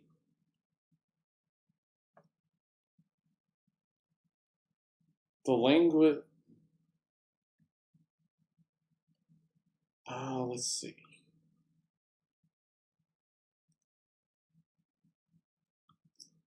Oh, Q2, no. No, I got that wrong. I did 2 transitions at once. So this should be BR, this one should be AR. And so this should be A, B, A star, B. Okay, good. Yeah. It's just equivalent to a DFA. So the Turing machine isn't really needed. It's just understanding what the Turing machine parts are. Okay. Feel free to ask questions at any time too. So we got this this regular grammar for the language. Well, there can't be a regular grammar. Oh no, never mind. I read that wrong. It's given by. So which one? So what is? So this one says S1. Yeah, this has A doesn't have any relation for the S1 variable on the number of A's and B's made. B.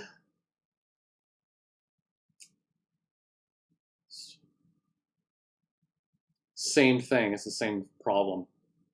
C.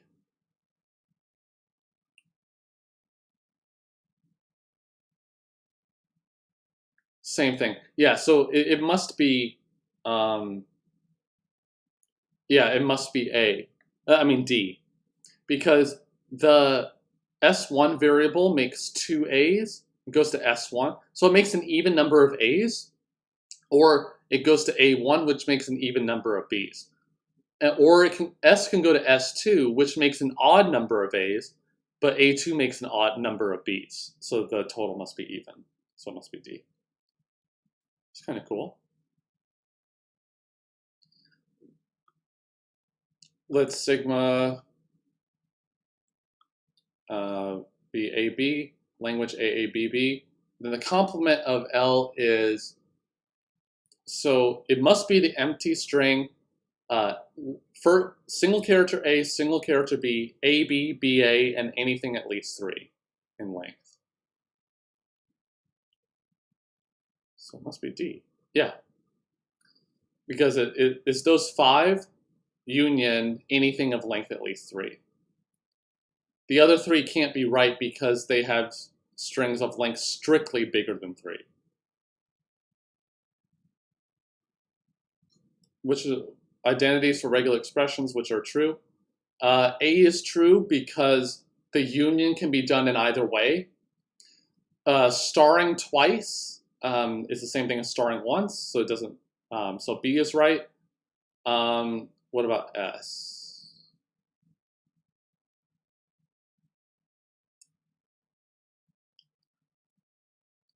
Yeah, I think so.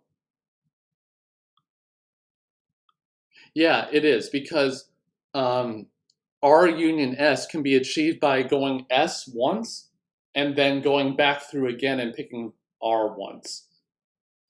Yeah, so all 3 are true. Um, given, so I'll have you guys answer this one. Given the following two languages, U, W, W reverse V, where they're non-empty, although I don't think that matters. And L2 is the same thing, but U has length bigger than V. So which one do you think that is?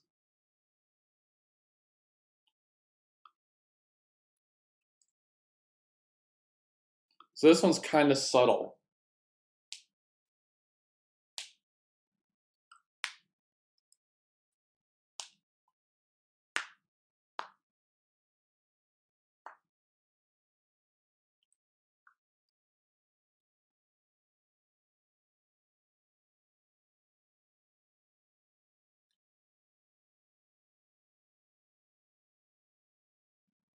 So what do you think? You have a 25% chance. If you don't know, feel free to put any answer that you want in there.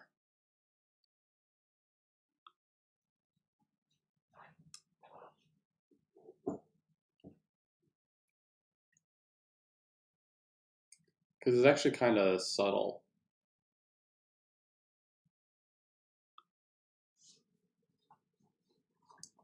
Okay, since there's no answers, I'm going to go a little faster. Oh, okay, William says C, welcome to the chat. Both are regular, both are not regular. So it actually is A. So it's actually kind of surprising because for L1, it's essentially saying if you have an AA or a BB in the string plus some other stuff, then you're good, because all that we require is that W is being a non-empty string. So if we make them as short as possible, then we can encompass all the most other possible strings. So if it has any string that has an AA in it and two more characters on the other side, then that's an L1, and that language as it stands is regular. L2 isn't, because there is a dependency between the U and the V string here. Yeah. So you can actually prove using the pumping lemma that this is not regular. And how you prove it is you make the string to start with where the U part is barely bigger than the V part, and then you pump the U part down so that it becomes less than or equal to the length of V. So that's how you prove it. Okay, given a Turing machine, we got a so this one loops on 0 and then moves to Q1 once it sees the so it sees a bunch of zeros.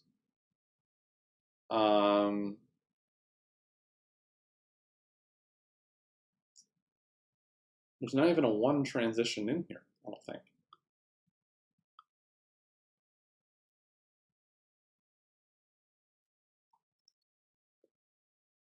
Actually, none of these can be right, because it should be a 0 star. Because the Q0B transition goes to Q1. But a B is the closest answer, I guess. Okay. It's not actually 0, 0 star, because it can immediately go to Q1. Okay, we've actually done this one. And yeah, so notice that there's no log on the right side of any of these equations. And this is the one that we had before. So yeah, that other question was wrong. Ryan was right, yet again. I'm kidding. Consider a language defined over 0 to the n over 2 floor, 1 to the n. Yeah, okay. Which of the following is not an example of a string in A? So this one is an A because n is 2. This one is an A because n is 3. 3 over 2 floor is 1. And n is 2. Okay, so this one is not an A. Because n is 2, that means there are 2 1s, but then that means there must be 1 0, but there's 2 of them. The family of context-sensitive languages. Okay, so this one I don't completely get. I'm guessing that they're closed under union and reversal because context-free languages are also, but that's not a proof. I guess like a grammar type structure is closed under union and reversal, because you can reverse the right-hand sides of all the rules. But it's just, it might be a little complicated with the reversal for sensitive languages. Okay, yeah, they are closed. Okay, so I might need to zoom in on this. ADN, BDN is a so we're matching, is a deterministic context-free language, but not regular. So A will match to 4, so it's one of these two. So the only difference is what C and D answer. So ADN, BDN, ADN is a context-sensitive language. Yeah, but can't be recognized by a deterministic PDA. So wait, no, that's not right. But not context-free.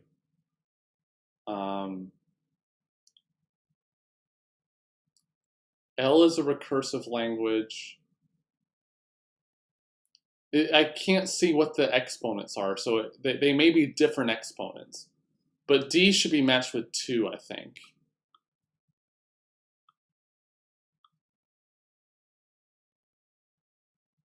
But if the exponents are the same, yeah, I can't really see. I literally can't see the answers. I'm going to go with C because I think the exponents are the same. Okay, that's good. Well, given the answers so far, that might not mean much, but the language of all non-empty strings of A's can be defined by a context-free grammar like this. The word A cubed can be generated by, oh, geez. I'm gonna guess, yeah, it should be 4, because we have 2 choices of rules to apply with where there's a variable on the right side. And you can do either one of them. So there are 2 different ways of doing that for each of the A's, and you have 2 of them to make, because the last one there's only one way to make it. So in fact, there are 4 different ways.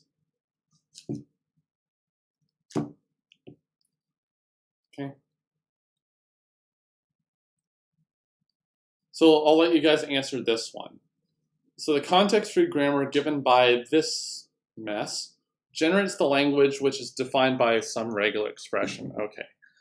So let's see. Okay, this one's pretty easy, but I want you guys to answer this one. So what do you guys think?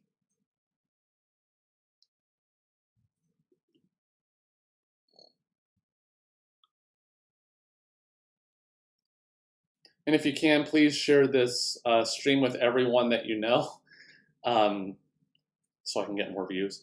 But really, so that they can participate and benefit from this in the future.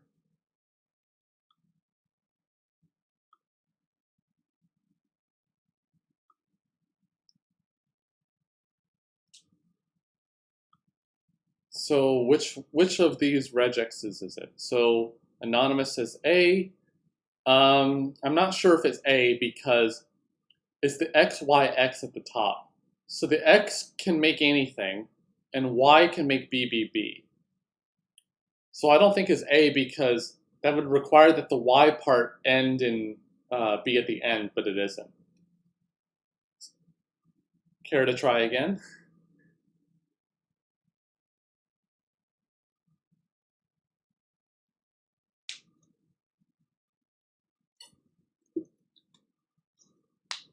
Yeah, Wayne got it right, so it's C. Yep, it is C, because you can have anything on the either side of the BBB part. Okay, there are exactly, so this is, I guess, counting the number of automata here. With 3 states, which country you belonging to? United States. They're exactly some number of different automata with 3 states over a 2-letter alphabet where X is always the start state. So that means that there are 8 possibilities of what the final states could be. And how many, so for each one of them, there are 6 different ways of setting the transitions. So 6 times 6 times 6 is 216. Times 8, no, that's not one of the answers.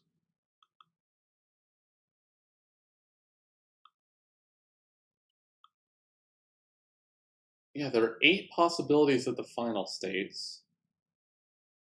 Oh, I'm counting it wrong, I think. So there are 9 possibilities for each. Okay, yeah. There are 9 possibilities for the transitions because each of the 2 transitions can go to 3 states independently. So there are 9 times 9 times 9 different ways of having the transitions go. And there are 8 ways of having the final states. So it's 9 cubed, which is 729 times 8.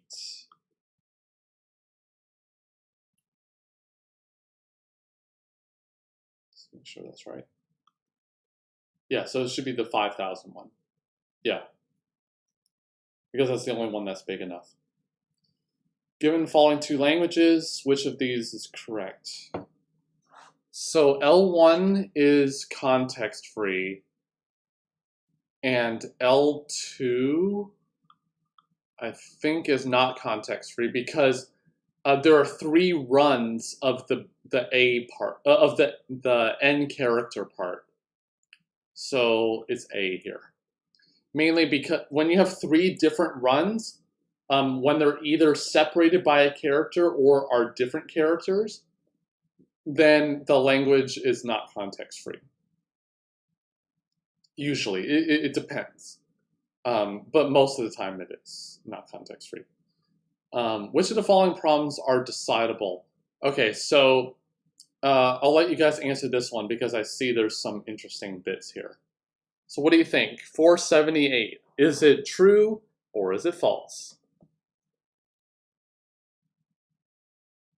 No, not true or false. Oh my god, I'm losing it. Which of these answers is it? Is it A, B, C, or D?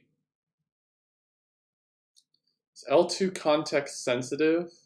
I think so. Yeah, but none of the answers had context sensitive in it. So what do we think about 478?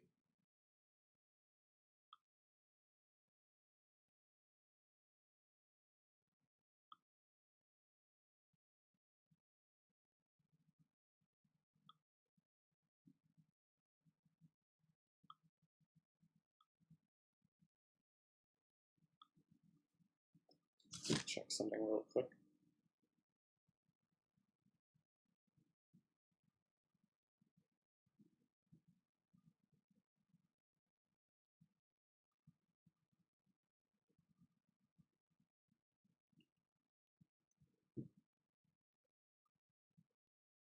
So what do you guys think? Which of these answers is it for 478?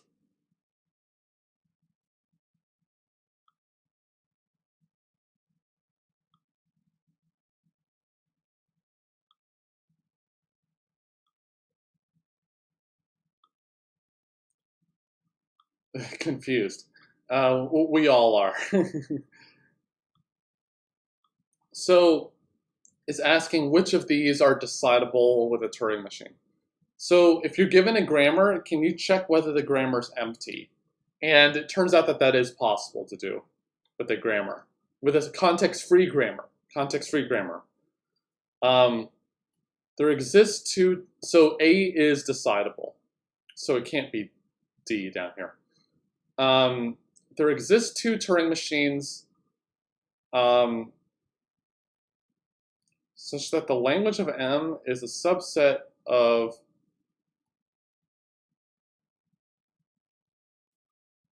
I don't even know what the hell that's asking.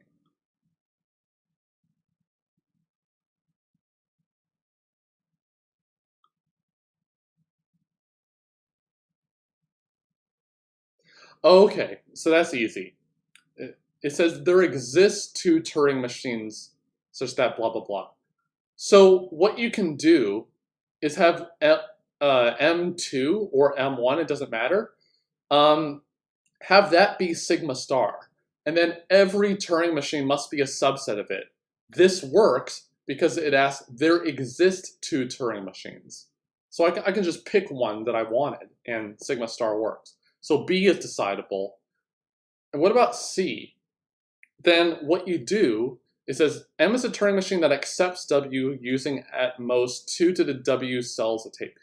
What you do is that if the Turing machine ever tries to go further outside of that range, then just reject. But suppose that it doesn't, and it just stays in that range forever. Then what you can do is there are only a certain number of combinations that could occur in those cells, because there's only a certain number of tape cells. So what you can do is just have a counter that just counts the number of transitions that are taken. And if you exceed the total number of possible configurations within this length of the tape, then you must repeat a configuration. And so therefore the Turing machine will run forever. So then we can detect that because we have that counter. So therefore all three are decidable. Okay? So this is actually, the C answer is the one I really like the most, where it's basically just an LBA, but just more tape, essentially. Okay. 479. Okay, so we have roughly 100 problems to go. Let's do this. For a statement, a language is recursive if there exists some Turing machine Okay, which of the following state conditions is satisfied for any string? So if W is an L, then M accepts W and M will not halt. That is not true. Recursive means that the Turing machine always halts on every single string. So A can't be the answer. If W is not an L, then M accepts W. That is not true, because it better not accept W if it's not in the language. If W is not in the language, then M halts without reaching to the acceptable state. That's possible. If W is in L, then M halts without reaching to an acceptable state. D cannot be the answer, because that's saying that it's in the language, but it went to the wrong state. So C is the answer here. Okay. Match list 1 with list 2. So L1's regular, L2's, okay. So L3 complement union L4. So L3 complement is recursive because they're closed in a complement. Union L4, which is recursively enumerable. So A should be matched with 2, which is recursively enumerable. So it's either A or B here. So let's look at B. L2 complement, which is context-free. So context-free complement is recursive. Union L3, which is recursive, which gives us 3, which is recursive. So it should be B. Something that you should be getting throughout all of this entire stream. The closure properties really matter. They show up in like 50% of the questions in some way. So know the closure properties. Those are the most important things. Well, knowing things at a deep level is the most important, but if you had to memorize something, memorize the closure properties. How can the decision algorithm be constructed for deciding whether CFLL is finite? So let's see. For deciding whether it's finite. I don't know what redundant means. Yeah, I'm not sure. I don't think it's going to be A because that's not really doing anything. Constructing a redundant CFG, that doesn't help you. Constructing a non-redundant CFG,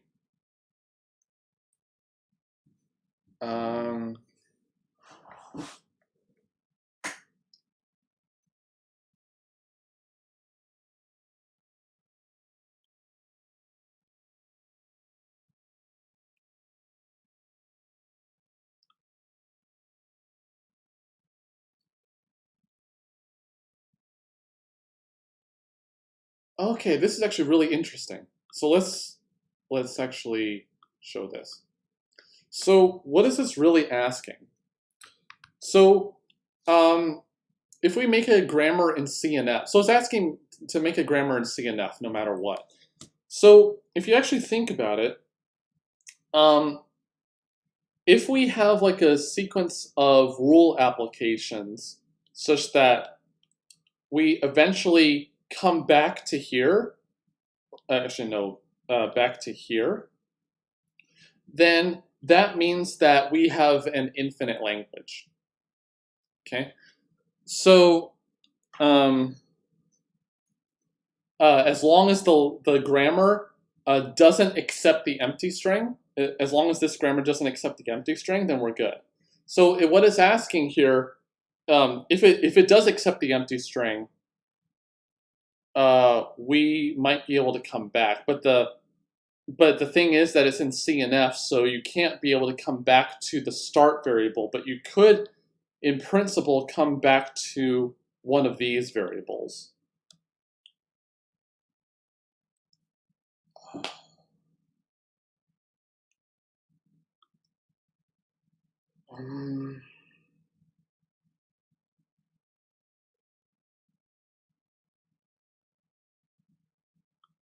Yeah, that's right.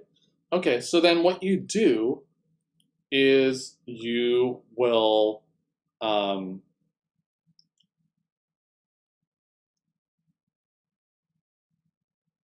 yeah, so okay, so that means that if we come back to this variable, let's say, then what we can do is draw a graph where we have the variables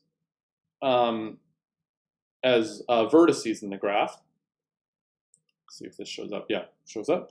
So then here, this rule right here, I'm going to make this edge right here in the graph. So then if there is a way of applying a set of rules and coming back to here, then that means that we can follow this loop as many times as we want. And we have to remove the empty string because actually, do we need to remove the empty string?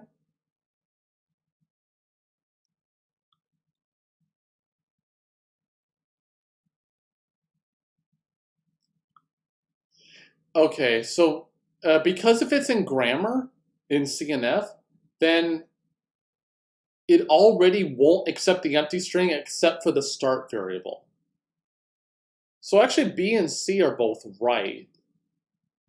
But I guess that they may have a different definition of what CNF actually means. So I'm going to say C. Because maybe they have the CNF not actually remove the empty string. Although you have to in general, but maybe they just have a different definition for it. Okay, 482. How many states are there in a minimum state automata equivalent to the regular expression? So I'm wondering if this is So this might include NFAs. So if we include NFAs here, so then if we just have A, B, A comma B here, then yeah, we can't do better than 3 states. So I'm going to say 3 states. Okay. Yeah, it says about min DFA, not NFA, not min DFA. Okay, that's good. Consider the following grammar. Which of the following strings is true? Strings produced by the grammar can have 3 consecutive A's. Can I have 3 consecutive A's? No, I don't see how that's possible. B and C.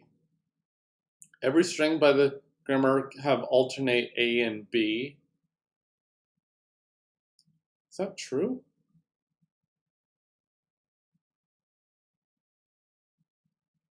No, because the Y variable makes B B here. So B is not right. C, every string produced by the grammar have at least 2 A's.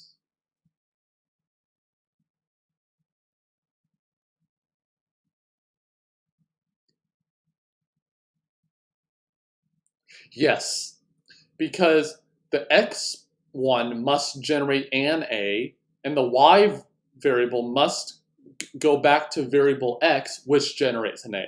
So it must generate at least 2, and there's no C only answer, so I'm going to go with C and D. Okay. Considering the following NFA, a translate, yeah, okay. Yeah, okay, that looks good. A translation with label can be taken without consuming any, okay. I'm guessing it's asking what the regex corresponding to this NFA is.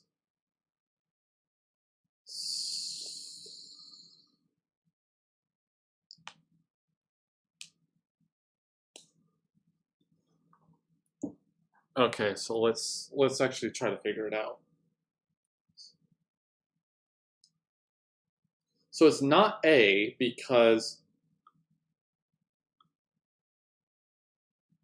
so it has the AB at the front.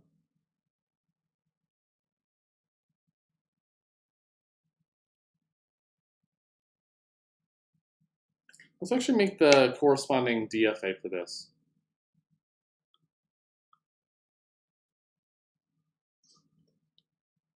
So let's see. So we have S1. So it self-loops on B, but on A, it'll go to S1 and S2. I'm already converting it to a DFA, by the way. On input A, they will self-loop. On B, they will go to S1 and S3 because the S2 guy goes down to S3. And S3 epsilon's back to S1, but that's okay because I already included it. So I make that a state. On input B, it'll just go back to S1, I think. On input A, S1 and S3. So that, oh my god, wow, it's gonna be a lot of states. So S1, S2, S4, and that's it, I think. So S1, S2, S4 is a state. On input A, it's just what S1 and S2 do, so that comes back up here. Oh, so this should be A. On input B, from S1 goes to S1, 2 goes to S3, so it's S1, S3, and S4 goes nowhere. So this goes back here. Okay, so then the final states are anything that include S4, which is this guy. So then what is the regex for this guy? So let's see. We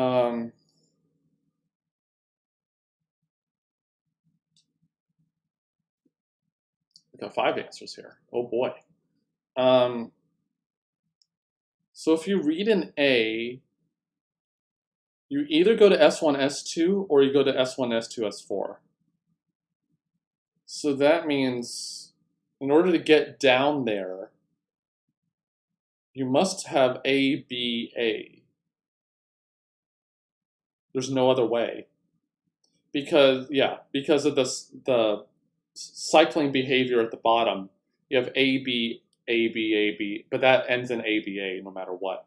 So A might be right. B might not be right, is not right because it doesn't start with B, allow you to start with B. It can have any number of B's at the front, so C is not right, D is not right, and E is not right. So A is right. That was a toughie. So let's kick that off. So I'll have you answer this one. Consider the language L as defined by A to the P, B to the Q, C to the R, where P is equal to Q, or Q is equal to R, or R is equal to P. Which of the following answers is true about this guy? So this one's kind of subtle also.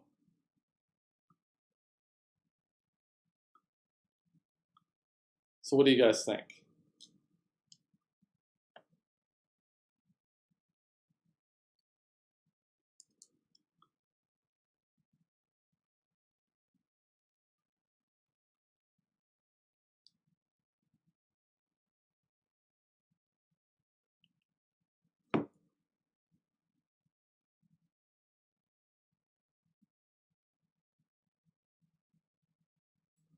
So I'm actually gonna speed forward. So notice that there's not a three-way comparison, equality happening here or anything like that. So each of the three cases can be, the language can be divided into 3 cases. One case being P equal to Q, the other one being Q equal R, and the other one being R equal to P.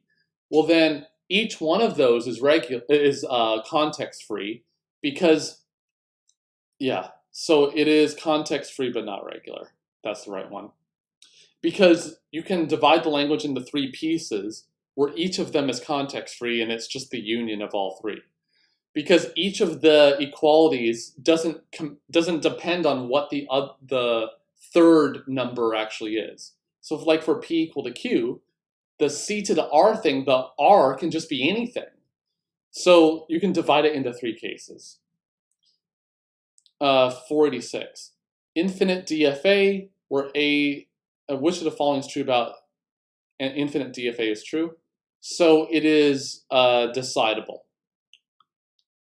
So this one's a pretty standard one, and we've actually answered this several times. The minimal DFA for the language, I guess that's 0 to the n, where n is at least 0, n is not equal to 4. So that should be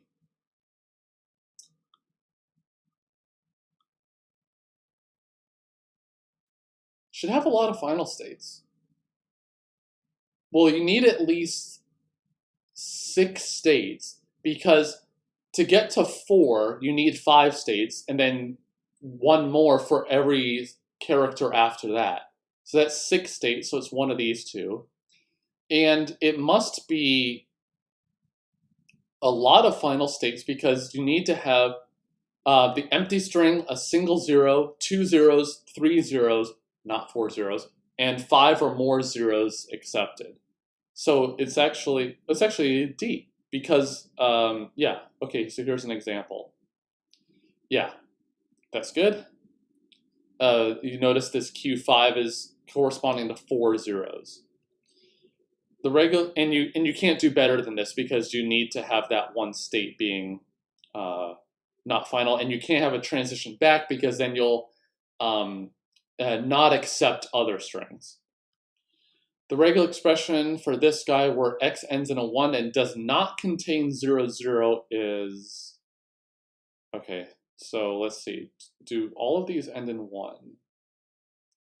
So A can't be right because it allows you to end with 0 with the 1, 0 there. All the others end in 1s, so that's good. So let's see, does it have 0, 0? Does not contain 0, 0.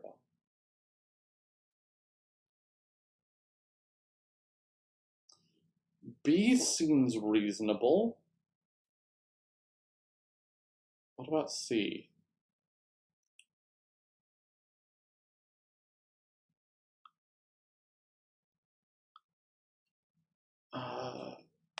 Or maybe, actually B and C don't generate 0, 0, so maybe one of them, well, clearly D can make 0, 0 because it can do the 1, 0 and then the 0, 1.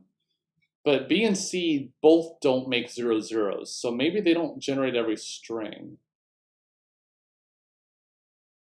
Oh, B doesn't generate a single 1, so it must be C.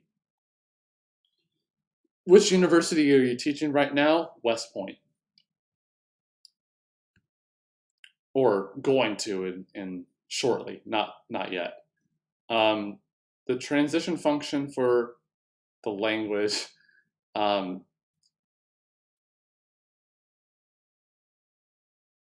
okay. So NA and NB are both odd. So Q0 is the start state, I'm guessing. And so let's follow the transition. So A goes, so Q1 has odd A's, I think.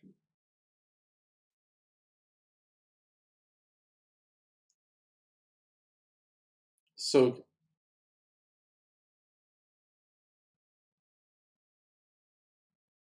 488, it wasn't odd because of the 1, 0 right here in the A answer, because it says it must end with a 1. And the 1, 0 at the end allows you to end with a 0. That's why. But for this one,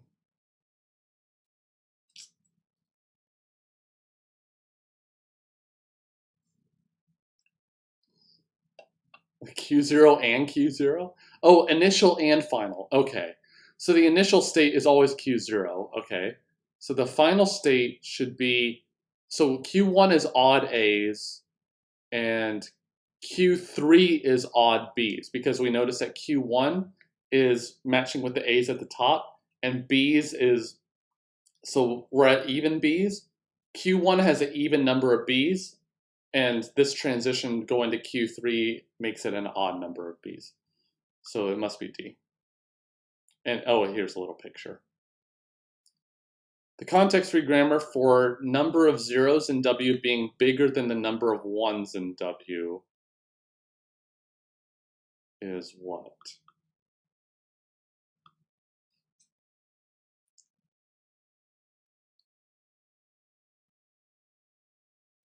Oh, A can't make 0, 0, 1 because the 1 is attached to two S's. So A can't be right. B is not right because the 0S or 1S at the beginning allows you to make every string, and not every string is in this language. C looks complicated. D makes every string, so C must be right. It might be good to figure out why.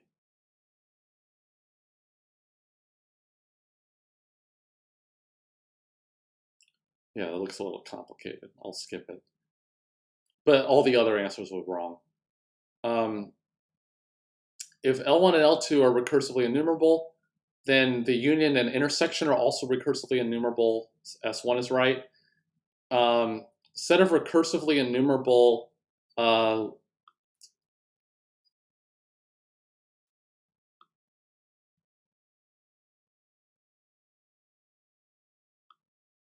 set of recursively enumerable languages is countable. Which of the following is correct?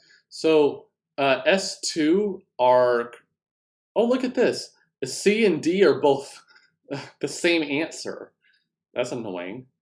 I'll pick D. Yeah, both of these answers are correct. Yeah, so they should both be correct. Got two grammars here. Which one is ambiguous? Which one isn't? So which one can make a string in two ways and or not? So let's see. A, B.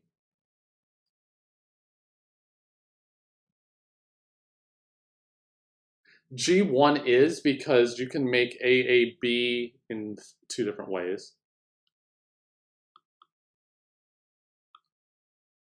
So then what about G2?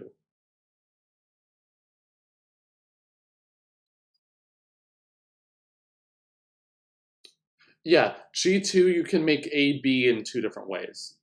Because the S can go to A goes to AB, or you can do S goes to B goes to AB, B, and then the final variable B goes to epsilon. So both are ambiguous. Good. Anonymous was right. Let this be any context-free grammar without any epsilon productions or unit productions, okay? Let K be the maximum number of symbols on the right of any production, the maximum number of production rules for an equivalent grammar in Chomsky normal. Okay, this is an interesting one. So there's no unit rules and there's no epsilon rules.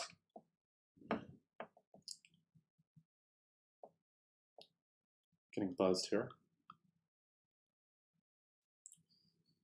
Okay, so if K is, okay, yeah, I see. So whenever you have a right-hand side of length K, you need to whittle it down to right-hand sides of length 2. Well, what you do is you chop off one variable at a time. So you will use K minus 1 rules to actually reduce one rule of size until it becomes of size 2. So it must be K minus 1 times P plus, I don't know what T is here. Is that sigma? Yeah, it must be sigma. So why is it this or minus 1?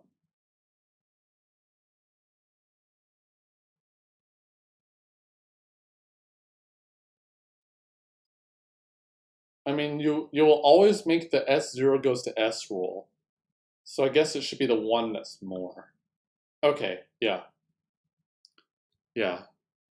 The explanation here is not right. Okay, that's the maximum. So it should be the one that's plus 1 more because of the S0 goes to S rule, because you don't want the start variable on the right-hand side of any rule. Okay, 494. So that's like, we have 81 questions left. All right, consider the following languages. Which ones are inherently ambiguous? Okay, I'm not familiar with this at all.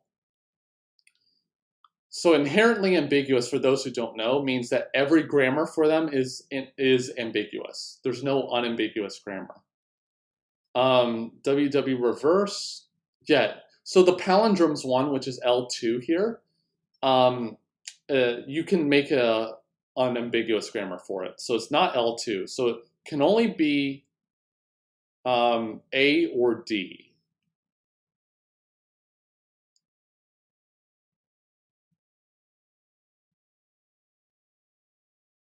Yeah, what if N and M are the same? I'm going to guess that L1 is.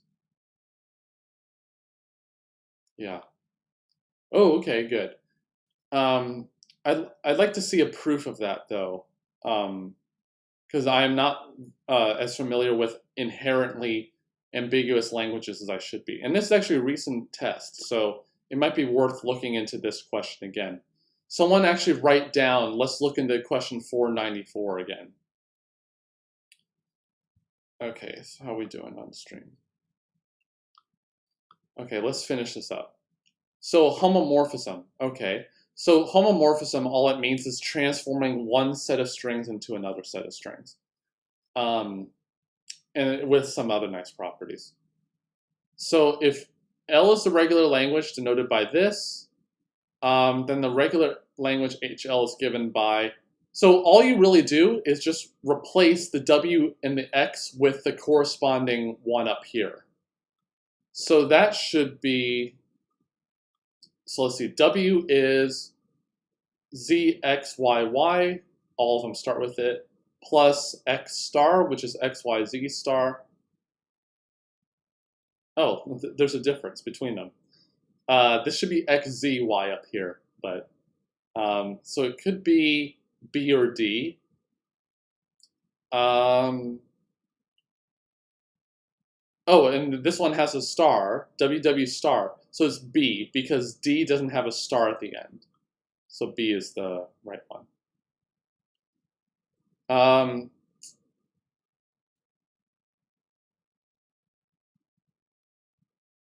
Okay, so this, we've seen S1 before, about whether two Turing machines have the same language. So that's undecidable. So S1 is true, but M1 and M2 be arbitrary Turing machines. The problem to determine if one is a subset of the other is undecidable. So that is also undecidable, so it's both.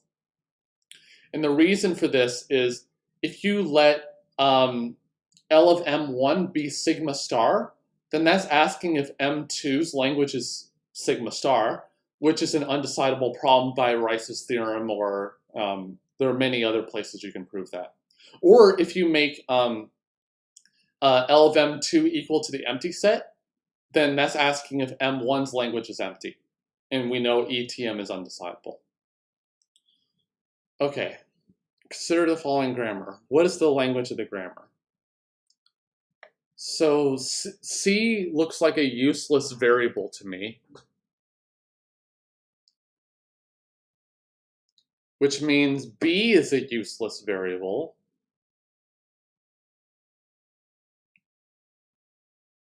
which means that the second rule for S is useless. So that means that the A, so what does this do? So it must be an odd number of zeros, I think, which is this one. Yeah, nice. Gotta sneeze. No, I don't. Let A be this language, let B be this language, let C be this, let D be this. Which of the following pairs have a post-correspondence solution?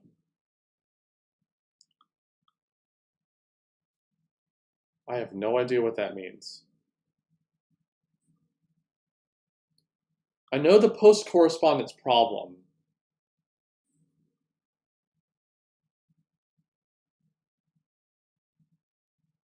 Oh, okay. So that's asking if there is a way to write the bottom and the top. So okay, let me show you. I mean, we haven't even encountered this problem, so there's not really much of a reason to do it, but it's still the post-correspondence problem is awesome. So let's let A be 001, 0011, 11101, and B be 01, 111. Well, there's 111 twice, I guess, so let's not have that. C be 00001, 1000, and D be 011011. Okay, so this is really asking if, let's just pick C and D. So this is asking if we can take a set of tiles where this is a string in C, for example, the bottom half is a string in D. And then let's make another tile. Same idea. Make a third tile. Same idea. And etc. Then what we do is we read the string off the top. So we just read it left to right. And we read the bottom string left to right. If they're the same, then we call that a solution. Okay, so and we have as many of these tiles as we want. We can pick any string at any point that we want, as long as they're in the language.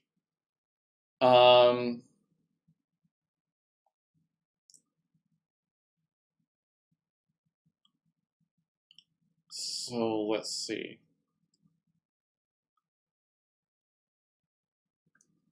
Can we get,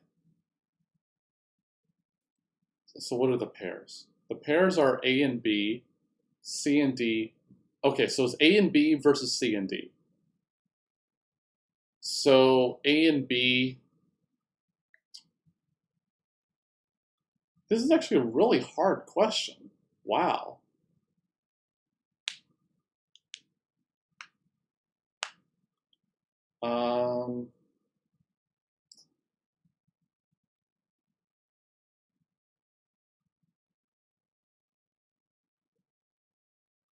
Oh, I got it. So A and B, you can pick this guy, then this guy. And for the other one, you pick this one, then this one. So at the top, you have 1, 1 over 1, 1, 1 as the first tile. And for the second one, you pick 1, 0, 1, and then the other one you pick 0, 1. So if you read across the top, we read exactly the same thing on the top and the bottom. Sweetness. What about C and D?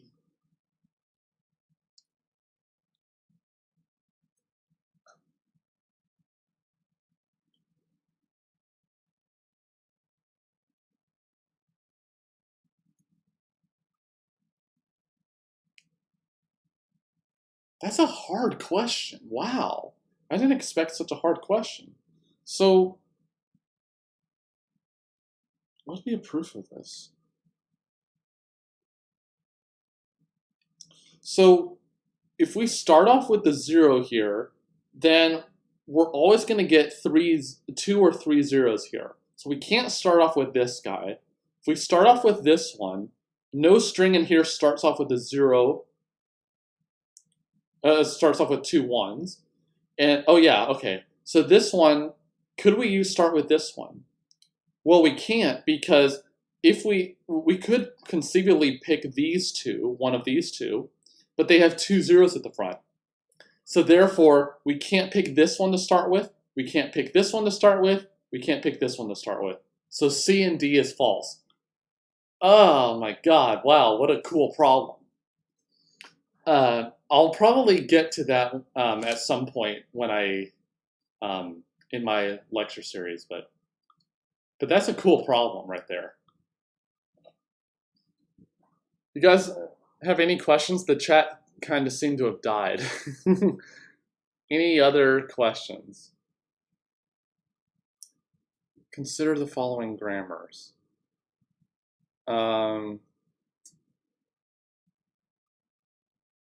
So which of these are equivalent?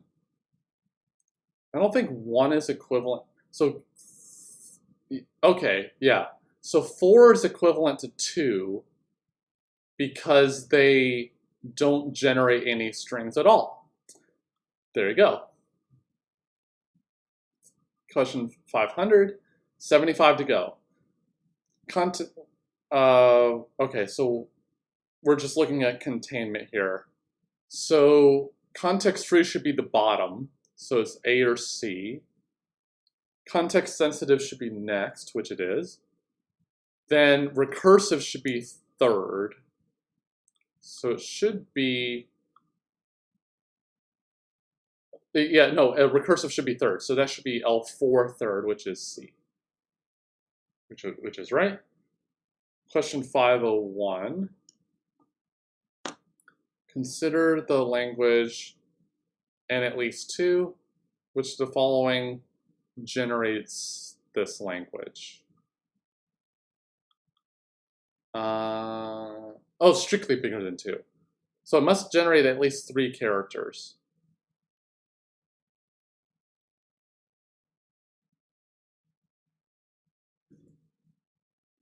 Wall of iron. Will of iron. Yes. Thank you.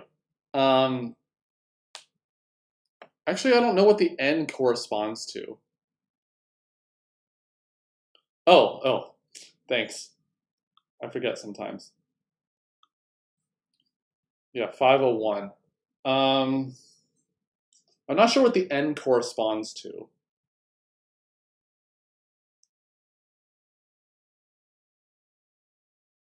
Yeah, I don't really know what the language is. It doesn't really say here what it actually is. Because all of them generate strings of length less than 2. So it can't be about the length. So it must be about the strings. Yeah, I can't tell. Okay, so it's this. Condition 2.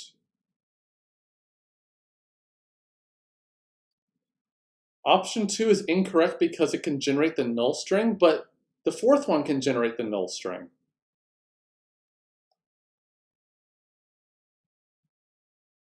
Were NN bigger? Okay, I have no idea. I'm not going to think about it more. Okay, we have A to the N, B to the N, the non-regular language. L squared is yeah, so L squared, that's just LL. So, and context-free languages are closed under concatenation, which this is a context-free language. So S1's true. S2 is also true because it's just more concatenation. S3 is true because, actually, yeah. So L bar is context-free too. Even though it's a context-free language, this case, I'm going to share it to a group of over 8,000 people right now. Too helpful. You're the best. Okay, thank you. I appreciate it. L bar is it's a context-free language because it's the union of any string that has BA as a substring, or it has a different number of A's and B's. And we've already talked about in this stream that's context-free. L star is context-free because context-free languages are closed under star, so all 3. If every production is of the form, okay, this is an incomplete question. I have no idea. It doesn't actually say. Please, someone tell the creator of this page to fix the questions because they're just not lit. They're incomplete. Which of the following represents the language over the set consisting of all words beginning with 1 or more A's followed by the same number of B's? Well, that's got to be C, isn't it? If I'm not mistaken. Yeah, because the other ones don't have that form. Because it must start with A's and have the same number as B's. Let L be the language on consisting of all words A, R, B, S, C to T, where they're all at least 1. Which of the following is a regular expression that... okay, so this is... they're all strictly bigger than 0, so you need at least 1A, 1B, 1C in that order. So I think it's D here. Yeah. Good. We've done this question. So context-free languages are closed under union intersection? No. Union cleaning closure? Yes. Intersection complement? No. Complement? No. So it must be B. Which of the following is true? So let's try to answer this one together. Which one do you think this one is? Every subset of a regular set is regular. Every finite set of a non-regular set is regular. The union of 2 non-regulars is not regular. the infinite union of a finite set is regular. So which one of those is true?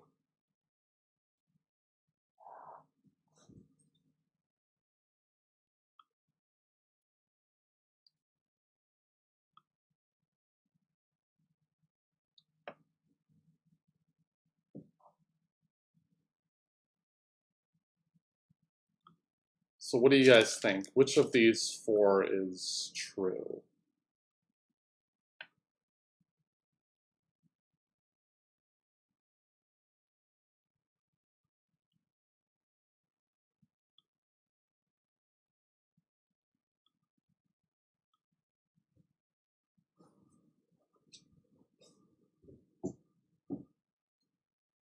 C.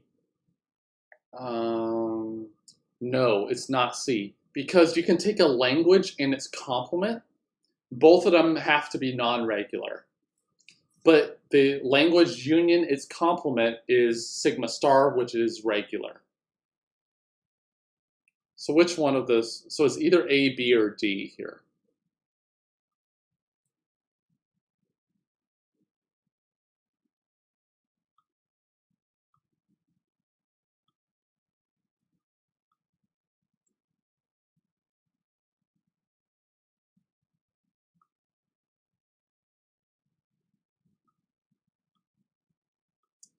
A, B, or D, what do you think?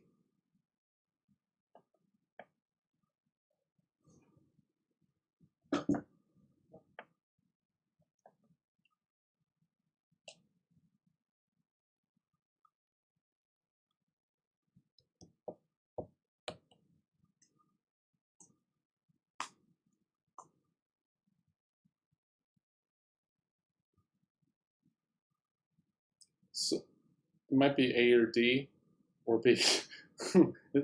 Welcome to the stream, Sahita. So it's actually going to be B. And the reason is if you take sigma star, then every language is a subset of it, but there are non-regular languages. So it can't be A. Infinite union of finite sets, well, you can actually show that if you take each individual language, each individual string in a language, any language, and make it its own singleton language, and then union them all together, then you must get the language, but you can end up with a non-regular language as a result. So it must be B.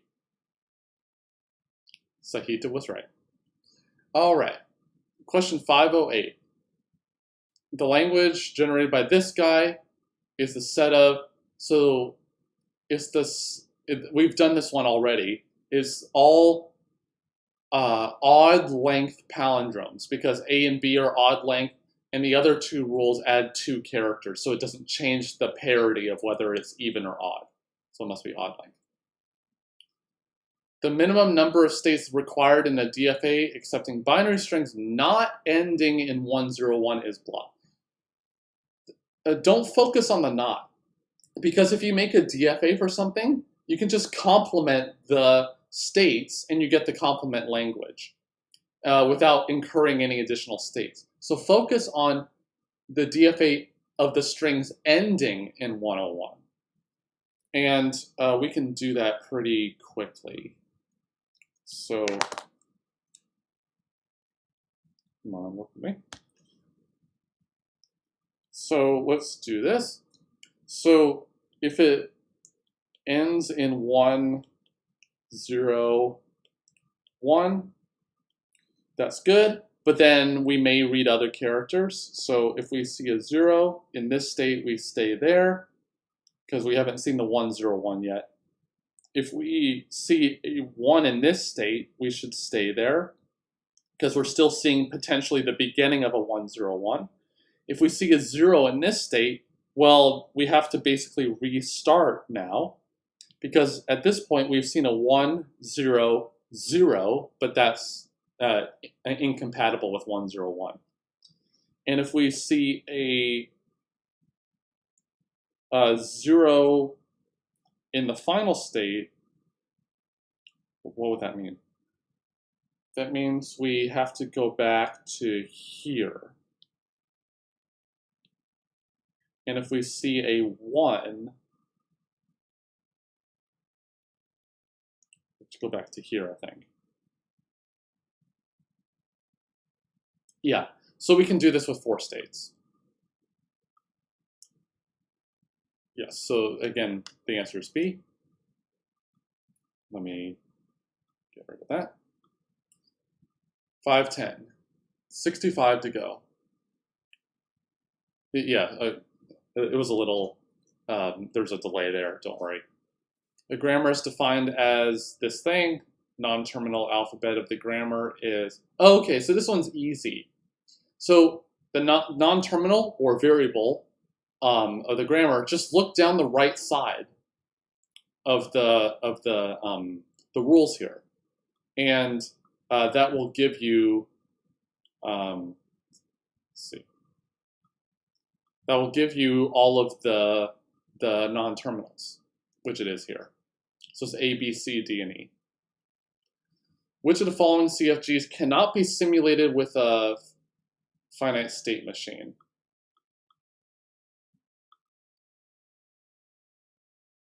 Okay, I think B is the answer, because that's basically A to the n, B to the n, which is not regular. Okay, that's good. Which of the following is true for the prime lengths? We've already done this type of question. So it's not A, because you can write a program to check if a number is prime. It is regular but not context-free, no. So for those who weren't there, so it can't be either one of these, because there's a result that says that if you have a unary language, and so if you have unary language, either it's regular and context-free, or it's neither regular and not context-free. So it can't be one and not the other, because this is a unary language. So, so it must be D. The language 0 to the I to 1 to the I is not recursive is not true, because you can write a program to check if the zeros and ones are the same. In fact, it's a context-free language. And it's a deterministic context-free language, because you can read the zeros, see the 2, and then immediately hit the 1s after that. So it is recursive and a deterministic context-free language. Okay. So this language actually appeared multiple times in this stream already. So it doesn't hurt to actually look at previous questions here. Okay, good. Anonymous got B. Consider, okay, we've done this one already, but not exactly in this depth. Consider a Turing machine M over the input alphabet sigma, any stated Q of M and words in sigma. Does the computation of M on W visit the state Q? So which one of it is, it's undecidable, but it is partially decidable or recognizable, because what you can do is just simulate the machine and then just record the states that it sees. And if it ever hits state Q, stop. So it is undecidable, because the reason is that if you have Q being the accept state, then that's just asking if M accepts W, but that's undecidable. So, sir, do you teach algorithms too? I don't teach algorithms, but I will be doing a stream like this tomorrow about a bunch of algorithms questions. So same time tomorrow, I will be doing algorithms. So stay tuned for that. And for those of you who are just joining us, please like and subscribe to the channel so you can get notified of when we do streams like this. All right, so we got a DFA here. What is the language accepted by this thing? So it's all the strings that end in an A, I think, if I'm not mistaken. No basics for algo. Well, why not? No, kidding. I'm going over test questions for algorithms, so no, not really any basic stuff. Please start a lecture series for algo. I will once I'm done with my theory stuff. You guys are asking a lot of me to do. So yeah, so this one ending in A. Yeah, so it's A. Good, you guys got it. Which is an equivalent CFG without useless symbols for the given grammar?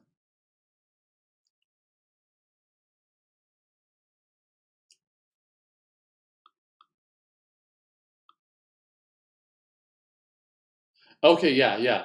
So the Q variable is useless here. So the only rule would be S goes to P, but then the P variable will be useless. So then therefore we can remove P goes to little p, so the only thing that's left is B, which is S goes to P. It's just applying, removing the useless symbols over and over until you can't anymore, in this case. The language generated by this grammar is, sir, have you consulted with Unacademy? I think I looked them up and there was something I didn't like about it. I'd rather just be completely independent and do things on my own, and have the knowledge be free and for everyone to take advantage of it however they wish and not have people have to pay for it. I'm not sure if people have to pay for Unacademy, but there were some other servers I saw that where they had to pay, and I don't like that philosophy. The language generate, although I do like getting paid. I do like getting paid, but yeah, I was a student before. So this one is even length palindromes. Yeah, even length. So this one, we've done this one before. So this one is context-free, but not regular. Because the C's here have the same number of A's and B's combined. So you can push on the A's, push on the B's, and then pop off the C's, and hopefully end up with nothing on the stack for the PDA. So this one is context-free but not regular. And it's pretty easy to see that it's not regular because there's a dependence between different characters on the number of them. Let L be the set of all binary strings where the last two symbols are the same. The number of states in a minimum. Okay, so this one's actually interesting. So let's make a little DFA. So this is basically just all the strings that end in 00 or in 01. So if we have a state here and we see a 00, we should accept. If we see a 1, we should 1 we should accept. If we see a 0, we should go here. If we see a 1, we should go here. If we see a 0, we stay here. If we see a 1, we stay here. What about 1 in the top state? Yeah, 1 should go here, 0 should go here. I think you must have 5 states. Yeah, because none of these states are equivalent to any other one, from what I can tell.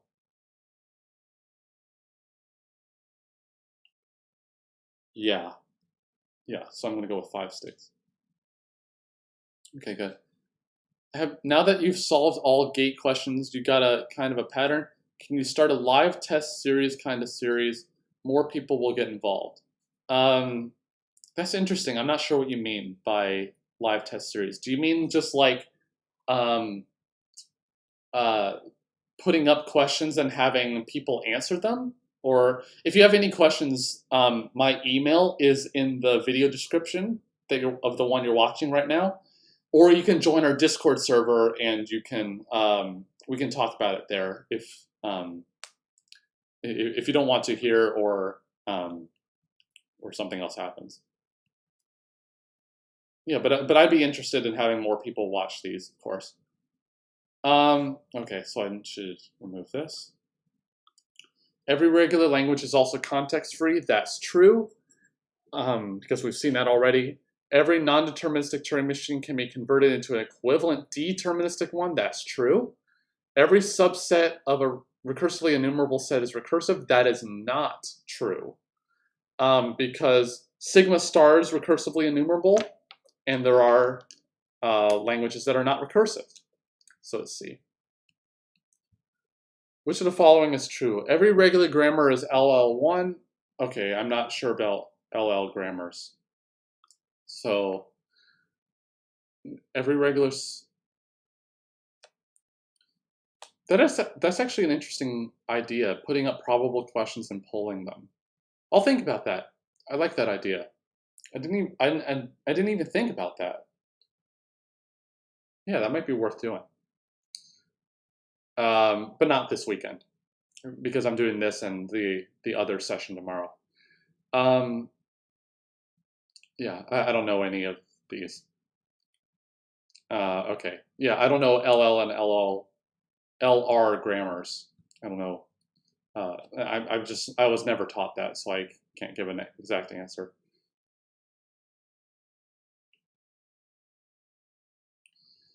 You're welcome.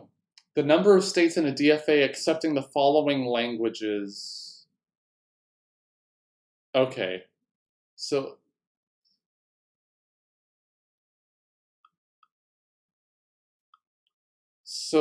this says at least one A and at least two Bs, where the number of Bs is an even number. So we must have at least one A. And so then we must have a self loop here for all the other A's potentially. And then for the B's, we must have an even number of them.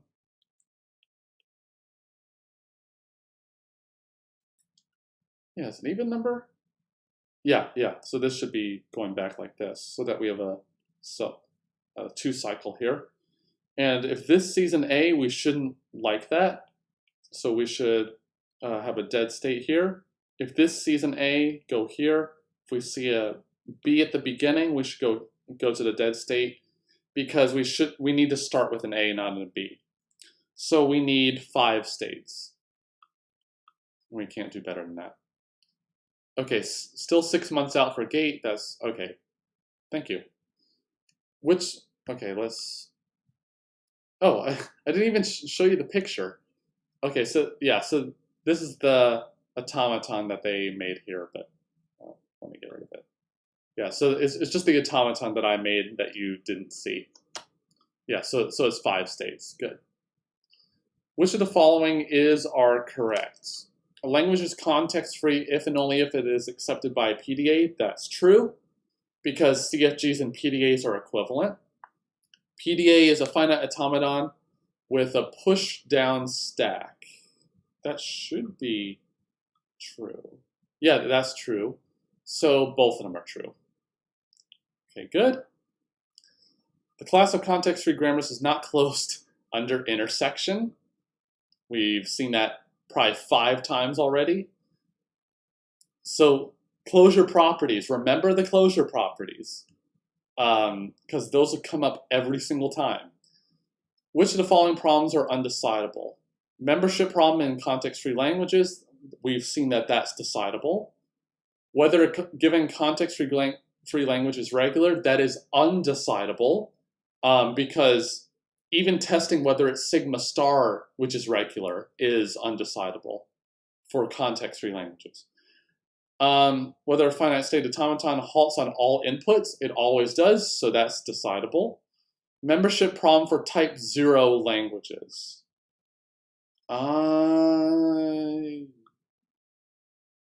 Yeah, so that's undecidable, because that's just like recursively enumerable. And ATM is undecidable, so 2 and 4. Okay, good. 526. If we have 2 context-free languages, which of the following is not necessarily a context-free language? It should be L1 intersection L2. I think we've seen this one already. It's funny that like some of the questions across different tests are exactly word for word identical. So that's just something to keep in mind. Context-sensitive grammars can be recognized by a two-way linear bounded automaton. Yeah, I face difficulty in decidability topic. Feel free to put into the chat what things about decidability you're having issues with. Or join our Discord and we can all help you out. We're really helpful on the Discord server. Consider the following grammar. You got this guy. Which of the following regular expressions describes the same set of strings as the grammar? Okay.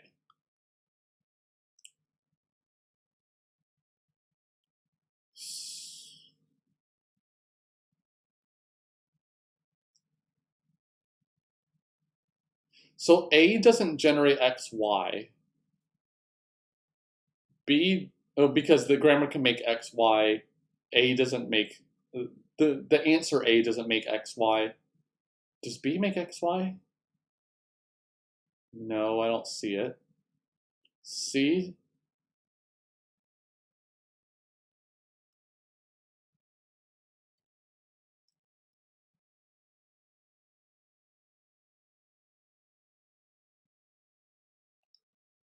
I'm not sure if any of these are right.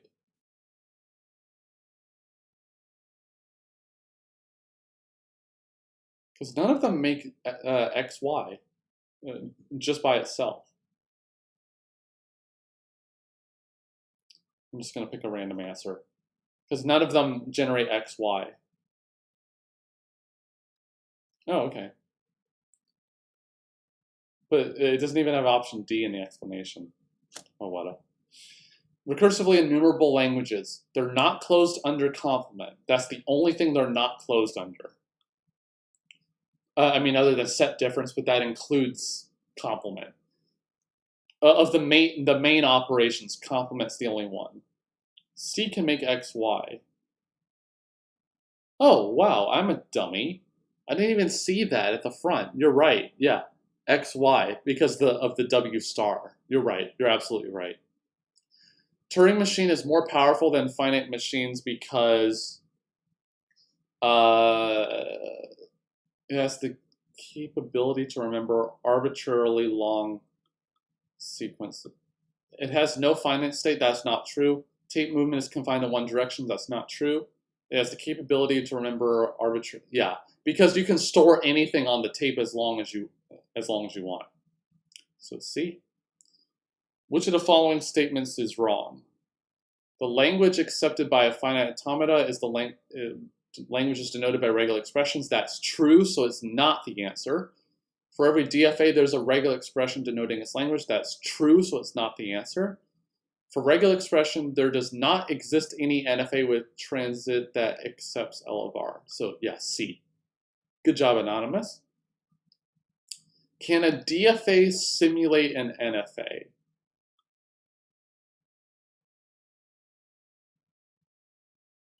Simulate, I think, means has the same languages as NFAs, not literally simulate them. So I would say yes. Okay, so it says equal powers NFA. That's kind of a ambiguous question. Yeah, I would say that's an ambiguous question. Let A and B be the regular expressions, then A star union B star star is not equivalent to, okay. So, yes. I'm not sure what you mean, Umair. Oh, it should be D, because we have a bunch of stars here and D has no stars in it. So it should be D. Yeah, this explanation is super helpful. Me being sarcastic. Yeah, D, that's not a good explanation. Roughly 40 to go. If L1 and L2 are regular languages defined as these two, then the number of strings in this would be... Okay, so we have 7 in total. We have zeros in both of them, so that's -1. And we have nothing else in common. So I'm going to guess 6. Okay, good. Yeah, so this one should be an easy question. You should get this one. It's just doing the union of two languages. Or two sets, really. Two finite state machine. We've done this question, I literally think, 6 times already. They're equivalent if they recognize the same set of strings. Look at this question has been asked so many times already. So keep in mind that, okay? Okay. The number of productions of the following grammar is, let's see. Oh, it's just the number of rules. Okay, I was thinking number of strings. The number of rules in this grammar. So E plus T is 1, T is 2, T times F is 3, F is 4, E is 5, ID is 6. So we should get 6. So that one's also easy. CFG can be professor doing the same questions for 4 hours. Yeah, I can rename the video to be that. Yeah, absolutely. Let's see. CFG can be recognized by definitely push-down automata, but it can also be done by LBAs because they are higher up on the chain in terms of what they can recognize. So it's actually going to be both here.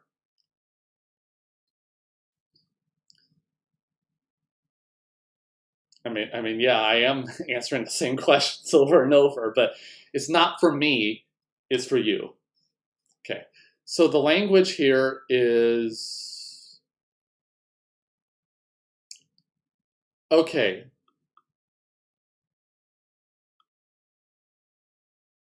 So it's not context-free because the N and the M are intertwined together. You can show that the A and the C can be separated by a lot of characters. And so if you try to pump one of the pieces, you can't pump the other one. So it's definitely B, but what is C? Abstract problem of checking number of formal and actual parameters.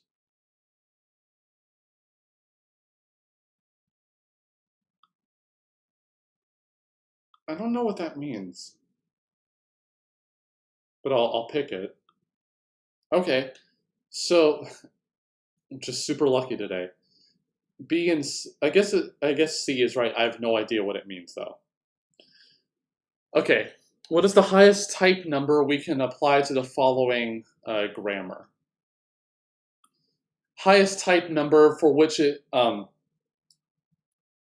I think they mean highest in terms of the number, not the highest in the hierarchy, because type 0 is the highest one. Because then every grammar would be in type 0, and that wouldn't be interesting. So the language of this grammar is regular, so therefore it must be type 3, because the language of the grammar is regular. If the two finite state machines are equivalent, look at this. Deja vu yet again. Look at that. Can you believe? I think that's number 7. So if you can only memorize one thing, memorize this question because it comes up over and over again. All right. If there are n states in a NFA, then its equivalent DFA may contain at most 2 to the n states. Because that's just the power set construction. And there are examples where you can actually get to 2 to the n states. To get the PDA, the CFG should be in the form of CFG.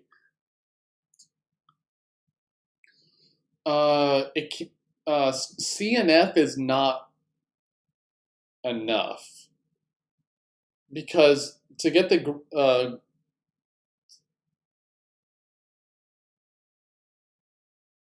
actually it could be anything because CFG to PDA can work with an arbitrary CFG. So I guess it really depends on what conversion you're really doing here. But the conversion I use, you can work with any PDA here.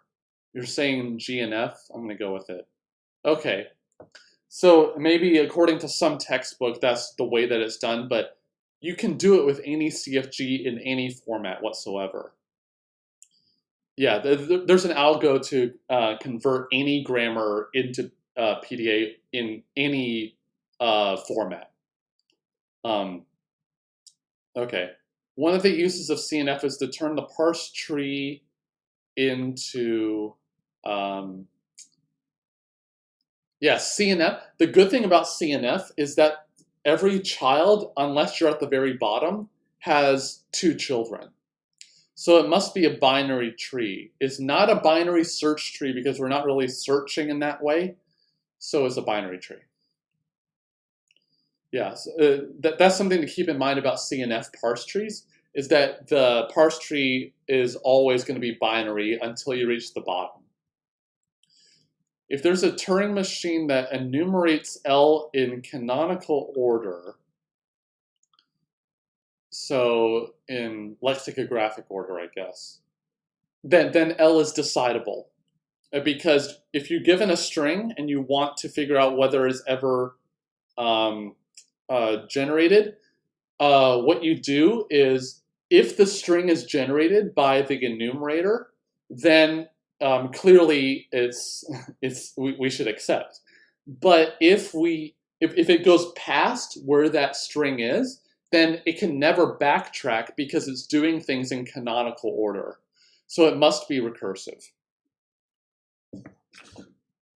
The language P prime is not regular. We've seen this again many times. We're closing in here. Let L be any language. Define even of W to be the strings obtained by extracting from W the letters in the even numbered positions, and even L to be the language of all the even versions of the strings. We define another language chop by removing the 2 leftmost symbols of every string in L. Okay. If L is a regular language, then it turns out that both of them are regular, I think. Yeah. So, yeah, they're both regular. Why are they both regular? Well, chop is regular because, yeah, why would you show that chop is regular? Okay, yeah. So what you do is you make a new start state and then make 2 transitions that generate the strings of length 2. And then what you do is you go to the start state, the original start state, and then continue from there. For the even one, what you do is you make a product type construction where you have so you basically make 2 copies of the state set, and every transition goes from the even state set to the odd state set. And from the odd state set goes to the even state set on every transition. So it's basically just keeping track of the polarity of the, actually, wait. No, that's not right. It's not removing them in even number positions.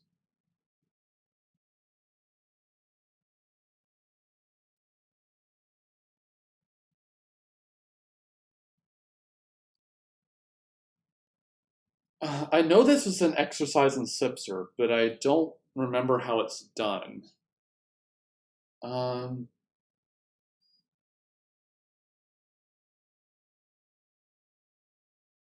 Even numbered positions.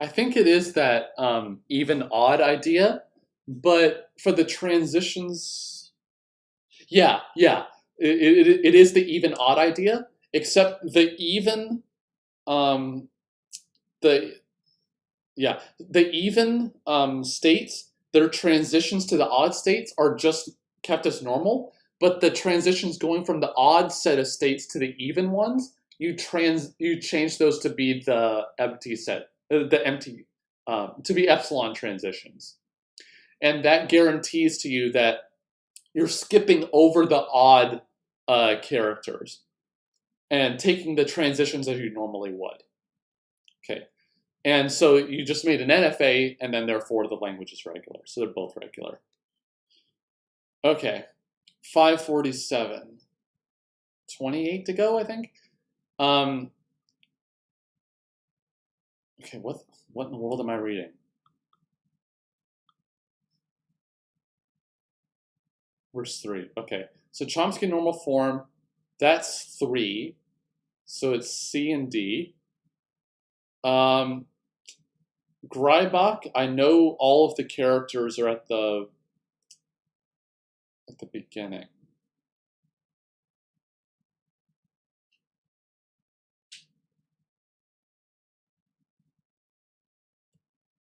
Okay,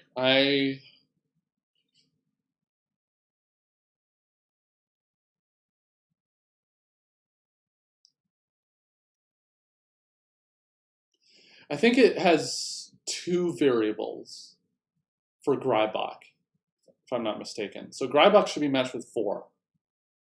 Oh, it is in both cases. Okay. I don't know what a C and S grammar is. What is an LL grammar?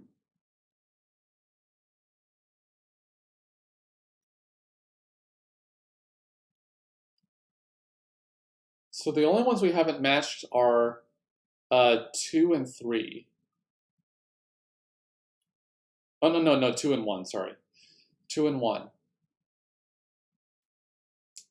Okay, yeah. So I think the LL should be matched with the 1 because you can preview one character, and it's just one character at the front and everything else is a variable. So D should be matched with 1. So that's this one. Oh, good. Nice. Given the following 2 languages, which statement is correct? Well, the languages can't be deterministic, unless you mean context-free. So L2 is deterministic context-free because of the C in the middle, which allows you to separate the 2 pieces. For L1, yeah, it's deterministic context-free because the first piece is deterministic context-free, and the A, you just make you just add an extra transition in the middle, at the beginning, I mean. So both of them are deterministic. Given 2 languages, ooh, that's interesting.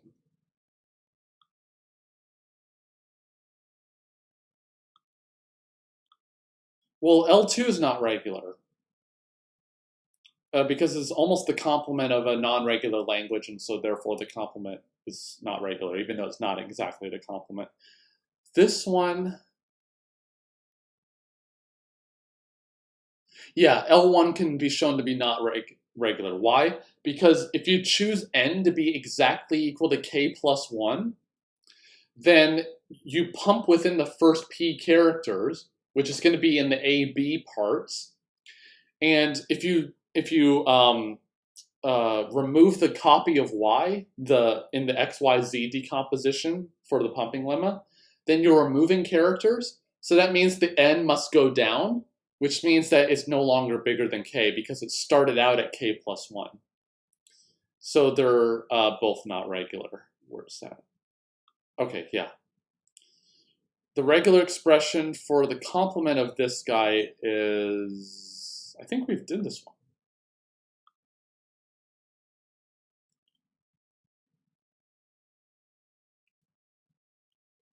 So this one doesn't have BA in it, which is in the complement of this. And it's not just that the complement has BA, so it's none of the above. All right, 25 to go. Okay. Given the recursively enumerable language, context sensitive, okay, so this is just an inclusion. So deterministic context free should be at the bottom, context free should be above, context sensitive should be above, recursively enumerable, recursive should be next, so this one. Match the following. Context-free grammar, it matches with 2, so A should match with 2. Regular grammar should match with 4, which they do. C should match with LBA, so C should match with 1. Okay? So one thing as we're closing up here, you should always remember the closure properties as well as what are the model equivalences and the hierarchies.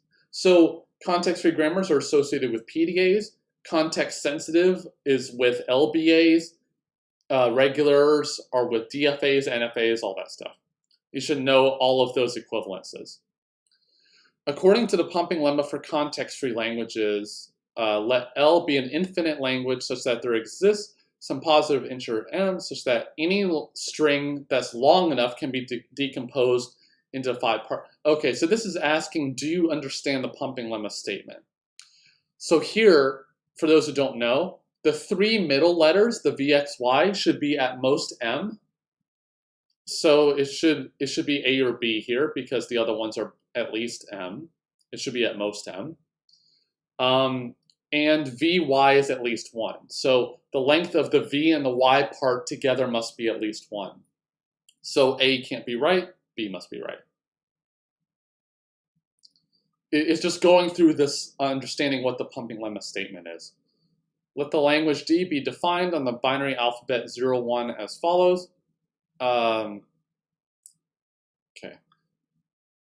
Substrings 0, 1, and 1, 0 occur an equal number of times in W. What following must be true of the language D? This is actually a really important result in that this is regular, but it's only regular if the alphabet is 0 and 1. If it's 0, 1, and 2, this is not regular.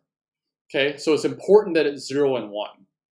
And the idea is that you can show that this is the same thing as all strings that start and end with the same character, or are epsilon. So it must be regular. Because you can have a branch where it starts with 0, starts with 1, and then you have 2 pieces where one of the pieces handles ending in a 0, and the other piece handles ending with a 1. So that shows it's regular. Consider the following NFA. I can't see it, so I can't therefore answer it. See. Okay, happened to get it right again. Jesus. Let L be the language over the alphabet 1, 2, 3, and the 2 parentheses generated by this grammar. Okay, then what do we know?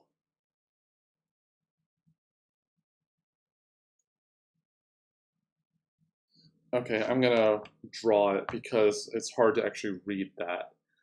Okay. So let's see. So we have S goes to A, B, C. A goes to left parenthesis. B goes to 1B or 2B or 3B. B goes to 1 or 2 or 3. And C goes to parenthesis. Oh, so this should be a finite language. Yeah, because there's no recursion happening. Oh, no, I'm wrong. No, it should be an infinite language. So A is not right. It is regular. Not recursively enumerable, that's not true. Contains strings of only even length, that's not true because the B here can generate any length string it wants.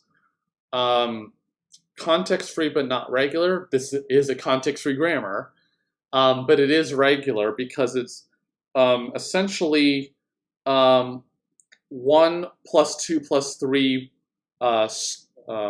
plus. And so that's a regular expression, although it's not exactly a regular expression, but you can convert it into one. So it is regular. Okay.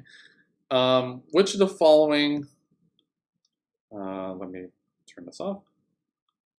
Which of the following regular expressions correctly accepts the set of all 0, 1 strings with an even, possibly 0 number of ones? I guess regexes are my fault.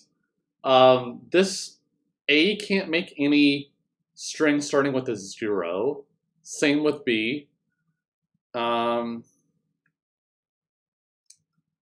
We can start with a 0 or 1, that's fine. I think C must generate a string with a 1, 1 in it, which is not always the case. So what about D?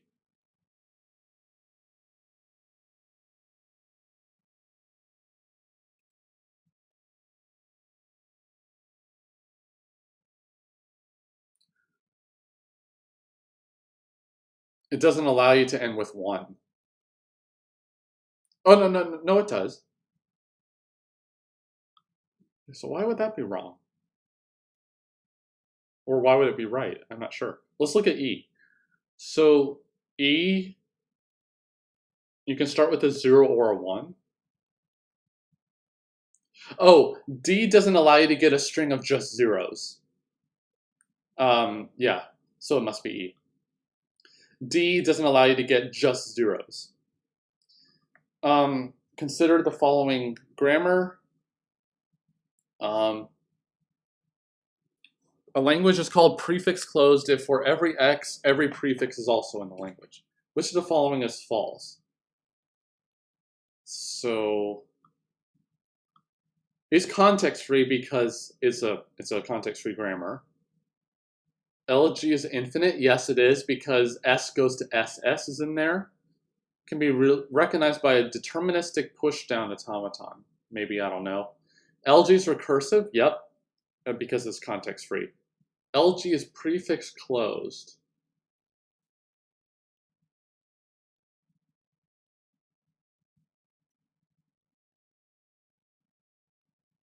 I'm not sure.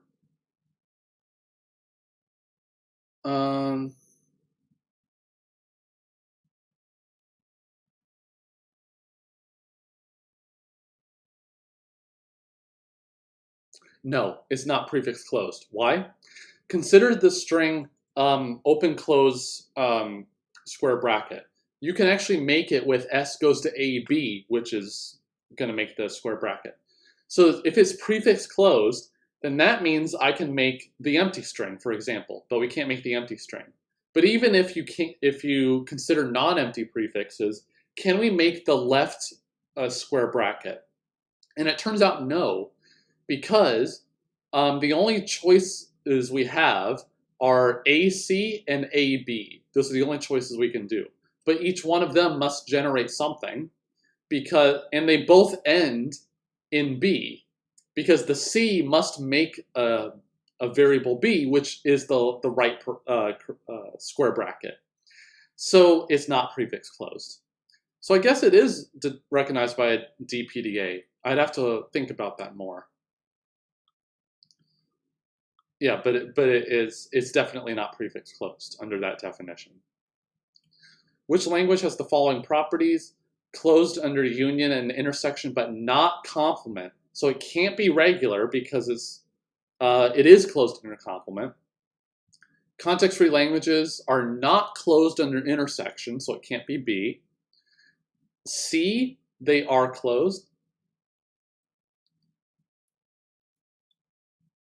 How can I decide if I want to do TCS in the future? I have to pick my major soon because I am applying to college this year. The thing is that theoretical computer science is usually taught in like the third year of your undergraduate degree, so I wouldn't even worry about it. The thing is, the vast majority of people, unfortunately, don't like theory, even though they're taking computer science. So it's totally possible that things may change for you and you don't want to do TCS. That's totally fine. But unless your university has TCS as the actual major, which is unlikely, I would just pick computer science if you were interested generally in computer science.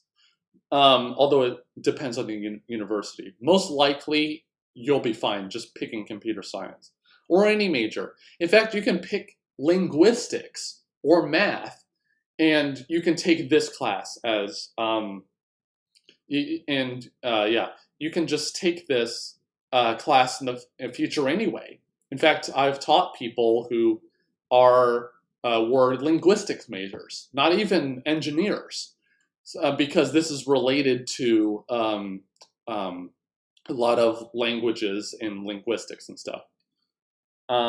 Theory is taught in India in the second year of undergrad. Cool. I guess you're ahead of us. No, I'm kidding. Okay, so let's finish this pupper up. Yeah, recursively enumerable, those are closed under union and intersection, but not complement. Okay, we've seen this one. Is context-free but not regular? That's not true because this is a unary language. Unary language. Decidable in polynomial time?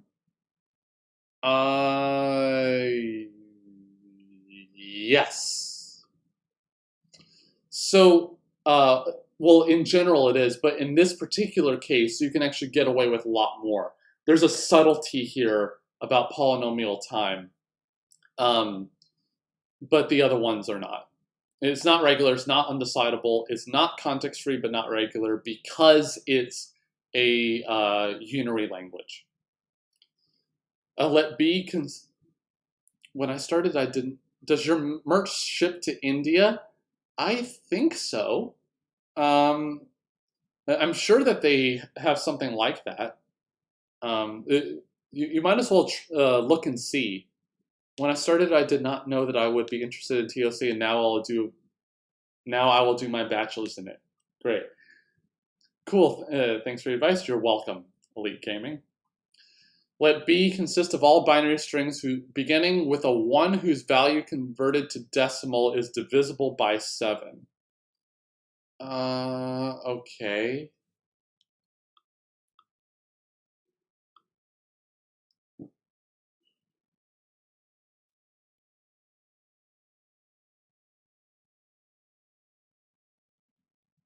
Okay, that's kind of interesting.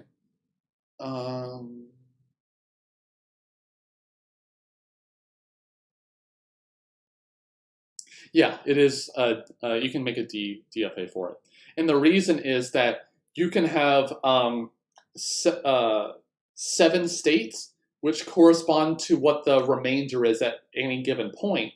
And each state will have 0, 1, 2, 3, 4, 5, 6, 7, 8, and 9 as its outgoing transitions, which are corresponding to multiplying the number by 10 and adding 0, 1, 2, etc. up to 9. And then what you do is you just keep track of what the state, what the remainder is at every given point. And then you add one additional state that starts off with the 1 going into the state. Yeah, you add a 1 going to the original start state of those 7 states. So you can make that with a DFA. It's not the nicest DFA, but you can definitely do it. Let A, B, and C be regular expressions. Which of these is correct? So B is not right. C is not right. D...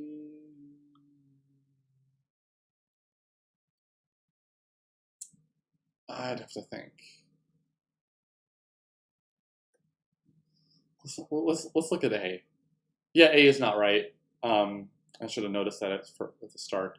What about D? So every time you see a B, an A appears after it and before it. And we can have any number of A's in between. Yeah. So I'm going to guess D is right. Okay. Let sigma 1 be just a one-letter alphabet, sigma 2 be a language over an alphabet, okay, blah, blah, blah. Let L1 and L2 be the set of languages over sigma 1 and sigma 2, respectively. Which of the following is true about L1 and L2?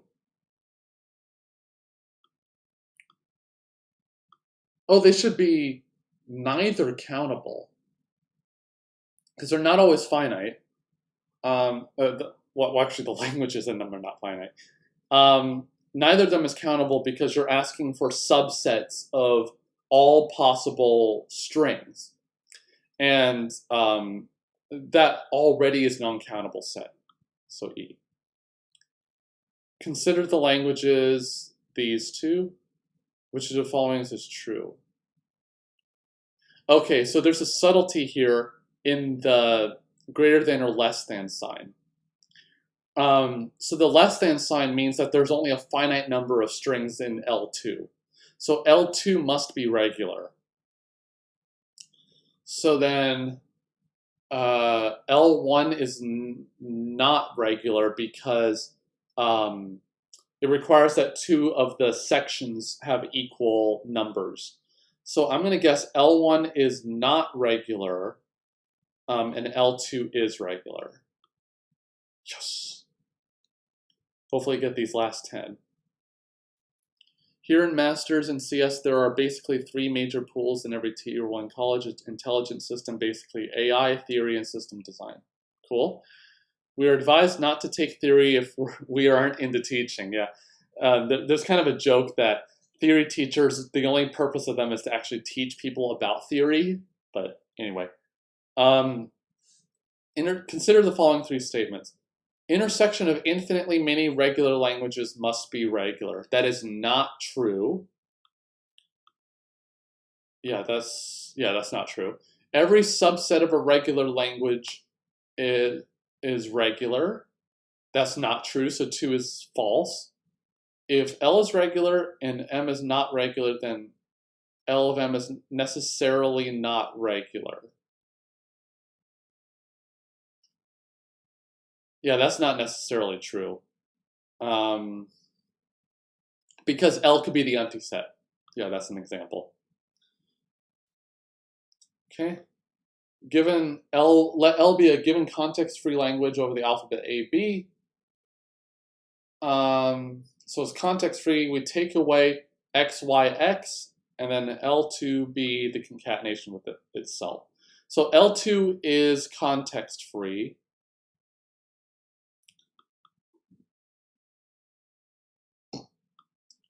And then what about L1?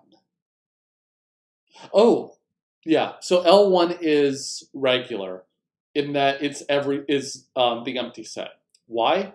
Because if we let X be the empty string and then let Y be any string, then the set that is being taken away from L is sigma star. So is L take away every string, well then you're left with no strings. So L1 is regular and L2 is context-free. The complement of a recursive language is recursive. That's true, because we've seen that before. A language recognized by a non-deterministic Turing machine can also be recognized by a deterministic one. That's true. Complement of a context-free language can be recognized by a Turing machine. Yep, that's true. If a language and its complement are both recursively enumerable, then it's recursive. Yep. So it must be E. Complement of a non-recursive language can never be recognized by any Turing machine. That's not true. There are examples. What is the language of this given NFA?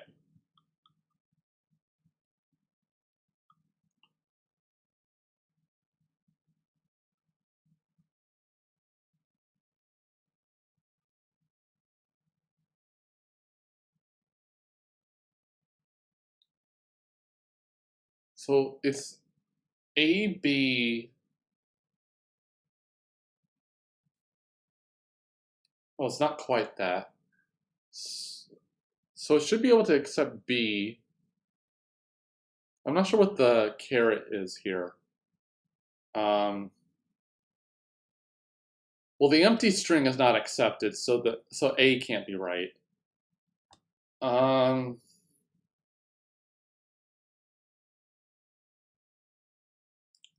It doesn't have to start with an A, so this one's not right. What about C? It can't make A B. It has no concatenation.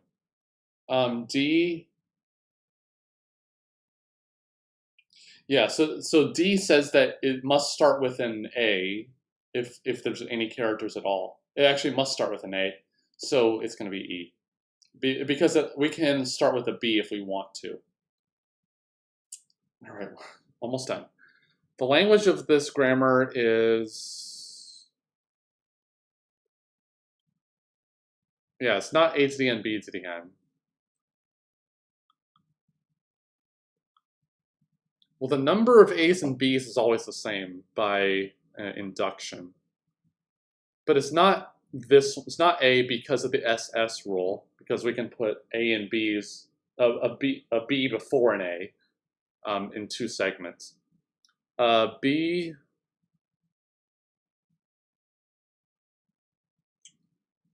well, C can't be right, obviously. Can B be right? If the number of A's is any prefix,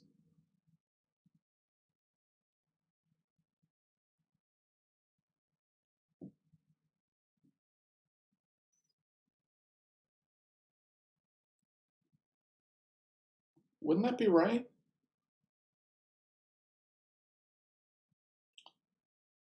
I think that would be right, wouldn't it? The number of A's in V is bigger than the number of B's in V.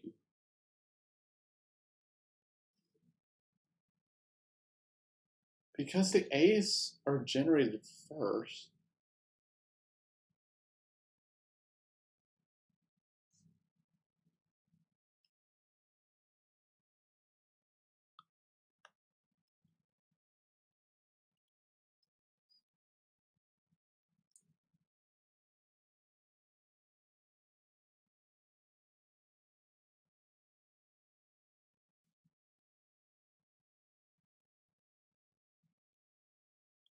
Can't think of an example where it isn't.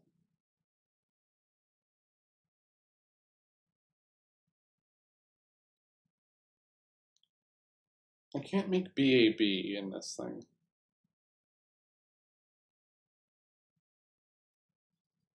Yeah, I'm gonna go with D. Yeah.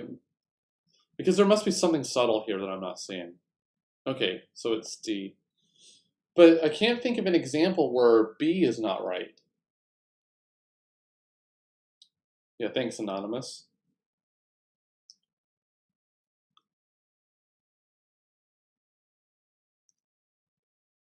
This makes me not that excited about my theoretical CS course next semester. Don't worry, it's beautiful stuff. And if you don't think it's beautiful, come watch my videos. It's beautiful. All right, let's finish this up. Consider the ultimate software verification problem. A software that can verify any program to check if it's correct or not. This is undecidable. And is actually NP hard. So it's actually NP hard also. Don't get confused. NP hard can include undecidable problems.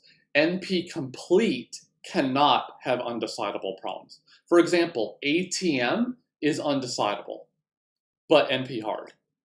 Okay? Just watch all of the videos until you like it. Yeah. Just bash the pumping lemma into your brain until you like it. Yeah. Okay. Which of the following statements is false? For every non-deterministic PDA, there's an equivalent DFA. That's false. We've seen that many times today. Let A to the I denote a sequence of A with I letters and N be the natural numbers. Let L1 be A to the I, B to the 2I, A to the I, B to the I squared. Ooh, this is kind of interesting. Well, perfect squares are not context-free. So L1 is very easily shown to be context-free, but L2, I'm gonna guess, is not context-free. Yeah, it's not context-free. Because I and I squared are really fragile in the sense that if you change one by one, then you're gonna screw up the other one. So yeah, it's not context-free. Every Turing machine recognizable language is recursive. No, that's not true. Because a machine for ATM is not recursive. The language isn't.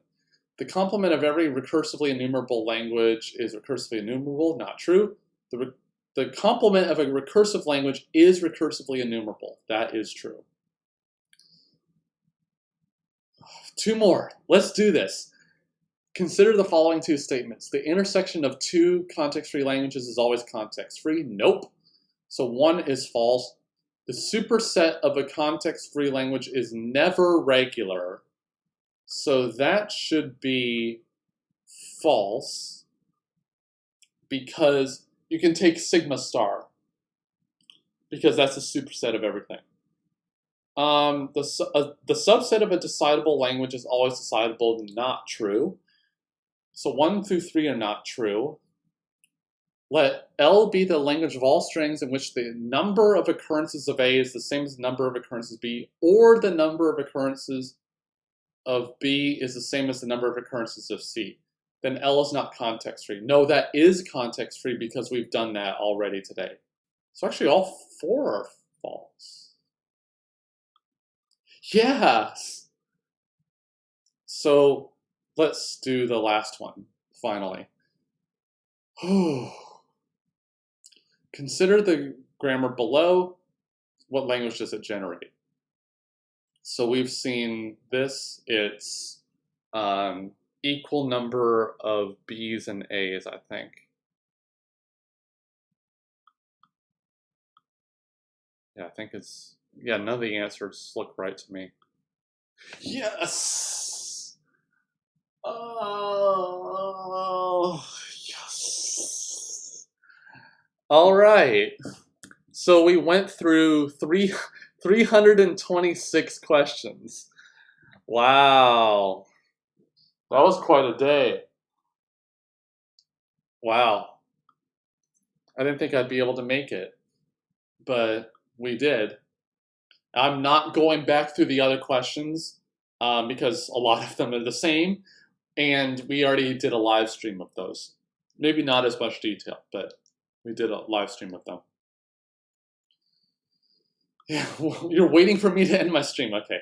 Thank you all very much for joining the stream. There are many links in the video description if you want to support the channel. Please like and subscribe to the channel. It really helps us out. We're doing an algorithm stream tomorrow, much like the one today. And as always, I'll see you next time.